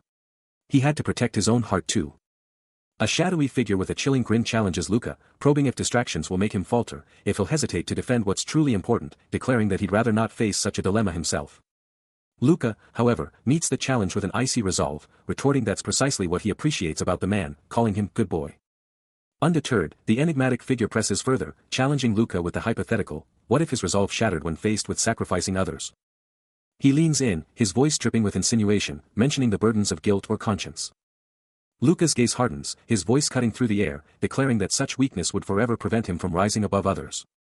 A subtle tremor runs through his hand as he grips a device, a silent testament to the rising tension within him. The long-haired man watches him intently from the depths of a vast library, his face a mask of inscrutable thought. And as Luca's determination crystallizes, his eyes ignite with an intense, burning crimson, a powerful manifestation of his unwavering will. He's already planning his next move, thinking about how to be even more ruthless with sacrifices, as a woman nearby gasps in shock. With an unyielding gaze, he simply mutters, of course, good boy. Fast forward to the next day, and the city skyline is absolutely epic, stretching into the horizon. Luca just stares up, lost in thought. Someone on the line tells him, you're doing great. This next thing. It's gonna be an awesome experience for you. But the other guy on the call is like, wait, I thought I was off the hook. The boss lays it down, it's tradition, we send the best first. And honestly, Eileen never turns down a challenge anyway. Luca, with that intense stare, is totally on board, saying, if you say so, I'm more than ready. The boss seals the deal, confirming, alright, you've got your slot. Staring out at the city, Luca has one thought, time to finally meet up. His eyes snap open, a jolt of realization hitting him, this is an arcane site. A heavy boot slams down, hitting the ground with a powerful thud. He's standing on the edge of something massive, an ancient structure, its intricate designs practically screaming forgotten power. These towering walls just keep going, covered in glowing, mind-bending patterns. Then, from deep inside the site, a voice slices through the quiet, demanding to know what he's waiting for. Lillian Ravenous, face unreadable, just tells him to come on in. Luca's eyes narrow, the blue glow of his suit highlighting his fierce determination. One more firm step, and he's crossing that threshold, right into the heart of the arcane site. He plunges into the arcane site, a massive, shadowy chamber pulsating with glowing energy, where Lillian Ravenous is already there, waiting on a platform. He lets out a scoff, thinking it's totally absurd to laugh when no one's even looking. He scrutinizes her face, seeing an indecisive, emotional look, definitely not what you'd expect from someone actually out cold. Then it hits him, is she some noble kid his age? He lays it out, he's here on Chief Ravenous's orders, no clue how long academy graduation will take, but seriously, is she the guide sent by him? Lillian just shoots back, what difference does that even make to him? His face twists in disgust, cursing those damn nobles under his breath. Alright, Miss of the Castoria family, Lillian challenges, her tone dripping with veiled provocation. Luca's gaze sharpens, a storm brewing behind his crimson eyes. How did you figure that out, she demands, a hint of surprise in her voice. He quickly pieces it together, understanding that only someone with immense backing would dare speak so freely against the Castoria chief centurion. You can ask your father if you don't believe me, she fires back, a smug confidence radiating from her, and you weren't worried about being overheard? This woman, he realizes, must be the only centurion's daughter bold enough to pull such a stunt. Why does the Ravenous family have such a deep connection to the Castoria family, he ponders, as the implications of sending her own daughter to uphold his prestige sink in. Luca Castoria. Yeah, it's got a nice ring to it, he acknowledges, a dangerous glint in his eye. His mind races, grappling with the implications of the name. The woman's voice cuts through his thoughts, as you guessed, I'm someone sent here by my father. Then, the bombshell drops, my name is Giselle Castoria. Her eyes flash with irritation, but don't ever act like you've got something over me again. It irritates me. The truth hits him like a truck, Lillian Ravenous was practically a saint compared to this. He quickly tries to smooth things over, I apologize if I offended. Suddenly, the scene shifts to a desolate, ruined street. A heavy sigh escapes him. As he mentally adds, I'm sure Chief Centurion would understand. Still on the ground, Claude defiantly declares she wouldn't dare cross someone who hates her. But grudgingly agrees to follow, finding the whole thing a massive pain, while Luca stands over her, demanding if everything's finally good. A clear flash of annoyance crosses her face. And a sharp "tsk" escapes her lips. As she stubbornly remains seated, glaring up. Luca, utterly fed up, lets out a frustrated sigh, muttering under his breath. Then shifts his gaze to the sprawling, futuristic city, a grim thought forming, this whole thing is going to be a massive headache. The towering metropolis bathed in the ominous glow of red energy lines. The futuristic city pulses with an unseen energy, its sleek structures blazing under the bright sky. He strides through the urban landscape, his steps measured and deliberate. As they both gaze up at the towering, modern architecture surrounding them, a sense of awe in the air. Each stride echoes with a soft, rhythmic thud against the polished ground. When Claude's voice cuts through the quiet, instructing him to follow her to the Emperor's residence, the mission is on. Soon, a colossal, imposing statue dominates the skyline, its ancient form a stark contrast to the city's modernity, demanding attention. Luca pauses, his gaze locked on the monument, a faint rainbow shimmer arcing behind him, a moment of profound realization. Before his eyes fall upon the grand inscription carved into the wall, "All hail the Emperor, the father of the nation, the guardian of humanity," a chilling declaration. Followed by the name, Dinokrathia. The ruler of this new world. The colossal statue of Emperor Dinokrathia dominates the skyline, a silent, powerful declaration of his legacy. He absorbs the grandeur, his piercing crimson gaze dissecting every architectural marvel. This is it, the legendary site he's only ever heard whispers about. The Krathia Academy, a name synonymous with power and prestige, towers above, a beacon of futuristic design piercing the heavens. With each deliberate step, Claude's boot strikes the ground, a sharp, echoing beat of their arrival. Suddenly, a cluster of students pivots, their attention snared by the two figures. Their uniforms, emblazoned with a distinct violet hue, proclaim them as the elite of this academy. A color muted but unmistakable, as Luca and Claude make their entrance. He blasts through the crowd, a sneer on his face as he snarls, "Move it, commoners." As he and Claude stride forward, one of the stunned students cries out, "My excellent implants."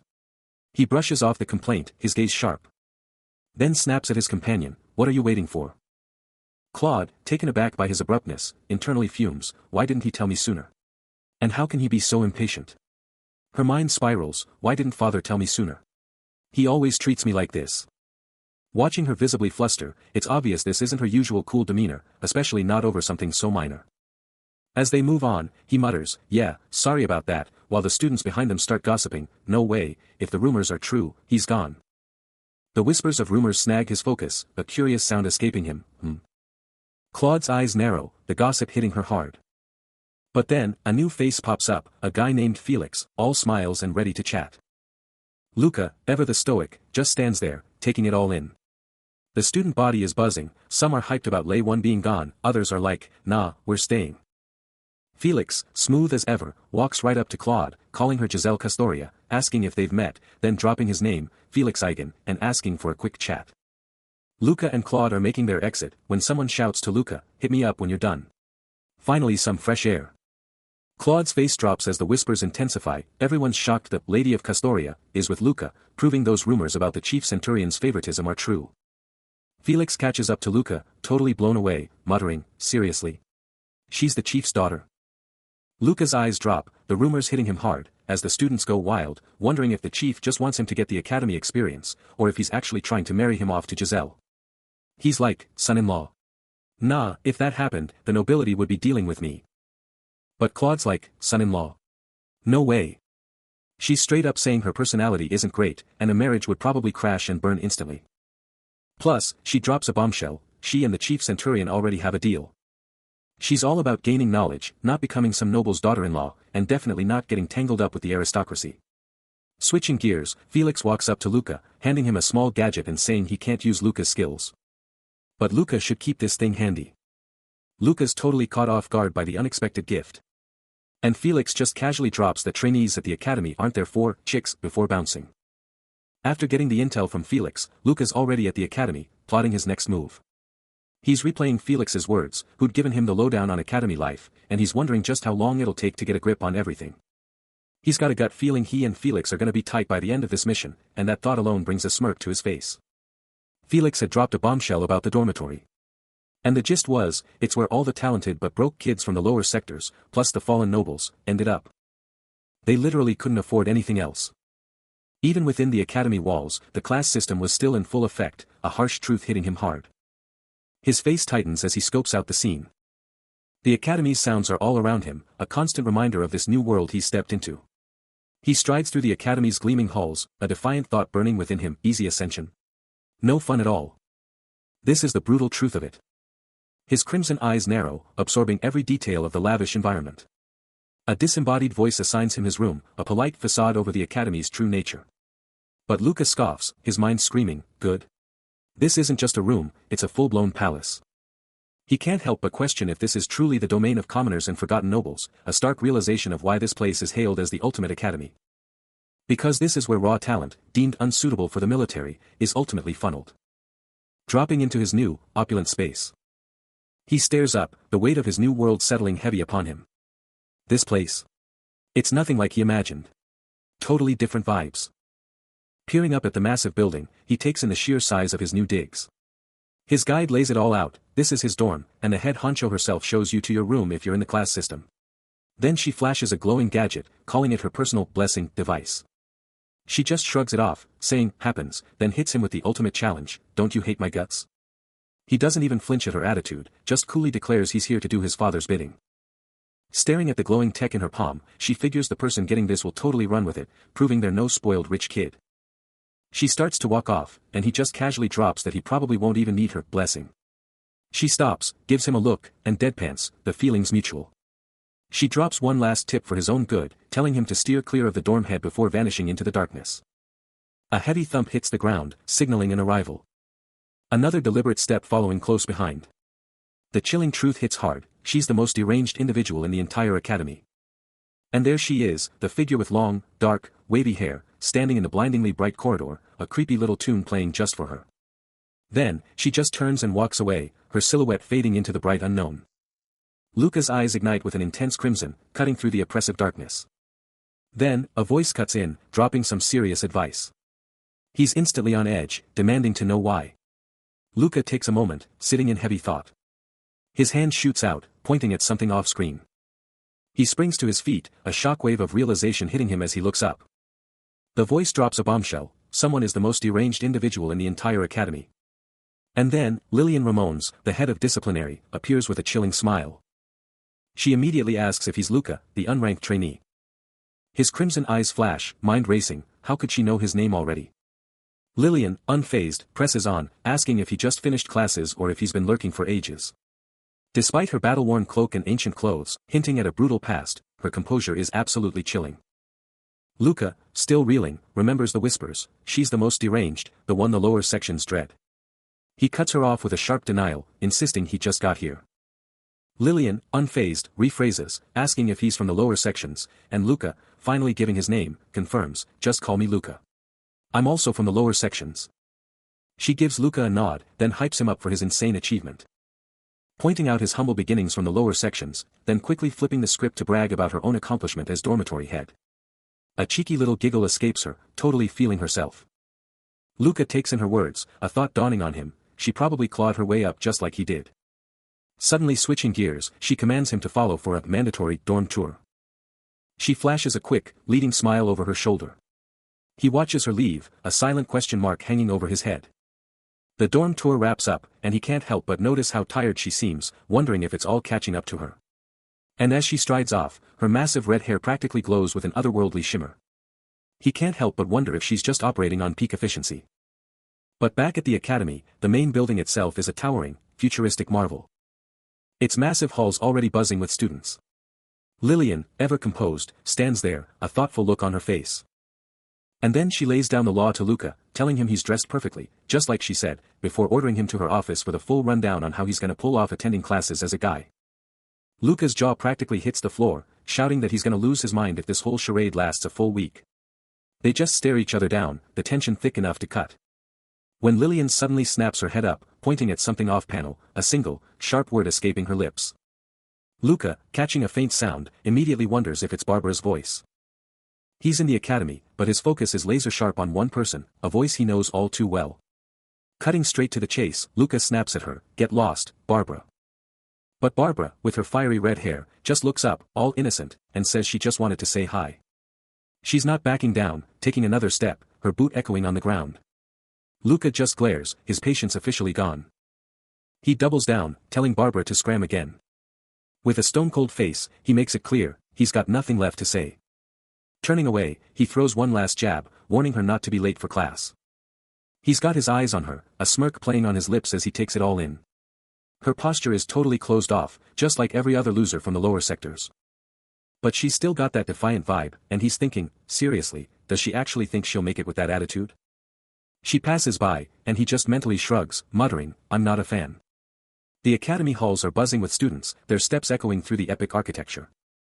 He cuts through the crowd, his vibe just demanding attention.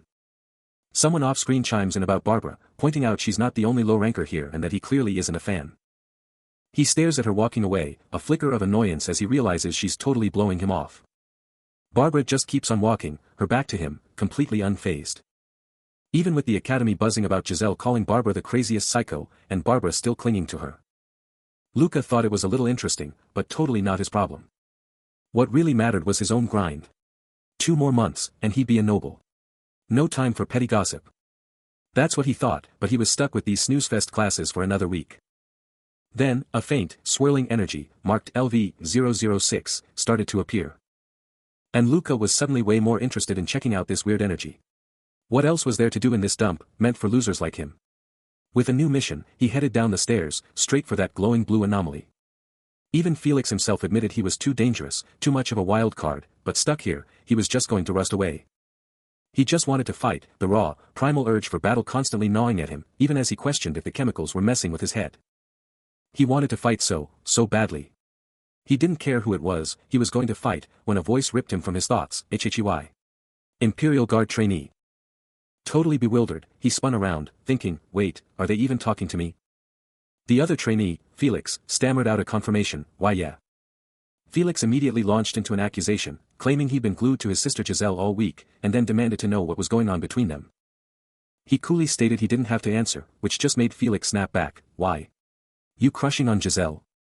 Felix, completely flustered, insisted he was just being decent, whining that he was making everything so hard.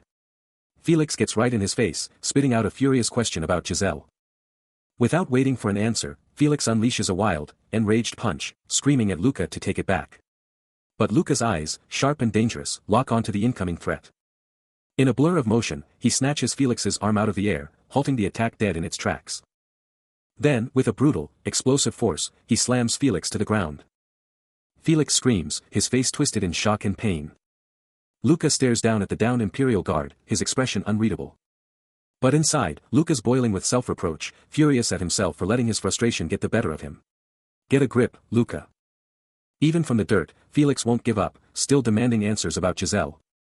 He lets out a frustrated sniff, clearly annoyed and deep in thought.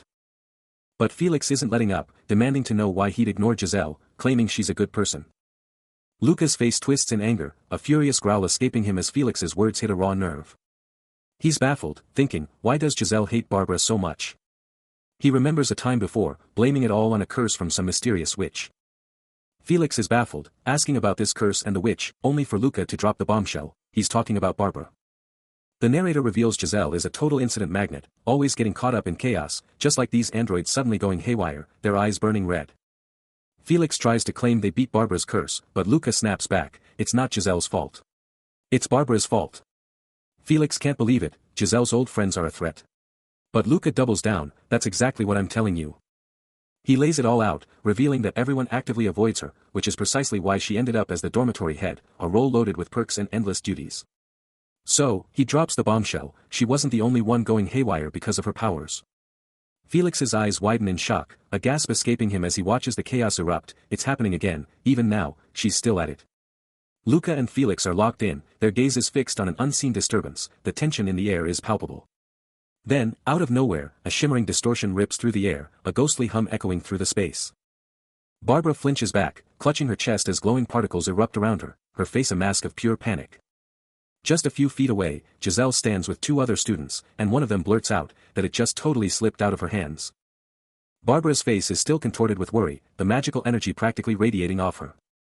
She looks down, quickly offering to take the blame, promising to wash the clothes and get out of here, like, right now. A chilling laugh cuts through the air, mocking Barbara as a voice demands confirmation, did everyone hear that? Trapped by an unseen grip, Barbara's voice cracks with desperation, pleading if they would truly reject her generosity. The unseen tormentor's voice drips with malice, ordering her to strip and surrender her clothes, promising a thorough cleaning. Crushed by the sheer humiliation, Barbara's face contorts in agony, tears freely flowing as she desperately clutches her chest. Her hands ball into desperate fists, knuckles stark white against her skin, a silent scream of defiance. Her face, a canvas of despair, is streaked with fresh tears.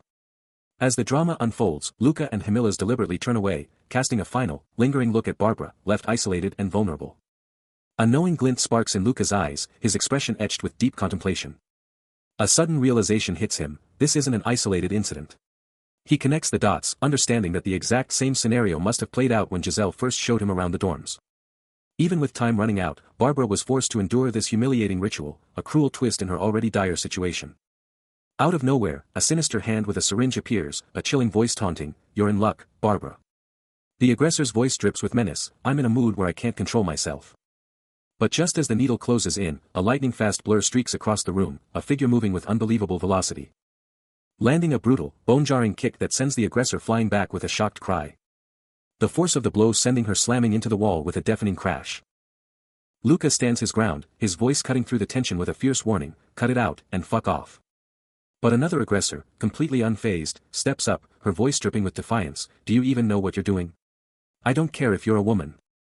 Luca's reply is instant and chilling, a scoff escaping him as he vows, "I'll hit you right in the face." The bullies still had Barbara cornered, their menacing presence suffocating her. One of them had her in a tight grip, but Luca was already on the move, his eyes locked on the chaos. Then, a voice cuts through the tension, calling out, Hey, Luca." His face was stone cold, his focus absolute. Barbara's fiery red hair was a beacon, a sign of hope after the terror. A relieved smile broke through as she whispered a sincere, "Thank you." But Luca wasn't done. His hair began to glow with a fierce blue energy, a clear warning of the storm to come. A guttural growl ripped from his throat as a terrifying grin twisted his features, his eyes burning with pure menace. His thoughts were clear, am I close enough to be attacked by crazy androids now? A lone figure, dwarfed by the sheer scale of the arena, stares up at an intense, blinding light, the energy practically vibrating off the screen. Then, the scene shifts. Luca is down, sprawled on the ground, clearly outmatched, as Hamila's Castoria looms over him, a casual humph of disdain on his face. Meanwhile, a nervous crowd of students watches the aftermath, a dark-haired guy in the front practically shaking, whispering, "He messed with the wrong people, for sure." The tension ratchets up as another student shouts, hold on, frantically explaining that Hamilas is a monster he's seen train, definitely not normal. Hamilas, with a surprisingly calm demeanor, reflects on the fight, confessing that Luca fought like it was second nature and was definitely not someone to mess with if he wanted to walk away unscathed. But the dark-haired student isn't convinced, scoffing, that's just a front. He insists, the king's man runs a guild in the lower district. He's just passing through global trade. His eyes wide with worry, he presses on, speculating, they might be looking for something right now. But Claude Hannes, ever the wild card, just shrugs, a bored smirk playing on her lips as she hopes they do something about it, then casually warns, Jay, just be careful, leaving everyone hanging. Hamila's mind races, contemplating the sheer ruthlessness of a mysterious faction and the shocking fact that Luca, a hunter of long standing, has only ever faced defeat once before. He makes a mental note, realizing Callion's agenda is completely separate from Barbara's. Suddenly, Luca's eyes ignite, burning with an ominous, powerful crimson glow. That raw, pulsating energy from his eyes captures everyone's gaze, Hamila's, Barbara, and even the usually aloof Claude are fixated on him. But Claude? She just scoffs, a sharp tsk escaping her lips, utterly unfazed by the spectacle. Hamilas pivots to Barbara, a direct question hanging in the air, you know him, right? Her shocked gasp is the only reply. Barbara's composure shatters, her face contorting in pure anguish as tears stream down. Claude, ever the provocateur, casually waves a hand, declaring her delight at merely hearing his name from Barbara, then cheekily demands she put in a good word for a future meeting. Hamilas watches Barbara, a knowing look on his face as he remarks on her continued search for companionship, and she can only offer a weary, ah well. Yeah. A mysterious woman feels an ever-present, chilling gaze, questioning if it's just a creep or something far more sinister. His intense gaze pierces through the shadows, a silent resolve hardening his features. He delivers a chilling message to Enrico, resistance is pointless, the fight is already lost, even in the deepest dark. Then, a stark shift to a massive, gleaming futuristic complex, where he stands with another, the air thick with unspoken tension. The sheer scale of the illuminated hall dwarfs them, hinting at the immense power and secrets held within. Hamilas, with a stern expression, challenges Luca, demanding to know why he cast aside his most promising student. Despite his disappointment, Hamilas promises to step in only if absolutely necessary, acknowledging the oppressive environment but advising caution. A stark reminder of loss, the uniform of Imperial Guard Cadet Jeet Ulban, now tragically deceased. He's just chilling in this epic futuristic hall, but his mind is racing, processing everything. He gets it. He totally gets it. But Hamila's isn't done, laying down some serious truth bombs. These kids. Not fighters. More like wolves in sheep's clothing, or heroes in toy ships, totally unprepared for the real deal. Then, with a dismissive laugh, he drops the mic, they'll act all tough until reality bites them hard. And he finds it hilarious. He keeps going, dropping the bombshell that these academy grads aren't just soldiers, they're weapons. And the instructors. They're the ones forging them. It's a brutal, no-nonsense perspective. He wraps it up, noting that some might just see these students as nothing more than sheep. But then, Hamila's hits them with the kicker, hidden among them are actual monsters, just waiting to strike. Luca just takes it all in, his intense crimson eyes glowing in the hall's light, his face giving absolutely nothing away. His armored hand, a symbol of his power, rests casually on his knee. Hamila's then challenges him, asking if he'll keep his promise. Luca's response is short, sharp, and undeniable. His stare is locked, unwavering. He's deep in thought, questioning if he's just hunting monsters, or if he's turning into one himself. His crimson eyes burn with quiet intensity, a total contrast to the Academy's chaotic vibe. A faint glow pulses from his hand. He's ditching the Academy buildings, heading straight for the quiet of the woods. Behind the gym, a hidden path leads into the forest, way past dorm curfew. Word about him saving Barbara is already out, and he knows the rumors are probably wild. He pushes deeper into the woods, his mind racing with the Academy's real goal, turning students into weapons. The thick trees close in, giving him a moment away from the Academy's constant gaze. Then, out of nowhere, a voice cuts through the silence, calling him out, "You're Luca, the cadet who got dispatched, right?" Luca stands, a silent storm brewing behind his eyes. Suddenly, a figure steps out of the gloom, a cocky grin spreading across his face as he locks onto Luca. Luca's mind flashes back to a recent skirmish, dismissing his opponent as some unknown small fry. The challenger, Hamila's Castoria, cuts to the chase, demanding to know Luca's intentions. Then, the bombshell drops, Kalisa sends her greetings, Hamila's declares, revealing the Kano family's brutal rule of payback. He leans in, a sneer in his voice, daring Luca not to spill the beans about getting owned by a mere student. "You're an Accretion Imperial Guard cadet, after all," he taunts, twisting the knife. Luca's gaze hardens, a subtle energy crackling around him. A dismissive scoff escapes him, finding the whole thing utterly boring, scoffing at the idea that anyone could actually touch him. Hamila's Castoria wasn't backing down, giving Luca one final ultimatum, apologize, and maybe, just maybe, his crew would let it go. Then, the chilling promise dropped, one last shot for Luca to walk away from this mess, limbs still attached. Hamila's sneered, writing Luca off as just a kid who'd never seen real combat, then threw down the gauntlet. A raw surge of power exploded from him, and Hamila's Castoria's face contorted into a snarl of pure rage. But before Hamila's could even blink, Luca's arm became a blue lightning bolt, striking out with impossible speed. The glowing fist connected with a brutal, bone-jarring impact, rocking Hamila's to his core. Hamila's body contorted violently, sent flying by the sheer, overwhelming force. Hamila's gasped, trying to recover, but the truth was out, he was a cyborg, a prosthetic. Luca's arm hung in the air, his voice dripping with challenge, daring Hamila's to even think about dodging the next one. He gazes upward, eyes blazing with a cool blue energy, instantly grasping the profound, arcane power saturating this entire sight. But the real show is below, as Hamila's Castoria's form is violently ripped apart mid-air, a brutal red energy explosion revealing his true, terrifying mechanical core. He, and countless others, are sent spiraling down, the ground rushing up to meet them with a cataclysmic crash. His massive, mechanical body smashes into the earth, a bone-jarring thud sealing his fate. Sprawled across the fractured earth, the Imperial Guard instructor's colossal, mechanical form is laid bare, his eyes burning with an infernal red glow. A chilling click echoes from his metallic visage, those blazing red eyes locked onto his tormentor. Then, from above, Luca's voice slices through the tense silence, a chilling taunt echoing, "Hello, need a hand, big guy." He presses on, his voice dripping with pure contempt, "Seriously, what is this, you idiot? Didn't you even bother to do your homework?" Luca stares down, his eyes now burning with a fierce red glow, as Hamila's chokes out a desperate, broken plea, only for Luca to coldly shut him down. I did. And idiots don't come here in the first place.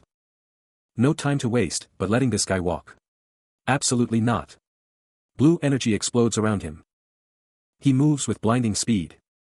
He's not stupid enough to fight an android directly, ordering his ally to move, as the other guy grumbles about the tin can's perfect timing. They bolt through the mist, and his ally nervously asks if he needs backup. But Luca shuts him down instantly, a faint blue glow already sparking from his hand. He launches a devastating kick, connecting with a crimson flash. The metallic foe can only gasp in utter disbelief.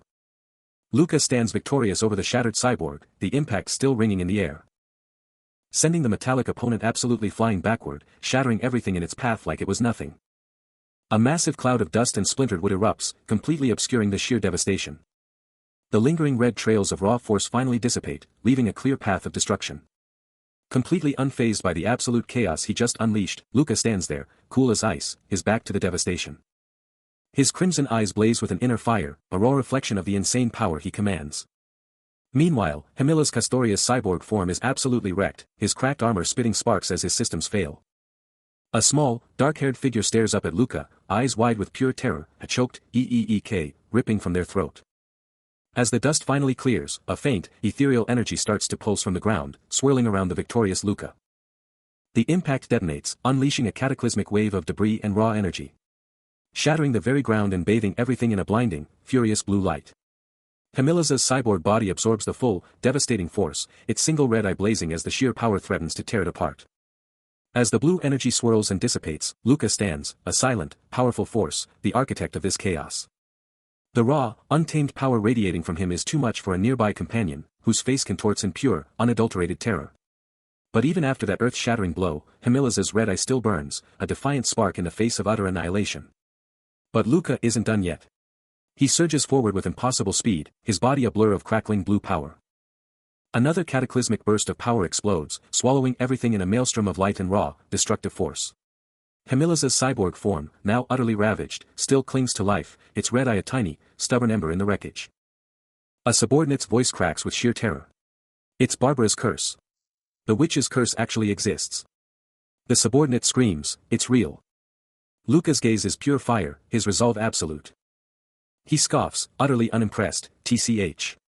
A Krava Academy student shouldn't believe in mere curses. But Hamila's Castoria, despite the devastation, still glows with an unyielding power. The cyborg's core is still active, still fighting. That red eye still burns with defiance. Luca smirks, yes, this is gonna be a long fight. I'll have to use everything I've got. The narration confirms, Hamila's had calculated it. To take down Luca, it would have to go all out. He scans the intricate patterns of the structure, instantly recognizing it as an arcane site, and with a flash of insight, realizes this incredible feat could only be the work of a human. With blue energy crackling around his armored hand, he reaches out, ready to engage the unknown. A deep hum resonates from his suit as he braces for impact, a smirk playing on his lips as he declares, well then, shall we warm up a bit? The red glow behind him absolutely explodes, his spiky hair a stark silhouette against the raw, surging power.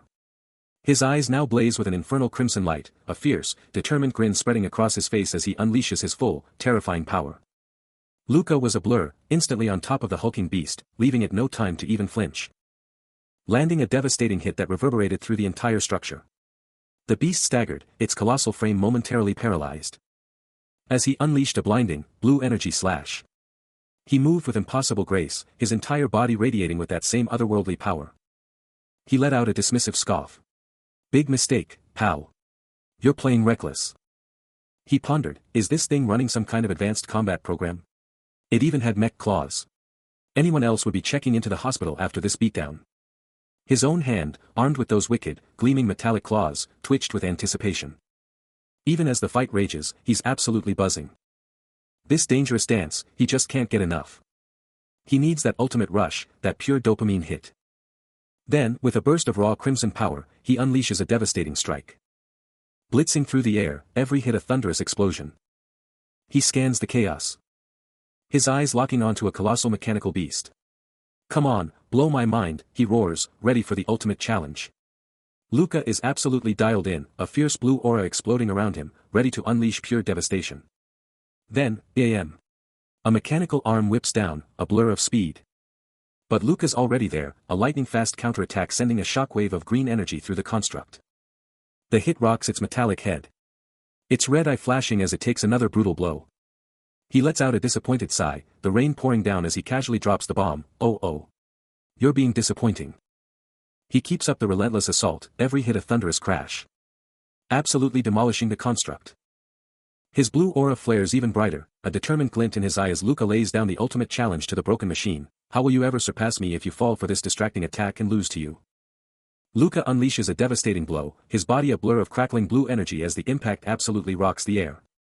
He lands, the construct already crumbling beneath him, a system voice barely registering, rebounding. Back off.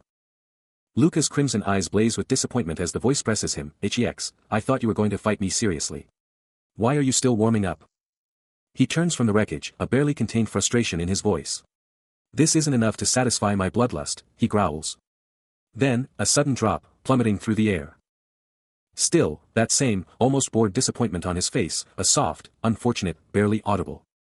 But then, his crimson eyes flare with renewed intensity, his gaze fixed upwards. Suddenly, a sleek vehicle rips across the sky, a sonic boom in its wake. Luca stands, snow or debris swirling around him, his intense gaze still locked on the distant sky. He's now in a massive, futuristic academy, the kind of place that screams high-tech and important. His intense red eyes lock onto something, a focused, almost grim look taking over his features. The Imperial Guard practically begged for his help, and now he knows the killer is definitely inside the academy, meaning they need to snatch this suspect ASAP, even if they haven't officially questioned anyone yet. He's now chatting with Gillian Campbell, a sharp investigator from the security forces, who's hanging on his every word. Campbell, ever the cautious one, asks if the nobles, despite being there, could somehow mess with the lower sectors. Luca shuts that down immediately, declaring there's no way they're getting past the firewalls into the Imperial network, which makes Campbell wonder how a regular student like him is supposed to be of any use. Gillian Campbell lays down the law, telling Luca he's gotta meet some serious requirements if he wants in on this investigation. He keeps going, dropping the bomb that Luca's gotta jump through a hoop to even be considered an investigator. Luca's mind races, how did he know, as Gillian Campbell, catching his stunned look, smirks and promises to spill some juicy intel. He explains that the ARC system isn't for just anyone, but Luca's insane insight is so next level, it's on a special list, making him a total game changer for the Imperial Guard. Luca, totally hooked, demands to know why so, and Gillian Campbell drops another bombshell, he'll get his answers from the legendary figure who taught him that insane technique. A deep thought crosses Luca's mind as he whispers, just who are you, Kinyuan? His eyes gleam with newfound determination, a confident smirk spreading across his face as he connects the dots, his strategic mind already plotting the next move. But suddenly, a frantic Barbara cries out, what the hell is going on? Why are you being punished because you accepted Codette's request? He's thinking back to his warning to Barbara, knowing she totally blew him off and came anyway. Camilla's just couldn't stand there, watching her let people mess with a simple soldier like Luca. Barbara, absolutely fuming, confronts him, screaming, why the hell are you the one getting punished again? You can practically feel her distress, hand pressed to her mouth in pure anguish. She's even thinking about throwing in extra cash just to get her to agree, but then she's worried it'll look like he's totally looking down on her. Meanwhile, Luca's face just locks up, his stare burning with pure intensity. Somewhere else, a shadowy figure is wondering, why is Bissell even trying to mediate this whole mess? Luca's eye flares with an electric blue glow, a total power-up signal. He lets out a quiet, ah, as it hits him that Bissell thought Khalida would just cave after hearing the truth. A woman holds a child, the fate of Kalisa hanging in the balance as others place their absolute trust in her control. Her eyes burning with resolve, she declares her intention to confront Kalisa. Elsewhere, a formidable chief, his eyes blazing with electric blue energy, makes it clear he wants no part of this drama. Luca's face breaks into a subtle smile, his intentions a complete mystery. That smirk just gets wider, a confident ha echoing his silent thoughts. But wait, there's more. He's got another crucial detail to double-check. Meanwhile, Barbara is not backing down, fiercely stating her boyfriend is her top priority. Luca, with a knowing look, teases her, asking if she's really sure about not sending her boyfriend. Then, a shockwave hits Kalisa, her face contorting in pure disbelief as she gasps, what? The game is on, a chessboard setting the stage for high stakes.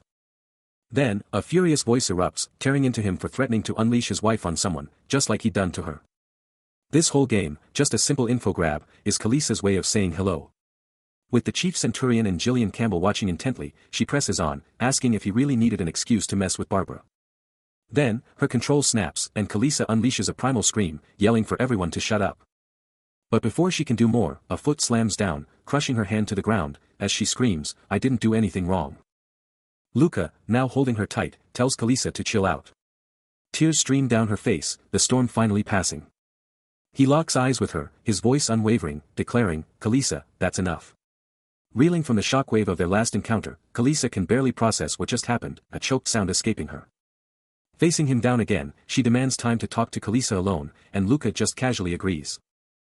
Watching it all unfold, Luca's mind snaps to Giselle, realizing she's got Kalisa completely wrapped around her finger. But one burning question remains: why didn't Giselle just shut down the bullying, especially with his limited time at the academy? It would have been way easier to just step in, instead of setting up this whole awkward talk. Striding through the cold halls, Luca's mind races, dissecting every angle. Then, Kalisa pops up again, cornering him, shocked he didn't make a huge fuss and apparently never intended to. Brushing her off, Luca's internal monologue drops a truth bomb: real power isn't for the weak, and Kalisa, in his eyes, just doesn't have it. Kalisa's mind races, haunted by a voice that dares to question her investigative prowess. But she's not having it, scoffing at the idea that anyone else could handle the noble elite. Then, the real sting, a memory of a chilling voice, mocking her, claiming absolute control over Giselle. Kalisa lets out a low hum, a dark realization dawning as the voice declares her its puppet, bound by its every command. Her gaze hardens, demanding answers. Was this why she was forced to bully Barbara? The tension is palpable, her face a storm of fury and understanding. The unseen force fires back, challenging her implications. And then, the cold, hard truth, a ruthless strategy, using Barbara's hater as a perfect chess piece to achieve its twisted goals. The revelation hits like a hammer, leaving Kalisa reeling from the sheer scale of the manipulation. Her hand is shaking, a silent scream against the truth she just uncovered. But then, Luca snaps, grabbing Felix by the collar, his voice a furious roar, screaming if his upgrades fried his brain, calling him a total freak. He stands unyielding, a force of pure dominance. Kalisa can only watch, her hand clenching, a silent gasp caught in her throat, the tension almost unbearable. Later, standing before Luca, she meekly apologizes, muttering that she messed up. But Luca isn't having it, his voice a cold steel, telling her to brace herself for the consequences if she ever screws up again. He just turns and walks out, leaving her alone with his chilling threat. Luca's mind races, Giselle is the obvious suspect, but a gut feeling screams that something is still off. Kalisa's thoughts echo his, fixated on Giselle, a nagging question of why she's not the person she thought she knew. The more he understood, the more questions piled up, leaving him in a swirling vortex of confusion. He strides through the academy's cold, hard halls. When suddenly, he spots Barbara, Kalisa, and Felix chilling on a bench, breaking his focus. Barbara, loaded with a massive tray of sandwiches, shouts his name, totally caught off guard. She practically shoves the food at him, and he's like, "What's the deal with all this grub?" Barbara spills the beans. "It's a thank you for saving Kalisa, and hey, she's at the academy too, so why not?" Her face hardens with resolve, demanding he accept her thanks. Seeing her serious face, he finally gives in, no way he's starting more drama. He takes a seat next to her, and a silent understanding passes between them.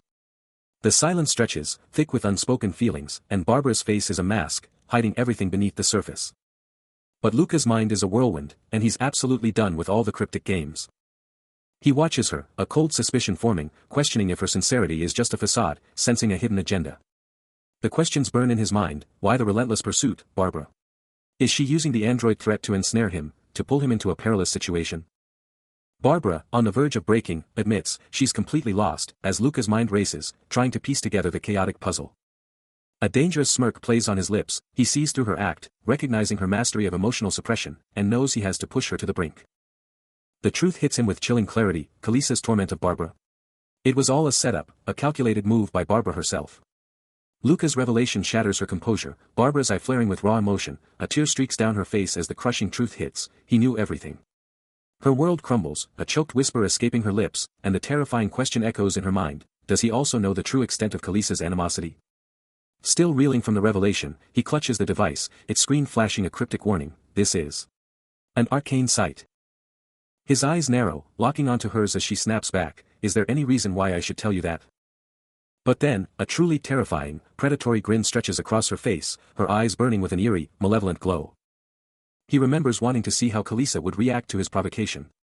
Meanwhile, Kalisa drops a bombshell, revealing she was only bothering him because of the Chief Centurion's direct orders. Then, Barbara, munching on a sandwich, casually asks, "So, do you even know why she hates you?" Luca, looking at her, can only think, she just gave me a bad vibe. And at that exact moment, the Chief Centurion remembers a chilling thought flashing through his head. Kalisa's thoughts drift, realizing there was one truly bizarre individual among them, then challenges: why should I even tell you anything? Suddenly, Barbara's eyes ignite with a terrifying green glow, her face twisting into a truly sinister grin. A raw burst of power explodes from her, confirming the terrifying truth: she's a monster. The monster, the true horror he had encountered, was none other than Barbara. Luca, deep in thought, stared at a holographic projection, the unsettling encounter replaying in his mind. He remembered meeting Kalisa's boyfriend, a seemingly normal moment now twisted with dark implications. Barbara's hologram shimmered, revealing the shocking truth. Her entire life, her family, her background, all of it was a lie, a total fabrication. Luca's face tightened, the deception hitting him hard. He pondered the implications, realizing Kalisa's actions were likely just an excuse, a smokescreen for something truly sinister. His own reflection overlaying Barbara's image, he realized his grave error. He'd underestimated her, and this time, it had cost lives. A surge of pure rage. He just wanted to chain up the bastard who thought they could get away with this. The hunt for answers about Barbara is on, and Gillian Campbell is locked in, his mind racing with possibilities. He presses for more intel, demanding to know if there's anything new on Barbara, refusing to believe she's clean in all sectors as previously stated. It's a fact, she's just a student. There's no way she could have hacked the Academy's systems and taken control of those drones. But then he wonders about the nobles, because they're a whole different story, they could totally be the ones manufacturing these drones. Sealing the deal with Luca, Gillian drops the bombshell, money and power have bought out countless cases like this before. Then, almost as an afterthought, he drops another critical clue, unsure if it'll even matter, but it's huge. The bombshell, Barbara is sponsored by the Castoria family. The truth hits hard, and Kalisa's face shows the weight of the new information. Taking in the game-changing intel, Luca knows this is huge and vows to dig deeper. His armored hand reaches out, making contact with the glowing, intricate surface of what he instantly identifies as an arcane site. Pushing further into the mysterious structure. His gloved fist clenches in pure frustration. He grumbles, wishing he could just torture the answers out of someone to avoid all this pointless effort, but he knows he has to keep digging. A determined yet weary expression hardens on his face. As he thinks about how nobles still live in luxury, never having to prove their worth to their own families. The intricate, glowing mechanisms of the arcane site surround him. His crimson eyes narrowing with intense focus. Then, a sudden, shocking realization hits him, Barbara had such powerful backing all along. Luca, surrounded by the eerie glow of an ancient site, can't help but reflect on the bitch he'd met before, a smirk playing on his lips. Suddenly, a sharp sound cuts through the air, and he tightens his grip on his gear. His eyes narrowing as he confronts the intruder. He cuts straight to the chase, demanding to know their business. And who steps into the light? None other than Barbara, looking surprisingly casual amidst the high-tech backdrop.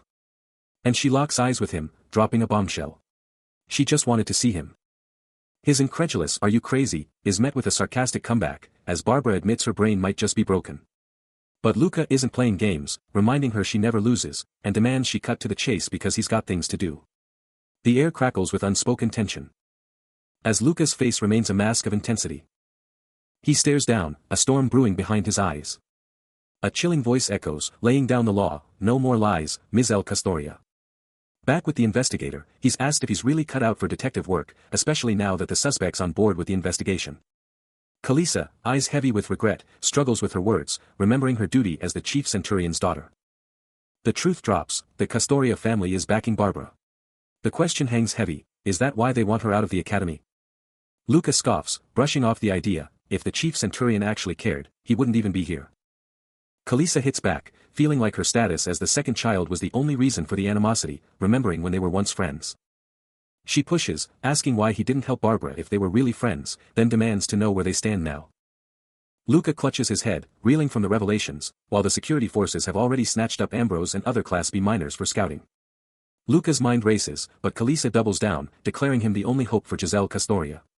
He's stunned, asking if he's somehow cursed too. Her words cut deep. Kalisa clarifies, it's all for the Castoria family's future. And Luca?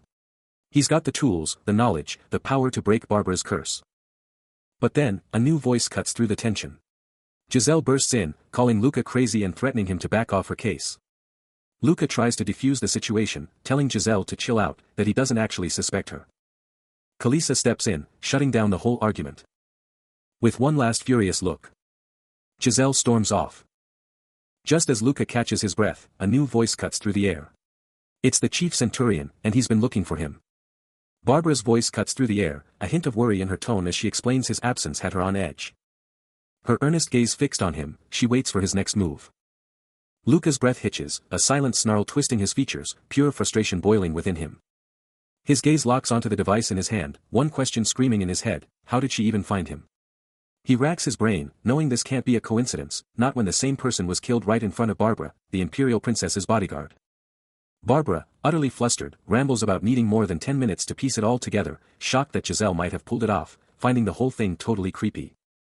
Luca's fury explodes, his mind consumed by a single, violent impulse, to choke her out and smash her against the wall.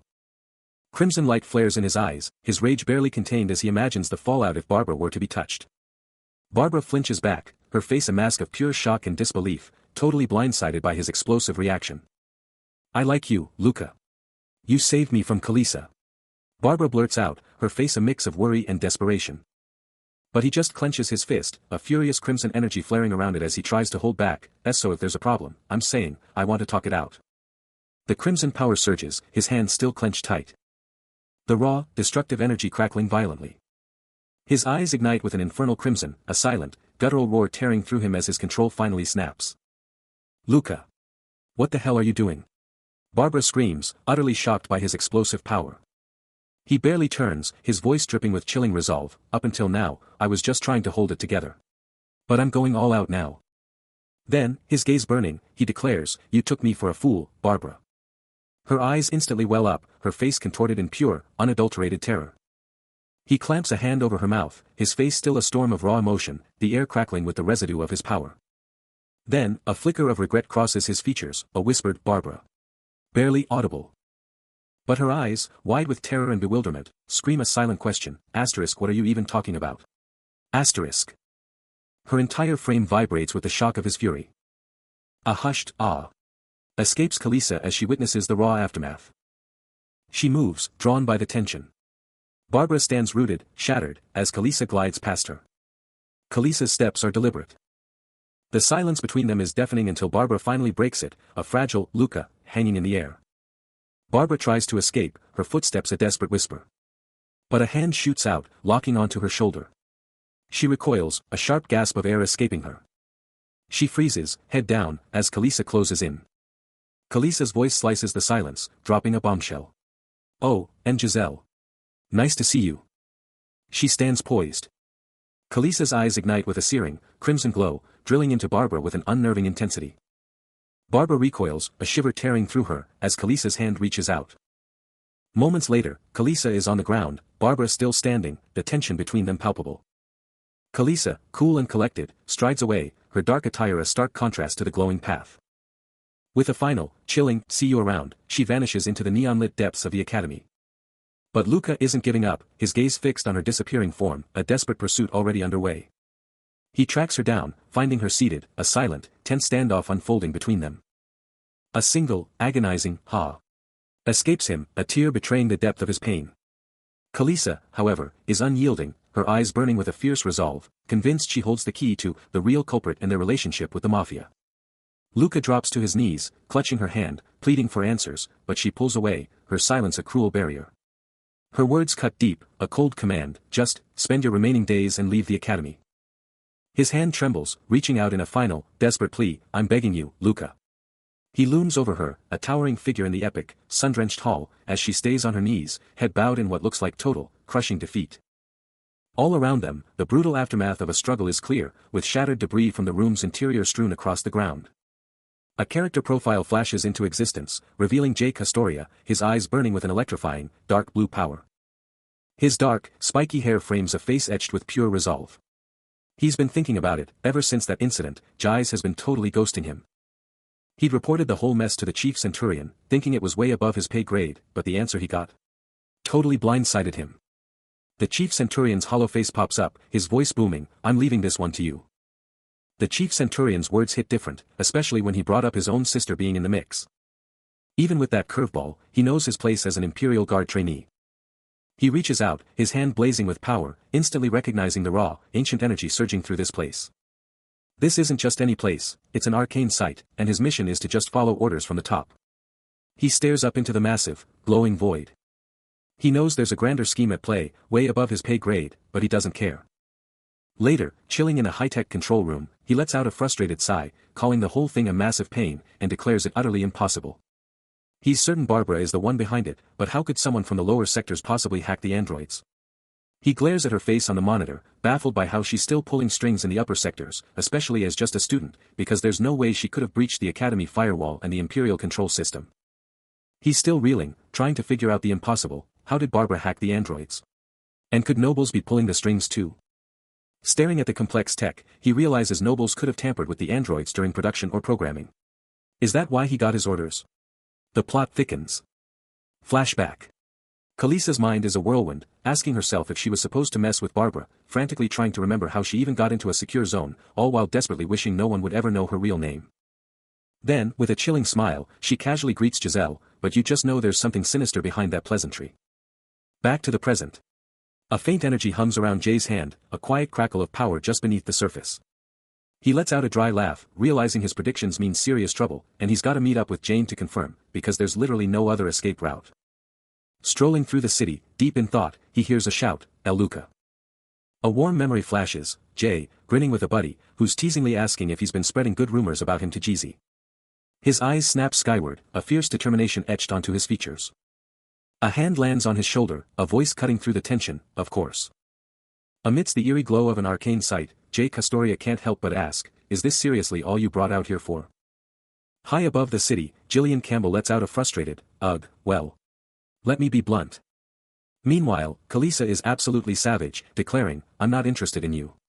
In fact, you have as much charm as a rock. A distraught Barbara, on the verge of tears, begs, please, stop following me around. And then, a heartbroken Luca, clutching flowers, breaks down completely, ugh, sniff. But Jay Castoria, back on the rooftop, gazes out at the city, his resolve burning brighter than ever. He gazes down at the arcane sight, a silent vow to Enrico burning in his thoughts, I'll help you out if you're ever in need after this. His eyes narrow, a fierce resolve etched onto his face. Then, a name flashes through his mind, Giselle Castoria. Elsewhere, Kalisa stares out a window, a chilling realization hitting her. Her voice cuts like a knife, vowing to end the insolence she's endured. Back to Jay Castoria, he dismisses the thought, certain that it won't work. But then, Claude Hannes, her eyes blazing with an unnatural blue glow, confronts someone, revealing she's already reported their misconduct. Utterly distraught, she screams, you told father. You really told him? Just how much did you? She stands her ground, absolutely refusing to spill any secrets, her voice cutting through the tension. But then, as she spins around, it hits her like a truck, a sharp gasp tearing from her throat. The crushing weight of her family standing, all those years of grinding work, it all comes crashing down, a silent scream for everything she's built. Her dark hair whips wildly as she moves, a storm of agitated frustration. Her eyes are now blazing with an electric blue glow as she unleashes her raw fury, screaming that it's all someone else's fault. The accusation hangs thick, a desperate, raw cry that if only they had never shown up, none of this nightmare would have gone down, and it's all on them. Suddenly, a new voice slices through her despair from behind, throwing her a lifeline, it's not too late. Spill everything you know, and I can help you out. She flinches, her anger instantly igniting at the obvious manipulation, snapping back, don't bullshit me. What are you guys trying to pull? A single, defiant tear streaks from her glowing eye, a raw testament to the deep pain fueling her fury. Claude Hannes is still in shock, but Gillian Campbell isn't letting up, grabbing her arm and demanding answers, leaving her stunned. He brushes off her question, then starts talking about how weird her actions are, given her status. Gillian Campbell keeps going, humble bragging about his own genius, a once-in-a-generation talent who's even got a medal to prove it. Then, he drops the bomb, the chief centurion totally respects him, and if he joins the Imperial Guard, this whole case is basically solved. He keeps pushing, saying the Castoria family might be big, but they could also be nothing, and no matter what she's planning, he's got her back. With an intense stare, he asks if she really trusts him, leaving the question hanging. He doubles down, saying if they're on the same team, they gotta trust each other. Claude Hannes just lets out a dark, bitter laugh, her face a mask of despair. A quiet thump as Gillian Campbell moves, the talk clearly over. Jay Castoria's eyes are locked on, absorbing every detail of the unfolding drama. Meanwhile, Gillian Campbell strides through ancient, crumbling ruins, with Claude Hannes following, her head down, clearly burdened by a heavy secret. The air crackles with unspoken tension, until her voice, strained with agony, finally breaks the silence. I controlled the androids. The shocking admission echoes, then another, even more devastating truth drops, I created Barbara's curse. This bombshell confession paints a grim picture of manipulation and betrayal, as the view dramatically shifts to a massive, circular chamber, its true function shrouded in mystery, yet radiating an undeniable, chilling power. Back amidst the crumbling grandeur, Gillian Campbell and Claude Hannes press on, the crushing weight of her confessions palpable in the air. Her voice, now a fragile whisper, continues the heartbreaking tale. She was like my first friend, not just someone I knew, but someone I could trust. 3 years ago, she was the family's golden child, and then she met Barbara, who seemed so delicate, she just had to call her that. As the truth spills out, Jay Castoria can only watch, remembering the icy demeanor he once saw, convinced her emotions had driven her to this breaking point. But the real kicker? It all started with pure jealousy, the moment some guy started hitting on Barbara. Barbara was a total magnet, everyone loved her personality and that killer smile, but she just couldn't stand losing her one friend to some random guy. So, just to mess with the guy who totally blew her off, she built a robot, a full-on android disguise. Now, she can only ask, how did it all go so wrong? Jigel's master plan was to play a voice recording in the robot's head, a fake conversation between Barbara and the guy, making it look like a late-night rendezvous. But that harmless little prank blew up into a disaster Jigel couldn't even begin to control. The guy tripped, smashed his head, and the trauma forced him to drop out of the academy, leaving Jigel to ditch the robot in a panic. The prank's fallout was instant and brutal. Someone was already injured, and the investigation was on. When the heat was on, Barbara dropped a bombshell. She needed to vanish before her robot-building hobby got her busted. But Barbara had a wild card up her sleeve, a twisted plan, become a victim herself, and all suspicion would vanish. That's why she was told to be the next target, a role she could totally nail with her android-building prowess, slotting in the stolen chip. She's not sure how it happened, but that android, now chipped, came straight for her and went absolutely berserk. And just like that, the plan worked, she became the second victim. That's how Barbara's curse truly began, and that's when Barbara herself started acting seriously weird. Barbara started dropping bizarre demands, forcing total isolation to stop more victims from popping up. A heavy, grim expression settles on her face, the weight of it all crushing her. This wasn't just a prank gone wrong. Barbara had hijacked a non-human body, locking herself away, gravely ill, while Jizzle, whoever she was desperately trying to break free. But now, a terrifying, non-human entity, crackling with dark energy and glowing red eyes, manifests before them. Its voice echoing with pure fury as it screams, "You told our secret, to a man." The accusation repeats, each word a thunderclap of raw, untamed power.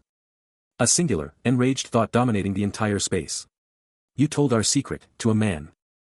Facing down the terrifying manifestation, Jay Castoria lets out a heavy sigh, his face a mix of concern and resignation, as he calmly addresses the dual entity, "My dear Jizzle, my lovely Barbara." He grapples with the impossible, wondering aloud, how did she hack Jizzle's device? That thing should have top-tier security. The entire environment around them distorts and glitches, a visual representation of the sheer chaos unfolding, as even his cutting-edge systems can't process what's happening. My computers and intellect are completely stumped by what's going on here now. And the unsettling noise accompanying the distortion isn't even coming from Jizzle's device, signaling a deeper, more pervasive problem. The mechanical device at the heart of the distortion pulses with an ominous red glow, its intricate working straining under an unseen force. The very air shimmers, warped by intense red energy that ripples through the space, distorting reality itself. Luca's eyes widen, a gasp catching in his throat as the chaotic energy washes over him. Jay Castoria is violently thrown, tumbling through the air amidst streaks of crimson light. The pervasive red energy continues to churn, a maelstrom of raw power. He falls further, his body twisting helplessly in the turbulent currents. Gasping for breath, he struggles against the crushing pressure, his face contorted in effort. Despite the overwhelming force, a fierce resolve hardens his gaze. As he plummets, a dark, almost green aura begins to emanate from his form, pushing back against the encroaching red. The distortion intensifies, but Jay Castoria isn't backing down. His hand clenches, dark energy crackling around it with an ominous hum. This raw, chaotic power engulfs his armored form, reflecting the intense blue light of the surrounding energy. But a pained grimace twists his face, the sheer struggle etched into every feature.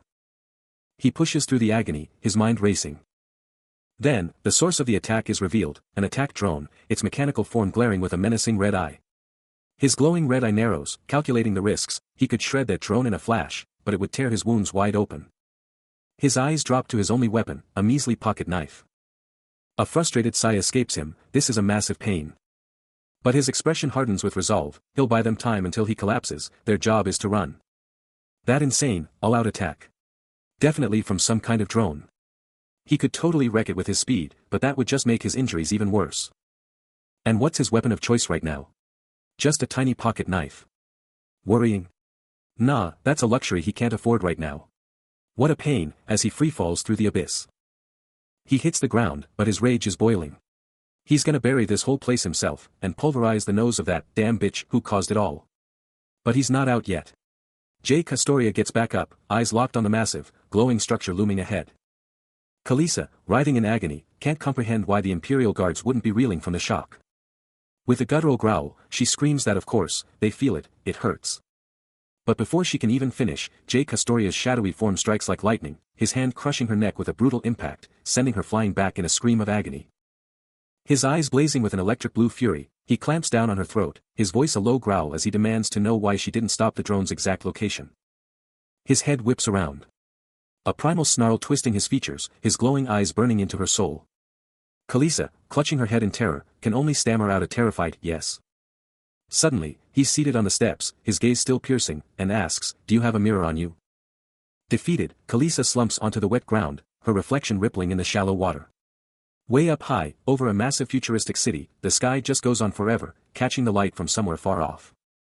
Then, out of nowhere, someone's just free-falling, a dark blur against the sky, and bam, a drone pops up right in his way. Jay Castoria's eyes snap onto the target, laser-focused as he rockets closer, that drone is definitely there now. Before that thing can even blink, a lightning-fast strike smashes into its arm, sending shockwaves through the air. His arm morphs in a blinding burst of power, a savage, glowing chainsaw ripping into existence, and he just shreds the drone's body. Shrapnel explodes as the weapon chews through metal, leaving nothing but wreckage. The drone, now a twisted, sparking mess, its red eyes glitching out, is totally wrecked. A massive explosion rips through the air, sending him hurtling downwards, the wind screaming past. His armored hand smashes into the ground, a shockwave of red energy blasting outwards. He lands, eyes locked on his surroundings. But then, a terrifying red glow erupts from his eye, making him wonder, what's wrong with my eyes? He whips around to his companion, demanding, "Jizzle, are you alright?" Her voice strained, she reports, "No, neither intranet nor internet channels are functional." A choked gasp escapes her, her hand flying to her mouth in pure panic. And with her own eyes now blazing with fury, she screams, "I tried to protect you, so why did you betray me?" Blue energy surges around his hand, a silent vow to Luca fueling his resolve. His iron grip clamps down on her throat. Her eyes blazing with an infernal, crimson fury. The blue energy flares, his grip unyielding, as he demands her future loyalty. But she screams back, a furious, "Shut down." He mentally shrugs off her rambling. He lets her go, clutching his head as blue energy crackles, no time for explanations now. Composure regained, his gaze hardens with fierce resolve. A quick glance at the unconscious Jizzle, and his next move is clear, find safety. Behold! A colossal, futuristic fortress, radiating power and mystery, dominates the landscape. And from the distant path, a lone figure emerges, a tiny speck against the monumental edifice. A sleek, armored hand extends, and a voice cuts through the silence, affirmative. "I'm here." Meanwhile, Felix, sharp and focused, is already on standby, anticipating the rendezvous. He's locked in, hand to his comm, absorbing every detail. Then, a direct challenge, "You're here." "What's the word from command?" he demands. Jizzle, looking sharp and slightly irritated, fires back, "Figures you'd be in the loop. I was completely blindsided by this whole operation." The pieces click into place, and her voice rises in disbelief, "Hold on, this was my brother's doing." Felix, unwavering, delivers the final blow, confirmed. Direct orders from the chief centurion. Jizzle's mind was in overdrive, a single, crushing thought dominating her disbelief, "No, this can't be real." But before she could even blink, Luca was there, a phantom blur, his hand already on her head and shoulder, his speed absolutely mind-bending. He knew she couldn't handle this, because the chief centurion's daughter, despite her lineage, was still just a civilian. Still, anyone would be shaken if their own family was treated like they were just disposable. Then, in another impossible burst, Luca vanished, leaving Jizzle disoriented, his speed utterly beyond her comprehension. He locked onto her, his crimson eye burning with an almost predatory glow. And the chilling reality hit her, "Yeah, I might actually end up dead here." Luca's voice sliced through her panic, a chillingly calm challenge. "So, you're good then, right?" He pressed on, his form still vibrating with raw power, "Just take it. You're not even at your usual speed anyway." He locks eyes with destiny, a burning resolve in his gaze, knowing he's got this. Then, a voice blasts through his comms, it's Felix, loud and clear. Luca's hand flares with raw power as Felix urgently reports he's got eyes on both Luca and Jizzle, but the signal's breaking up. His crimson eyes blaze with an infernal glow, locking onto something only he can perceive.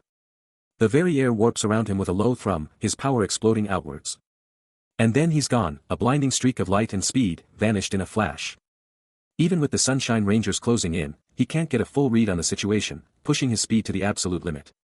He tears through a zone even Imperial guards can't track, certain Barbara's close, but he's gotta get there, fast. Then, he slams to a halt, a shockwave of realization hitting him, this isn't the Barbara he was looking for. He boldly proclaims his role as their Imperial hero, throwing back the fact that one of their own modules has already been annihilated. A chilling, blue-tinged reflection of a metallic android with blazing red eyes flickers into view. Luca powers through a sleek, futuristic hallway, his reflection a blur on the floor.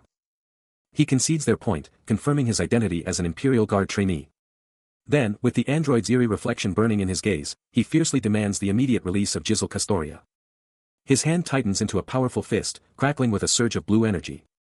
Turning his back, he scoffs at their presumed intentions, asking if they plan to ransom her, and asserts that he had expected them to grasp the gravity of the situation.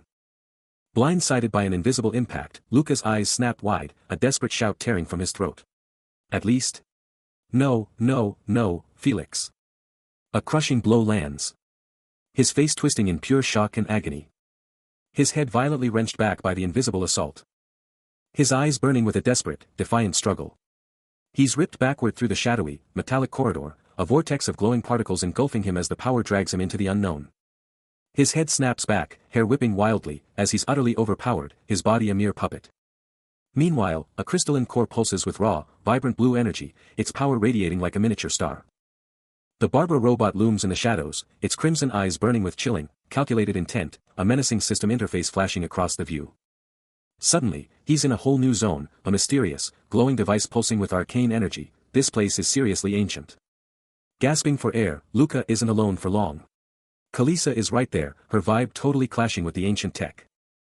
Her gear, a combat armor that can literally disappear, is the only reason they didn't even know she was there. Luca eyes her up, and a wild thought hits him, is she a rival? Kalisa, now packing heat, locks her gaze onto him. No time to waste, she grabs his arm with an iron grip. With a fierce look, she starts to lay down the law, but gets cut off. He looks up, and her voice cuts through the tension, no time for talk. Just follow my lead. Her eyes burn, driving home the absolute urgency of her command. Luca's eyes burn with fierce intensity, his mind racing as a silent countdown ticks down. Then, Kalisa's voice rips through the silence, a desperate, piercing scream to run. Her entire being already a blur of motion, pushing her forward with desperate speed. Deep within a crumbling ruin, Jay Castoria and Giselle are on the move, and the tension is palpable. Then, Jay takes a stand on a crumbling ledge, his eyes blazing with a terrifying crimson glow, and tells Giselle he's going to buy her some precious time. But Giselle's face twists in anguish at his words, barely able to process the impossible choice he's forcing on her. Jay grabs her arm, his voice cutting through her fear, telling her there's no time to argue, she just has to do as he says.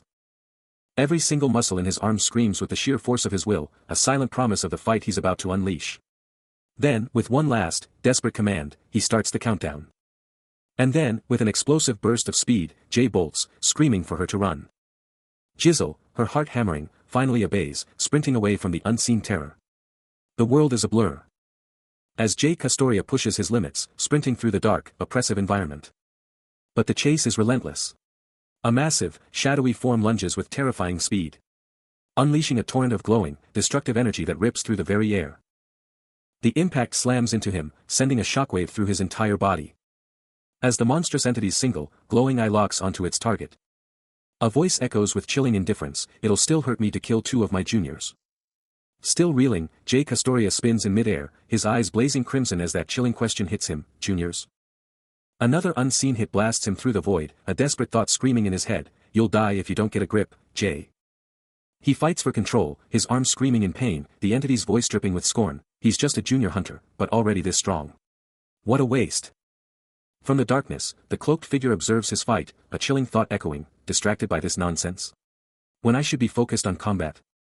Suddenly, an explosive red energy blast engulfs Jay, the entity's voice cutting through the noise, "He's useless to me right now. Let's see." The blast sends him spiraling down, his body broken, as the entity's cruel words echo, "And thanks to me, you have enough time to think about killing me." He plummets through the desolate landscape. The ground hurtling closer, a chilling truth dawning, "If I keep fighting him head-on, I'm dead." He slams onto a metallic surface, the impact rattling his injured body, but his will to fight burns brighter. He knew he had to find some other way to overcome this impossible situation. Suddenly, a voice cut through the chaos, declaring, "Fools, Luca." As if responding to an unseen command, Luca launched himself into a blur of motion, his form enveloped in a vibrant green aura. He moved with impossible speed, leaving shimmering trails of emerald light in his wake. Twisting and turning through the digital-like space, he defied gravity with each acrobatic surge. The green energy intensified around him, a powerful surge of magic propelling him forward. His eye glowed with an intense blue light, focused and unwavering. Then, a long sword materialized, its blade shimmering with the same vibrant green energy. With a decisive declaration, he announced, "Felix, I'm borrowing your sword." Luca explodes into action, a blinding blur of blue and red energy, leaving a scorching trail. He absolutely shreds through the air, leaving nothing but shimmering afterimages in his wake. His crimson eyes are practically on fire with pure, unadulterated focus as he dominates the battlefield. Unleashing a barrage of lightning-fast, precision strikes, he sends shockwaves ripping through everything. A massive, crimson energy blade sweeps across the entire area, tearing through the very fabric of reality. The sheer power of his attack detonates, creating an earth-shattering impact that screams across the digital realm. Still on the offensive, he taunts his unseen foe, and, "You have the nerve to not even look back." With a slight turn of his head, a smirk playing on his lips despite a touch of blood, he challenges, "Are you perhaps getting cocky?" Another colossal energy blast erupts, the entire environment buckling under the sheer force. Luca goes absolutely wild, unleashing a devastating torrent of crimson energy. He's a red blur, tearing through the air, leaving glowing trails of pure power. The relentless assault just keeps coming, every single strike a blinding flash of pure destructive power.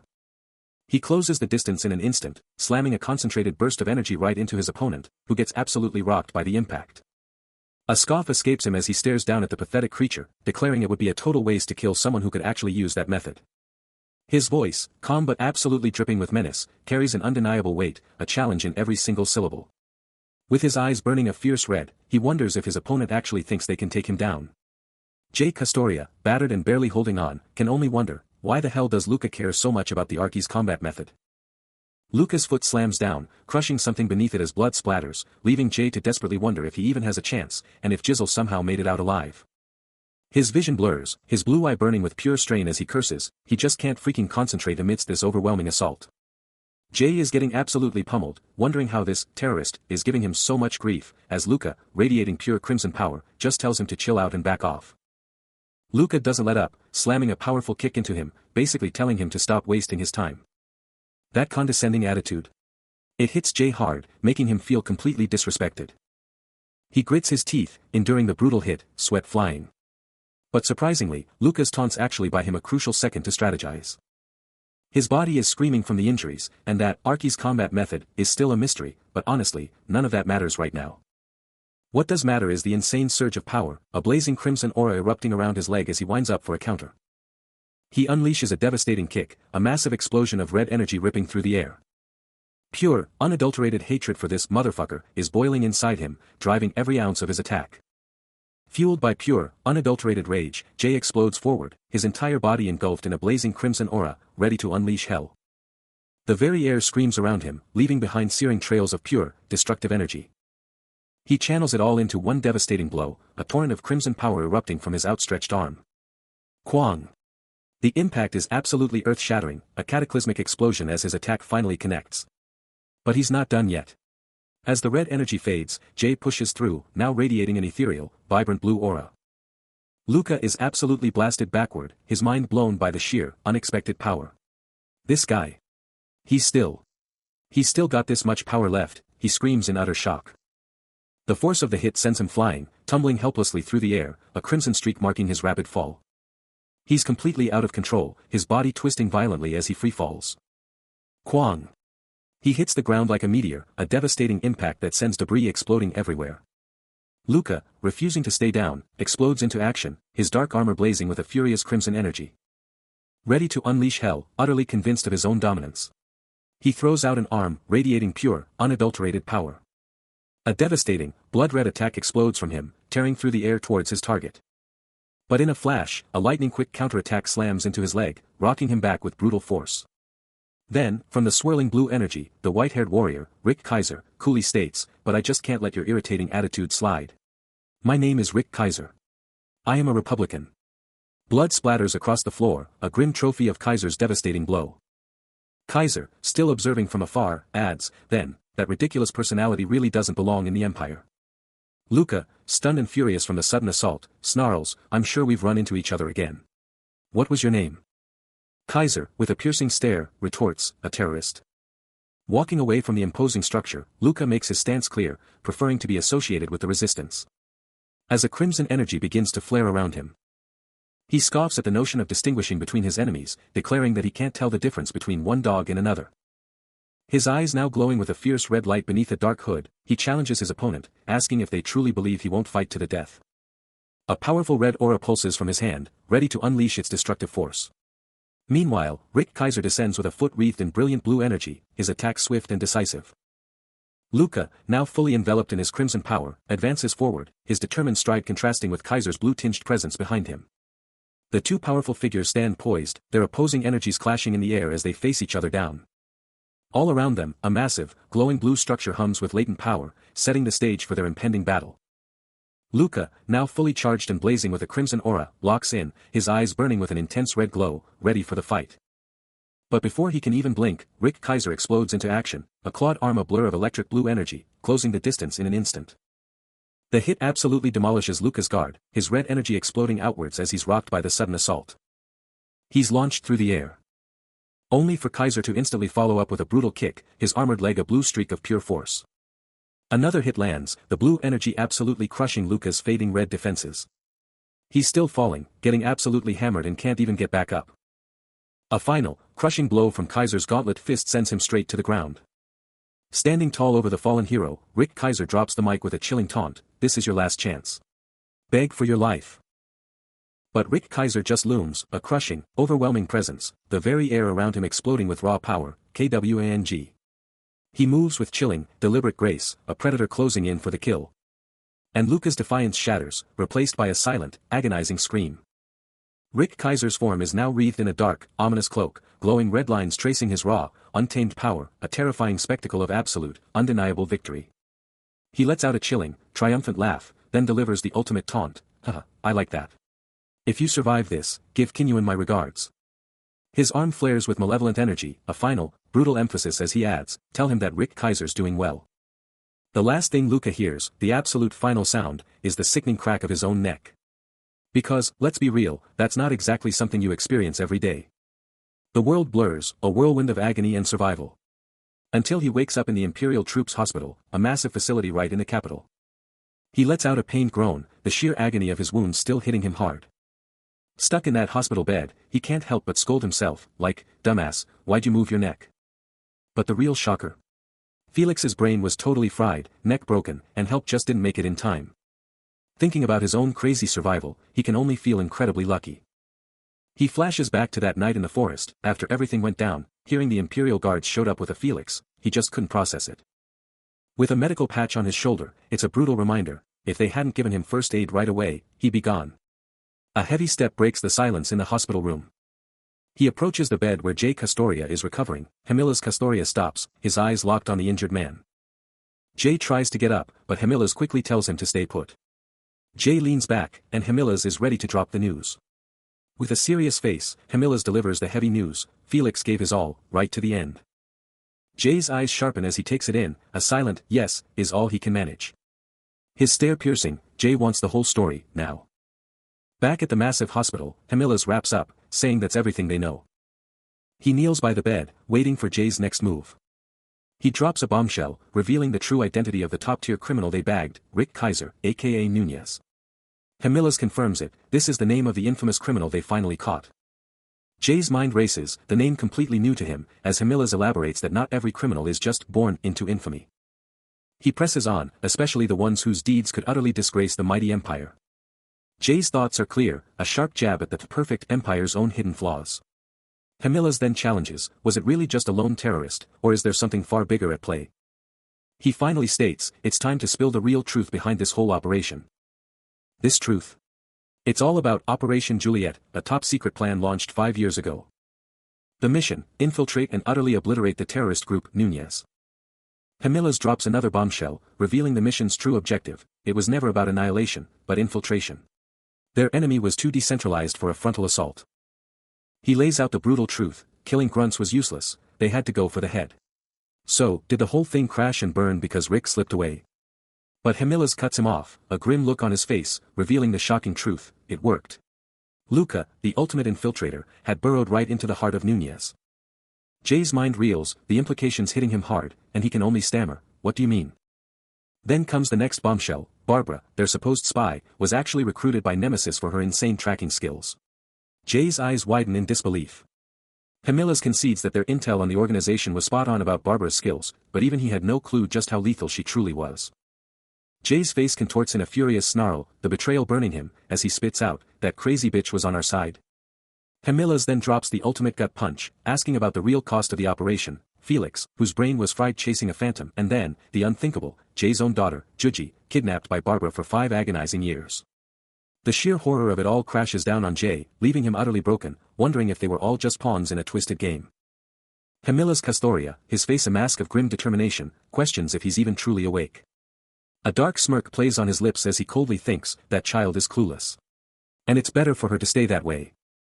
Meanwhile, Jay Castoria's eye snaps shut with intense focus, his mind reeling from the bombshell revelations. He stares down, a single, chilling word echoing in his thoughts: elimination. Elsewhere, Luca's armored hand reaches out, shimmering with faint energy, as he desperately questions, "Is this it? Is this as far as I get?" His voice trails off, filled with despair, silenced like this, without accomplishing anything. Back with Jay, his expression hardens with grim resolve, a silent, chilling command forming in his mind: read it and smile. A single tear falls, shattering the calm surface, a stark testament to the profound sorrow and sacrifice. Hemilas, now looking directly at Luca, delivers a chilling welcome: "Welcome to the Imperial family, Luca." A shocking declaration flashes across the screen, an adoption declaration for Luca. Luca enters a sterile, high-tech room, the air thick with anticipation as he takes in the unfamiliar gear. Nearby, on the cold metal floor, a chilling sight: broken arrows, their tips still dripping with a dark, ominous substance. Hemilas Castoria, with a firm hand on his shoulder, lays out the situation. The paperwork's a nightmare thanks to some bad-born elders in the family, and Luca's in for a week of serious pain and discomfort. Luca just takes it all in, his face a mask. Later, staring deep into his own eyes in the mirror, Luca processes the grim prognosis, a chilling, "I hope so," barely a whisper. Transitioning to a sleek, urban high-rise, he stares out at the sprawling city below, a silent observer behind him, and with a cryptic tone, he utters, "Good luck." He steps through the shimmering portal, a heavy thud marking his arrival at the Imperial Guard Education Hall. And just like that, the gateway shimmers, then vanishes. Now, he's moving through a sleek, brightly lit corridor, with Hemilas and another person right there, their steps barely making a sound. Then, a system interface pops up, revealing Barbara and her profile. He remembers her true mission, a spy, crafted by the Empire itself. Even though she's deep undercover with Nemesis, she still gets to him. But he knows her actions were never just a performance. She's definitely messed up, but was even her personality engineered for this mission? His boot hits the ground, and a jolt of recognition hits him. This isn't just a hall, it's an arcane site. He stares out, the city a blur beneath him, and the doubts start to creep in, questioning everything he's achieved in this all-consuming reality, ever since he clawed his way into the Tower of Dawn Academy. He flashes back to the grind, the endless training, the sheer will it took, the fact he even survived the Tower of Dawn Academy. He sees the brutal methods, the relentless drive for power, and every single action he took in that academy. A whirlwind of memories, every punch, every spell, every drop of sweat. He used to believe all that power was his, earned through his own grit. But a dark thought creeps in, a terrifying question that threatens to unravel him: what if none of it was his own hard work? What if he hasn't truly overcome anything? Sweat drips down his face, the crushing weight of doubt threatening to break him, his mind racing, searching for answers. He clenches his jaw, forcing the dark thoughts away, a fierce resolve burning within him. No. Don't waver, Luca. This is just a baseless guess. He turns from the window, his eyes blazing with renewed determination. New, dangerous thought taking hold: the chief centurion is definitely testing his loyalty to the Empire. He reaches out, his armored hand connecting with the glowing surface of the arcane site, a silent vow escaping him. This, he thinks, is his chance to change everything. Moments later, he steps into an elevator, leaving the site behind. He finds himself in a sterile, well-lit room, where a woman with dark hair pulled into a ponytail sits across from him. She looks up, a knowing smile playing on her lips, asking Luca if he enjoyed his youth at the academy. She continues, her voice laced with a hint of irony, remarking that he almost never made it back, and that she knows exactly what happened to him. With a slight tilt of her head, she adds that he was an excellent trainee. Luca's crimson eyes narrow, a flicker of deep thought crossing his face. He wonders if she truly believes that.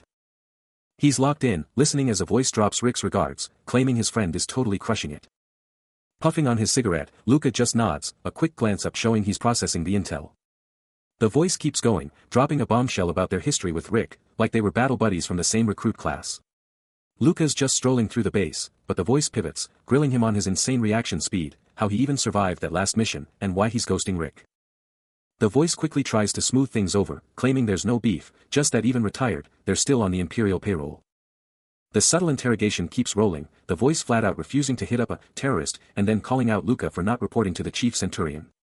The tension ratchets up as the voice implies Luca would have been canned if his subordinate got tangled up, then straight up admits they wanted to keep him close before making their play. The voice wraps it up, saying if Luca was gonna off them for petty grief, they'd be long gone, leaving Luca to internally question what the heck this buttering up is really about. And then, the reveal. The voice belongs to a woman with dark, shoulder-length hair, a serious look, and a sharp military jacket. Luca's armored hand taps his cup, a tense rhythm in the silence.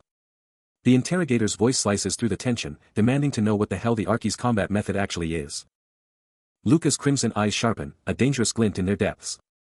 The interrogator pushes, asking why he's so curious, as Luca's fingers betray his unease. Camillus drops a bombshell. The Empire keeps a master list of all users, and that's the only reason Rick Kaiser didn't just obliterate Luca. The green liquid in Luca's cup sits still, a calm eye in the storm of revelations. Camillus looms over Luca, his presence dominating the room, the interrogation intensifying amidst the towering bookshelves. Camillus points out Luca's insane speed, stating he got there faster than even Camillus Castoria, the tapping of Luca's fingers a nervous drumbeat. Camillus drops a chilling ultimatum, Luca knows way too much for a trainee, and demands if he understands the deadly consequences. He just flat out confirms, I do. Camillus keeps going, dropping the bombshell that this all went down like 2 centuries ago, back in 3518.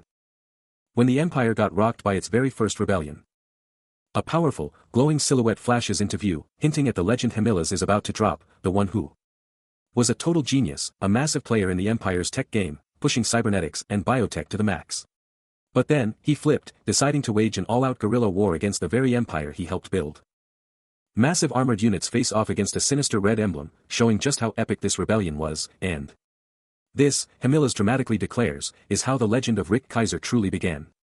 A chilling, glowing red eye with a targeting reticle flashes, the very symbol of the Arky's combat method. Luca's eyes snap wide open, the full gravity of this insane history hitting him hard. He stares at his own augmented hand, the metallic gleam a stark reminder as Camillus drops another bombshell, the combat method he'd mastered. It was forged in the fires of rebellion, a legacy of treason. Camillus leans in, revealing that Noel's rebel army had put up an insane fight against the Empire. Even after their strategist fell, they just swapped him out for Arky's Victima users and kept on fighting, a relentless, brutal stand against the Empire. Luca's face twists, the weight of this history crushing him. He gets it now, the combat methods he learned weren't for some hypothetical threat, they were for real war, a terrifying truth that hits way too close to home. Camillus nods, confirming the grim reality. Their lives were so brutal on the neural network that they needed a whole new, flexible combat method, something that could actually stand a chance against the Empire's might. He keeps going, revealing how the rebels then started building new soldiers just to take on the Empire's facilities, a desperate, game-changing move. A holographic map flashes into existence, showing the critical targets and the rebels' insane efforts to find a way to destroy them, even if it cost them everything. Luca's augmented hand tightens into a fist, the echoes of those past rebels' sacrifices hitting him hard, as he tries to process the sheer brutality of their fight.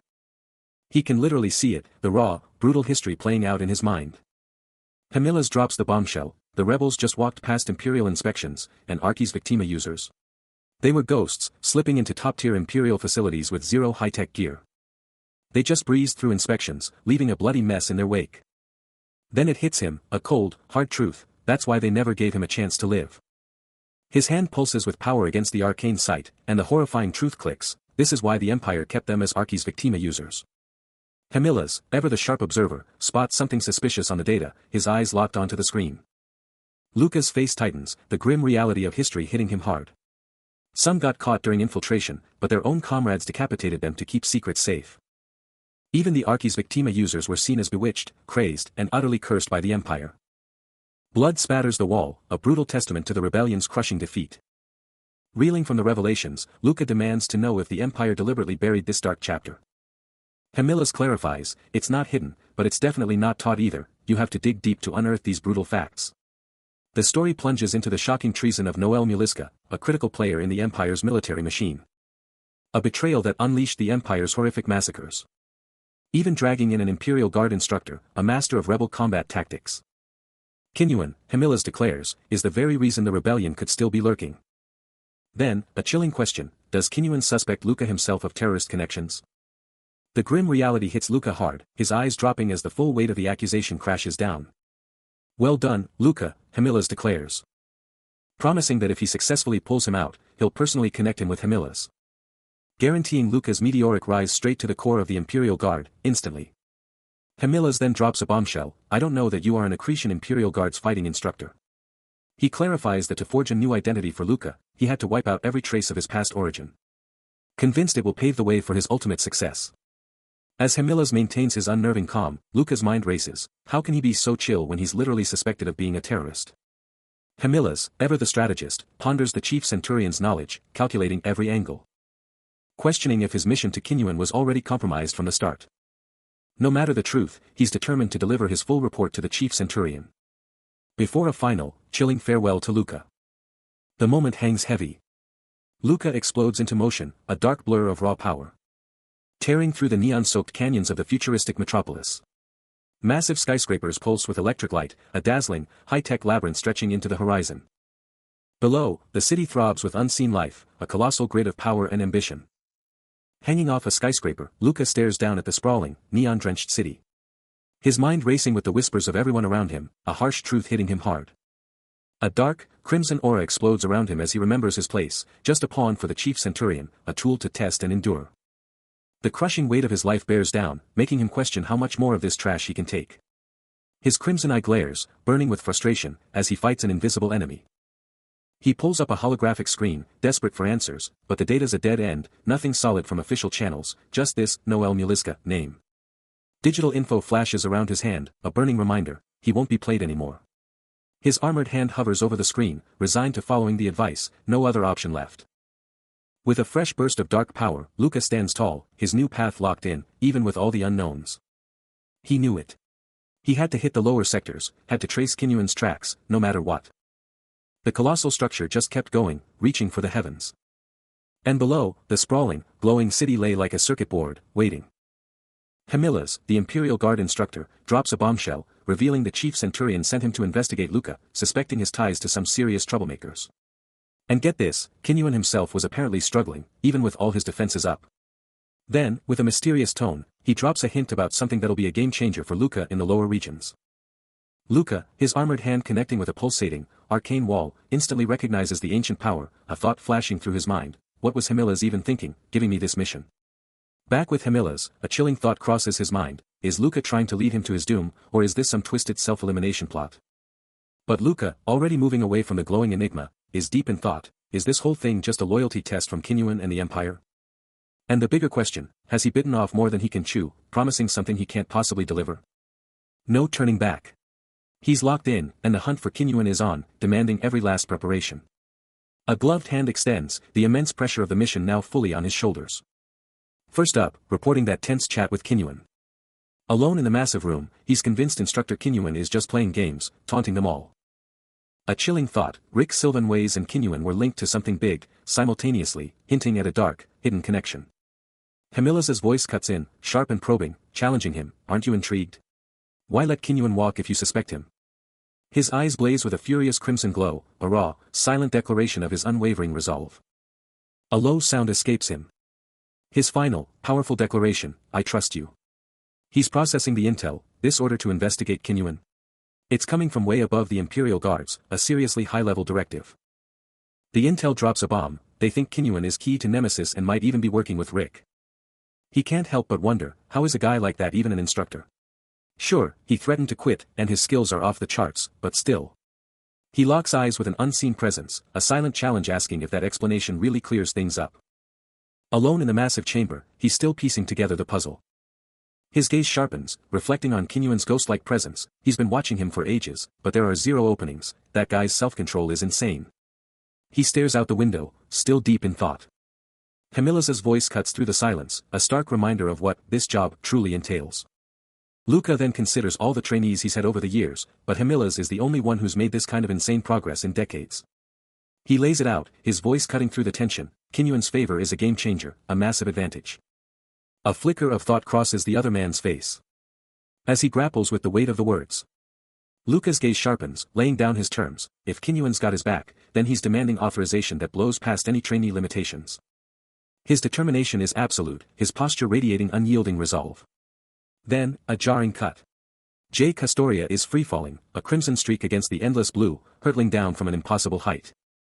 Next thing he knows, he's in some kind of metallic chamber, locked in a stare-down with a grizzled, bearded man, who's sizing him up with an unnerving intensity. The man's eyes bore into him, a smirk playing on his lips, as he drops the loaded question, is he nervous?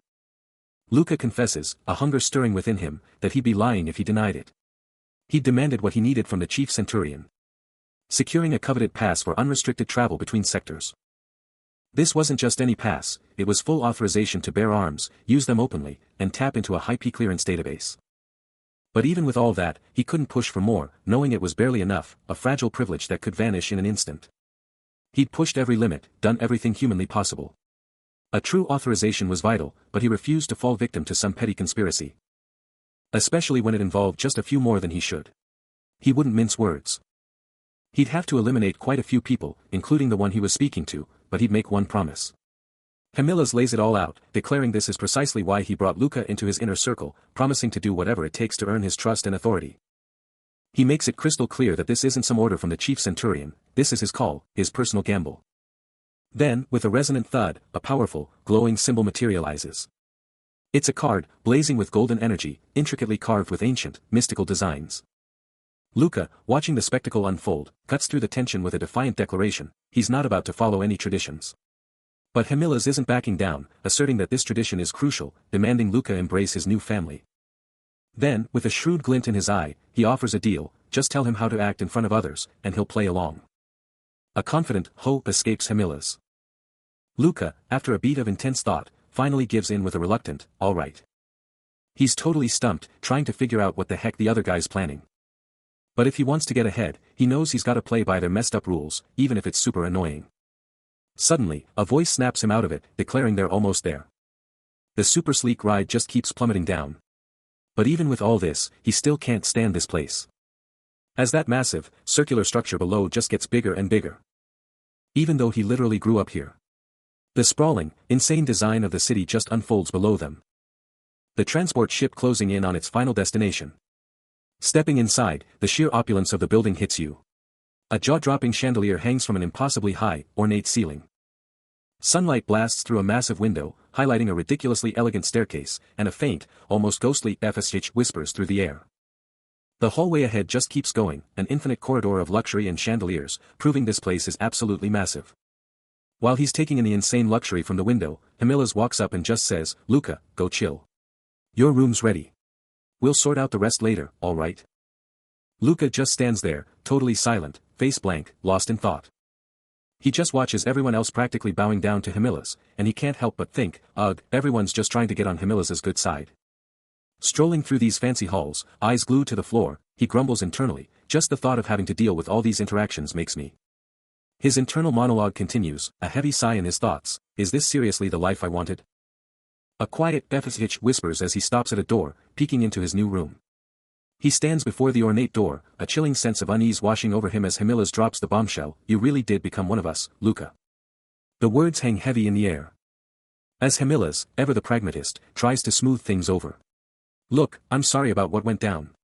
It's totally normal to be freaking out right now. He offers a reassuring smile, seriously, don't sweat it. Anyone would be rattled. But Luca's expression remains shadowed. As Hamila's continues, dropping a name. I went to see Felix, but he acted like he didn't even know me. He explains that Luca can feel safe now, you're safe now, okay? You're not just some grunt Imperial Guard anymore. Get it? I'm just laying out the facts, not trying to scare you. A subtle smirk playing on his lips as he adds, heh, a man like a blue flame. He then concludes with a cryptic remark about Luca's potential, I'm telling you, he's gonna burn even brighter than ever before. J. Castoria, with an intense gaze, starts to lay down the truth, mentioning the crucial support from the Castoria family. His focus is absolute. He admits he wasn't thinking straight, but now he gets why Luca needs to play by the rules. He points out that Luca's father kept things quiet, then demands he step up and take what's his. With Luca still quiet, Jay throws out an offer, intel for a future favor. His hand reaches out, touching the vibrant blue energy of Luca's mana, and he notes that Luca's father never held back. Luca's blue energy surges, exploding with raw, untamed power. Jay presses on, revealing the real threats Luca needs to watch out for, his first and second brothers. He wraps up, stating they're likely feeling massive pressure from Luca's unexpected return. Jay Custoria drops another bombshell, the Custoria family are assassins. And Luca's second brother, Hemilas, is gunning for the family head position. He points out that Hemilas is already an elite hunter, but Luca? He couldn't even use mana until recently. Jay Custoria admits it's totally understandable why they'd be on edge, especially if Luca could snatch their spot. A shocked Luca then turns the tables, demanding to know Jay Custoria's own game plan. But Jay Custoria just shrugs off any perceived threat from Luca, flat out refusing to reveal his own goals. He makes it clear, he wants nothing to do with being the next family head. But issues a chilling warning, if anyone tries to take him out, he's not holding back, and he couldn't care less about the consequences. Then, Jay Custoria drops one last piece of advice, don't forget about the eldest brother, Jizzle Custoria, when the time comes. Luca, a smirk playing on his lips, takes in his brother's chilling counsel. A dismissive escapes her, a clear signal of her utter lack of concern. She spins to face Luca, a sharp, mocking laugh echoing through the opulent hall, her challenge clear, will you back me when the time comes? The loaded question hangs heavy, a direct probe into his loyalty and hidden desires. Luca, ever the strategist, delivers his calculated reply, I won't stand against you. Her response is immediate, a sharp declaration, then you're an ally. Her parting shot is laced with venom, a chilling, good luck, dear brother Luca, followed by the ominous promise that it's the last time she'll ever call him that. A predatory smirk graces Jizzle's face, her eyes gleaming with unspoken intent as the conversation ends. But Luca matches her energy, a dangerous smirk spreading across his own face, a silent acknowledgement of the game now officially afoot. The Custoria Mansion. Pure luxury, dripping in gold and shining with an undeniable, powerful aura. Inside this palace of power, Luca and Jizzle, looking sharp, squared off in a massive hall, the family crest practically screaming their legacy. Then, a handshake, a silent pact between siblings, hinting at the deep, complicated game they're playing. And overhead, a chandelier so epic, it practically blinded you with its sheer, dazzling brilliance. Later, at a dining table big enough for an army, it was just them, sitting at one end, the empty chairs a chilling reminder of the Custoria family's broken power. But the night wasn't just about them. Their eyes locked again, a whole conversation happening without a single word, just pure, raw Custoria ambition.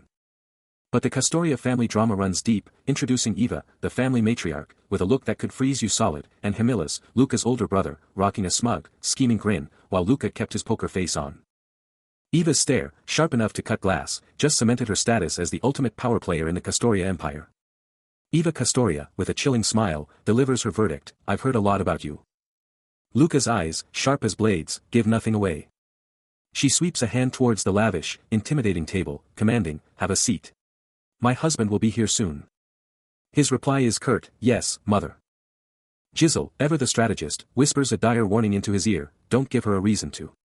The massive doors groan open, revealing the next player in this high-stakes game. Father isn't the type to shield you from things like that. A powerful presence steps into the room, the very air shifting with his arrival. Hemilas Custoria, with an iron will, declares, let us eat. Behold.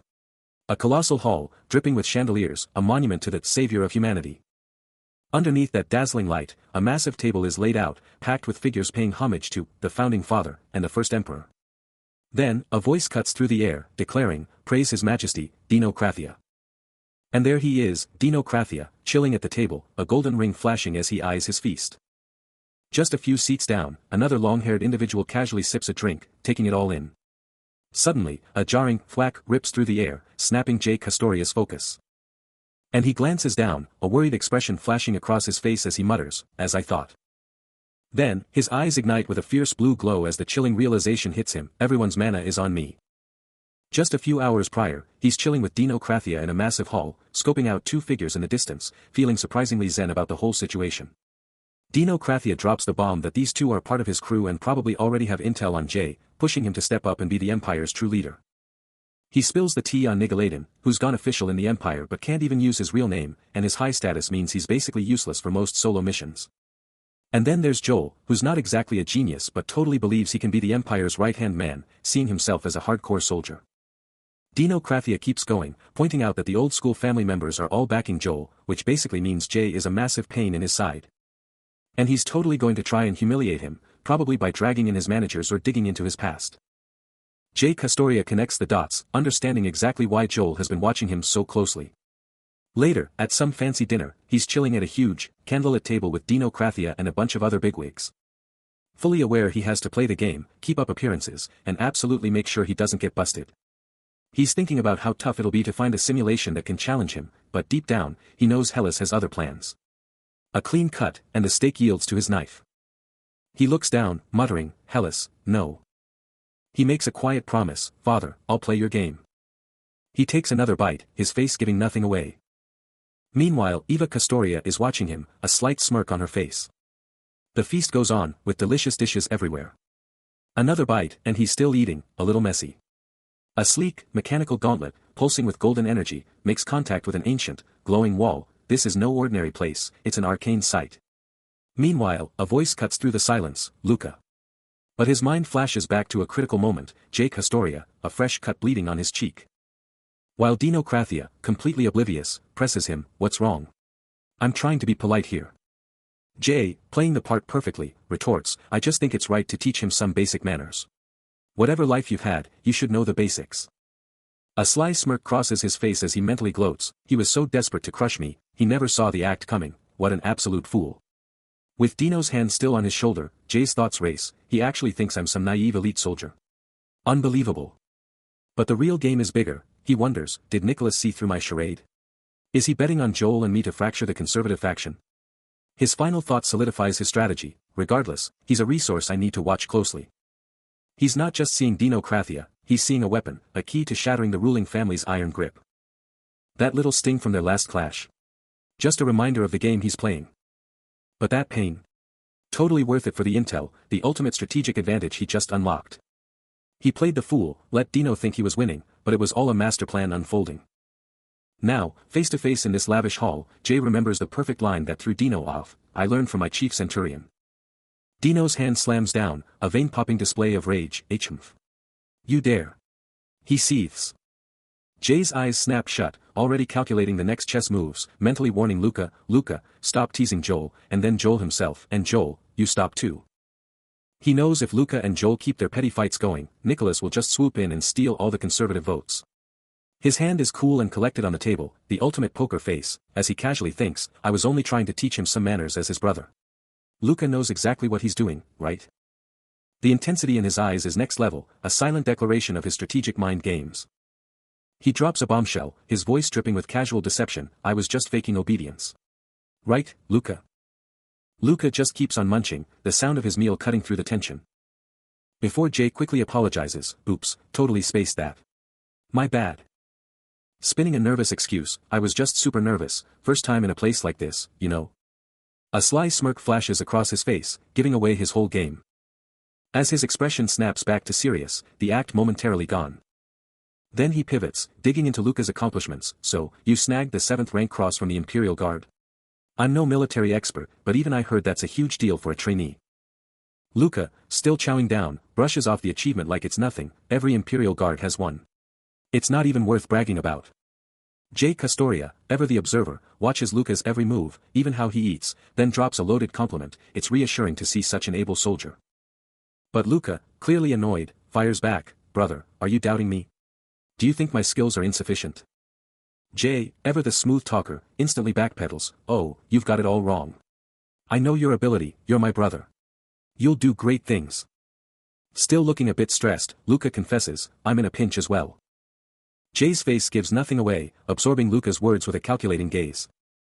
Luca spills more, revealing his superiors are itching to send him back to battle after the last expedition incident, but before he can finish, Jay cuts him off. Jay coolly asks if he's overthinking a simple comment. Luca just hums, non-committal, his face still giving little away. But for Jay, the family conflicts flared, burning red like ancient scars, revealing the true depth of his manipulative game. Camillus Castoria, a man burdened by expectation, knows this is exactly what Hellas Castoria craves. As the father, he sees the insidious rot consuming Hellas from the inside out. And just like that, the stage was set for a lavish dinner and a small, but significant, banquet. With the banquet in full swing, Eva took center stage, introducing him to the assembled crowd, proclaiming, "Now, this is our new family." Then came the big reveal, Lucas Castoria, his old name apparently too low sectary for their esteemed company, a detail he simply shrugged off. Surrounded by a sea of unknown relatives, their names a blur, he could feel their whispers, their judgment, but he simply didn't care, their petty interactions beneath his notice. After navigating the sea of faces and forced pleasantries, he finally found himself talking with Jizzle. The Castoria family's first day wraps up, but the real game is just beginning for him. A knowing smirk plays on his lips, it's all going according to plan. As night falls, he's already on the move, deep within a hidden, high-tech lair. But he's not alone, a grizzled veteran steps into view, and he cuts straight to the chase. "Knew you'd show up, Luca." Hemilas, the man called Luca, gives a curt apology for the late-night rendezvous, but warns that they're being watched, demanding a neutral front. Hemilas takes a slow, deliberate drag. Jay, taken aback, can only utter, "Didn't know you," indulged. Hemilas, unfazed, launches into a lecture, citing scientific data, tobacco and alcohol are poison for combat-engineered humans.